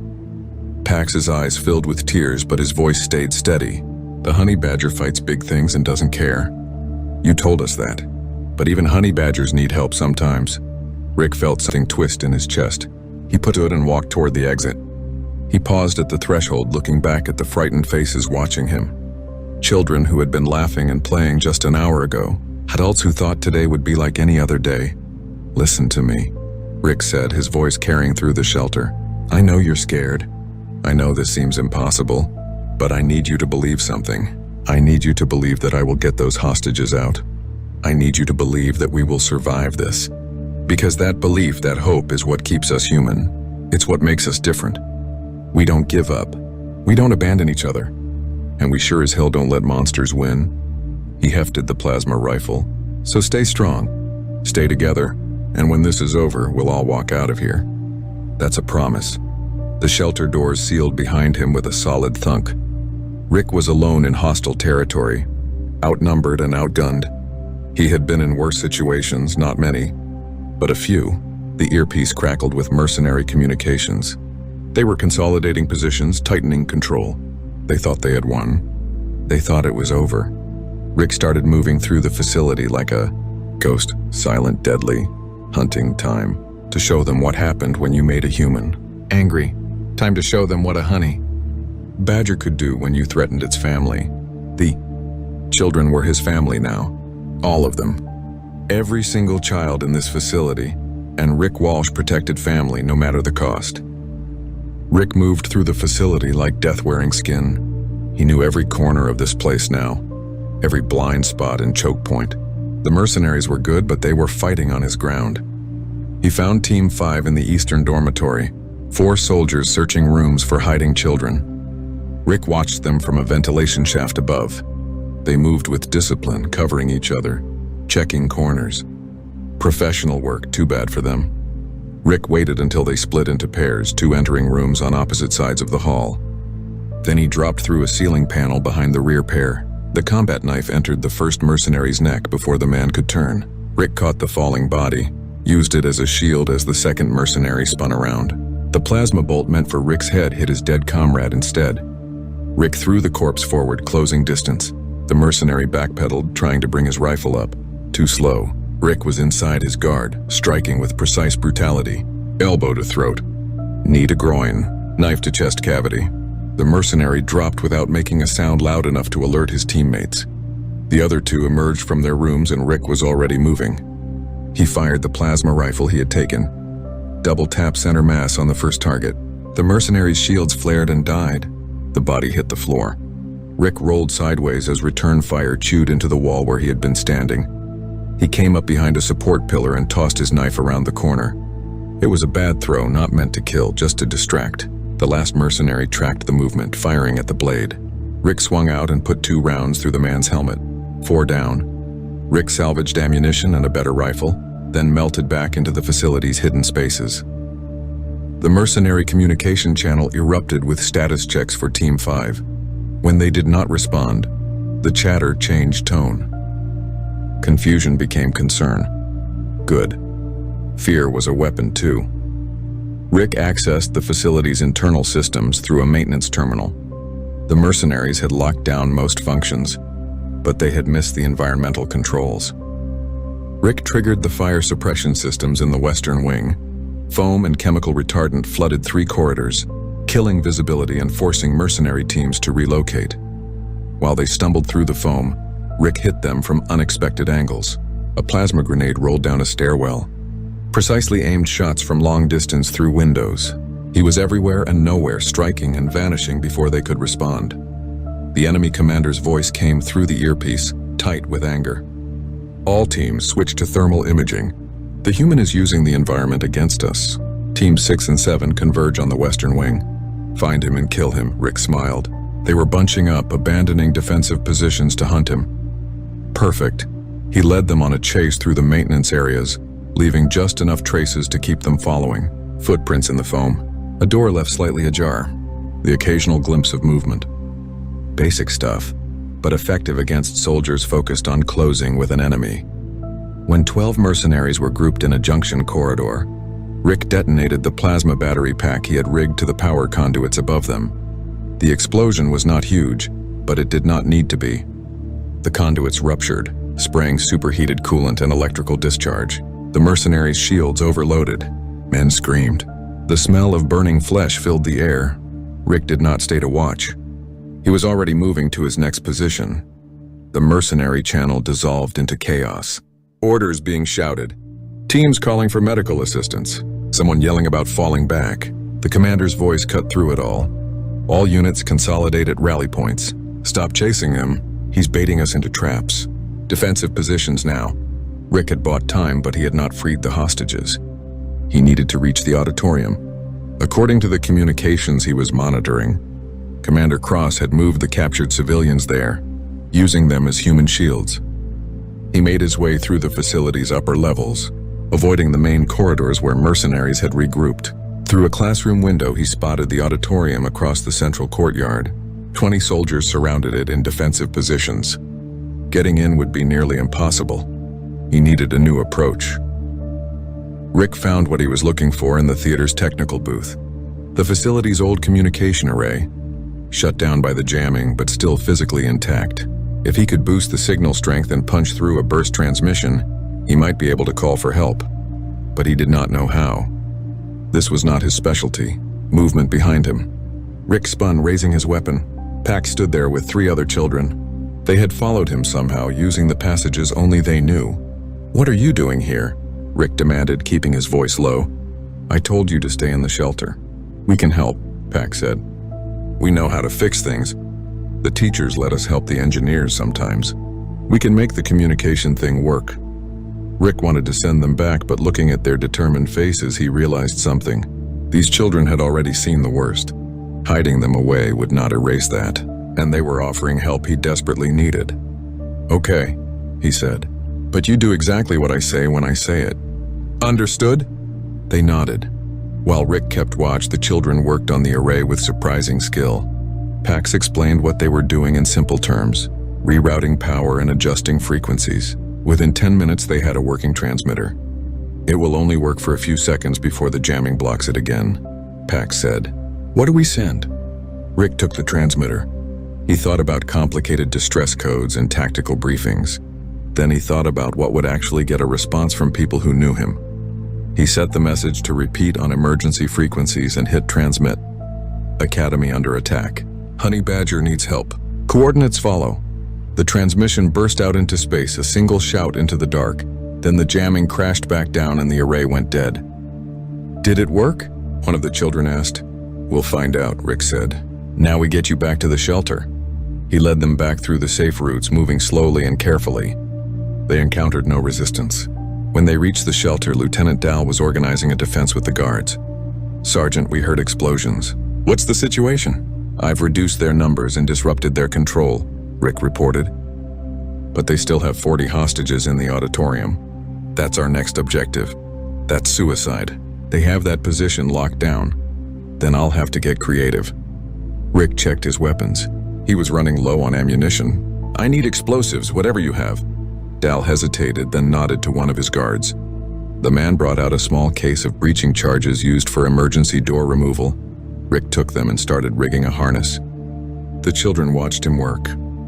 "Uncle Rick," Lyra said quietly, "are you going to die?" He paused, looking at her honest, scared face. He could lie, but she deserved better. "Maybe," he said, "but that won't stop me from trying. Because here's the thing about honey badgers, Lyra. They don't fight because they think they'll win. They fight because something needs protecting. And as long as I can still move, as long as I can still pull a trigger, those people in the auditorium have a chance." He stood up, fully armed now. "Lieutenant Dal, give me 20 minutes. Then push for the landing pads with everyone who can fight. We need to signal for help. 20 minutes won't be enough." Rick headed for the exit. "Then I'll just have to work faster." The doors sealed behind him for the second time. Somewhere in the facility, 40 people waited for rescue or death. Rick intended to give them the first option, even if it cost him everything. Rick observed the auditorium from his position in the ceiling crawlspace. Below him, 40 hostages sat in the center of the large room, surrounded by armed mercenaries. He counted 18 guards positioned around the perimeter. Commander Cross stood near the stage, a tall figure in crimson armor, speaking into a communication device. The hostages looked terrified. Teachers held young children close. Older students tried to stay calm, but their fear was obvious. Headmaster Torvak sat among them, his usual confident posture replaced by something broken and defeated. Rick had 18 minutes left before Lieutenant Dals pushed to the landing pads. He needed to create enough chaos to split the mercenary forces. Time to work. He moved through the crawl space above the auditorium, planting breaching charges at key structural points. He was not trying to bring down the building, just create openings. The technical booth overlooked the main floor from a high angle. Perfect position. Rick descended into the booth quietly. The equipment here controlled lighting, sound, and environmental systems for the auditorium. He began preparing his surprise, setting timers and routing commands. Below, Commander Cross addressed the hostages. Your coalition is being contacted now. They will have simple terms. Withdraw all forces from the outer reach territories or you die. Your governments value territory less than they value your lives, so you should hope they choose wisely. A young Alarian teacher spoke up, voice shaking. Why are you doing this? These are children. Cross turned to her slowly. Because children make excellent leverage. Adults will do anything to protect their offspring. It is weakness we exploit. Rick's finger hovered over the activation switch. He wanted to kill this man so badly his hand shook. But timing mattered. He needed maximum confusion. He triggered the first charge. The explosion blew out a section of wall near the stage. Alarms immediately began wailing throughout the facility. Rick activated every sound and light system in the auditorium at once. Speakers roared with feedback. Emergency strobes flashed in random patterns. Fire suppression foam began spraying from ceiling nozzles. The mercenaries reacted instantly, training taking over. They moved to defensive positions, but their formations were broken by the chaos. Hostages scattered in panic, some running for the exits, others freezing in place. Rick dropped through a ceiling panel into the technical booth's upper platform. He began firing controlled shots into the mercenary positions below. 3 went down in the first seconds before the others located him. Return fire chewed into the booth's protective barriers. On the main floor, Headmaster Torvak saw what was happening. Saw Rick fighting alone against impossible odds. Something in the old administrator's face changed. He grabbed the young teacher next to him. Get the children to the exits, he shouted over the noise. When they're confused, we move. The teacher stared at him. We'll be killed, maybe, but that human is dying to save us. I won't let his sacrifice be wasted. Torvak stood up despite the plasma fire filling the air. Everyone move now! Exit doors, go! Some hostages ran. Others hesitated. Rick provided covering fire, forcing the mercenaries to take cover instead of shooting fleeing civilians. But there were too many angles, too many guns. A plasma bolt caught a running Centauri man in the back. He fell. A child screamed. Rick changed tactics. He threw a plasma grenade toward the largest group of mercenaries. They scattered. In that moment, Rick jumped from the booth platform, using a deployed banner as an improvised rope to swing down to the main floor. He landed hard, rolled, came up firing. The closest mercenary went down. Rick grabbed his fallen body and used it as a shield while advancing. Plasma fire from multiple directions hit the corpse. Rick fired around it, targeting weapons and exposed limbs, disabling rather than killing when possible to create obstacles and confusion.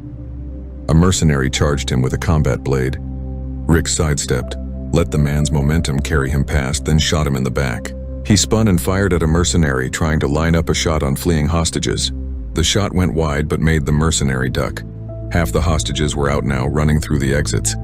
Rick moved to a position between them and the mercenaries, drawing fire deliberately. Plasma bolts scorched past him. One grazed his arm, burning through sleeve and skin. He ignored the pain. Commander Cross appeared from behind cover, his personal shields shimmering. You must be the one they call Honey Badger. I heard you were dead. Not yet, Rick said, firing. His shot splashed harmlessly off Cross's military-grade shields. You cannot win this. Look around. My men still outnumber you. The hostages you saved will be recaptured. Your heroics change nothing. Rick smiled, blood running down his burned arm. You're wrong. I already won. How? Because those kids are running. Because that old administrator found his courage. Because humans don't measure victory by whether we survive. We measure it by whether we protected what mattered. Cross raised his weapon. Then die with your pride. The auditorium doors burst open. Lieutenant Dal and 20 armed defenders poured in, firing as they came. The mercenaries, caught between Rick's position and the new threat, broke formation. Some tried to return fire. Others attempted to flee. Rick used the confusion to close distance with Cross. He tackled the commander, both of them crashing to the floor. Cross was stronger, his armor giving him advantage. They struggled for control. Above them, the ceiling groaned. Rick's charges had done more damage than he intended. Structural supports were failing. Dal's voice rang out. Everyone out. Buildings coming down! The defenders grabbed hostages and ran. Rick and Cross continued fighting among the chaos. The commander's fist caught Rick's jaw, snapping his head back. Rick responded with an elbow strike that cracked Cross's helmet visor. You're insane. Cross gasped. "We're both going to die." "Good," Rick said and punched him again. Hands grabbed Rick from behind. Lieutenant Dal and 2 guards were dragging him toward the exit. "Let go," Rick shouted. "He's their commander." "And you're no good to anyone dead," Dal snapped. "Move." They ran for the exit as the ceiling began collapsing. Cross scrambled to his feet and ran the opposite direction, heading for a side emergency exit. Dust and debris filled the air. The main chandelier fell, crushing 2 mercenaries who were too slow. Rick's group burst out into the courtyard just as a section of the auditorium roof caved in. They kept running, putting distance between themselves and the collapsing structure. Behind them, explosions echoed as power systems overloaded. When they finally stopped, Rick counted heads. All the hostages were out, some wounded but alive. The defenders had taken casualties, but most survived. Lieutenant Dal looked at the burning auditorium, then at Rick. "That was the most reckless, stupid, insane thing I have ever witnessed." Rick wiped blood from his mouth. "Did it work?" "The hostages are free. The mercenaries are scattered." "I'd say yes, it worked," a young voice called out. "Uncle Rick!" Lyra's older sister ran toward them from the group of freed hostages. She threw her arms around Rick, sobbing. "Thank you. Thank you for saving us." Rick awkwardly patted her back, uncomfortable with the gratitude. "Just doing my job." "No," Headmaster Torvak approached, his robes torn and dirty. "You did far more than your job. You gave us hope when we had none. You showed us what courage looks like." The old Ilarian met Rick's eyes. "I was wrong about you. Wrong to dismiss your concerns. Wrong to think peace meant we could forget how to fight. You tried to prepare us and I refused to listen." Rick shook his head. "Doesn't matter now. We're not done yet. Cross is still out there with at least 20 mercenaries. We need to secure the landing pads and call for real help." As if summoned by his words, a low rumble filled the air. Everyone looked up. The sky split open with light. Coalition fighters screamed through the atmosphere, weapons hot and targeting systems locked. Behind them, the massive shape of a battle cruiser dropped out of faster-than-light travel, its hull bearing the name Vigilant. Rick's emergency transmission had gotten through. Help had arrived. The Coalition fighters hit the mercenary ships like hammers of light. Plasma cannons tore into the Marauder-class vessels still hovering above the facility. One exploded immediately, its reactor breaching in a brilliant flash. The other 2 tried to run, activating their stealth systems and boosting for orbit. They did not make it. Missiles from the Vigilant tracked them through every evasion attempt. The second ship died in a cascade of secondary explosions. The third managed to return fire, its desperate shots splashing against the battlecruiser's shields, before a fighter wing surrounded it and pounded it into debris. The sky cleared of threats in under 3 minutes. On the ground, the remaining mercenaries saw their escape routes vanish. Some threw down their weapons immediately. Others, either braver or more foolish, tried to fight. Coalition Marines dropped from assault shuttles, heavily armed and ready for combat. The brief firefights that erupted were one-sided. Rick watched it happen from the courtyard, leaning against a broken fountain. His body was starting to register all the damage he had taken. Burns, cuts, bruises, probably some cracked ribs. His right arm was barely functional. But he stayed on his feet because sitting down felt too much like giving up. Lieutenant Dal coordinated with the arriving Marines, directing them to pockets of remaining resistance. The freed hostages were being evacuated to the shuttles for medical treatment. Children cried, some in relief, others still terrified. Teachers did their best to comfort them.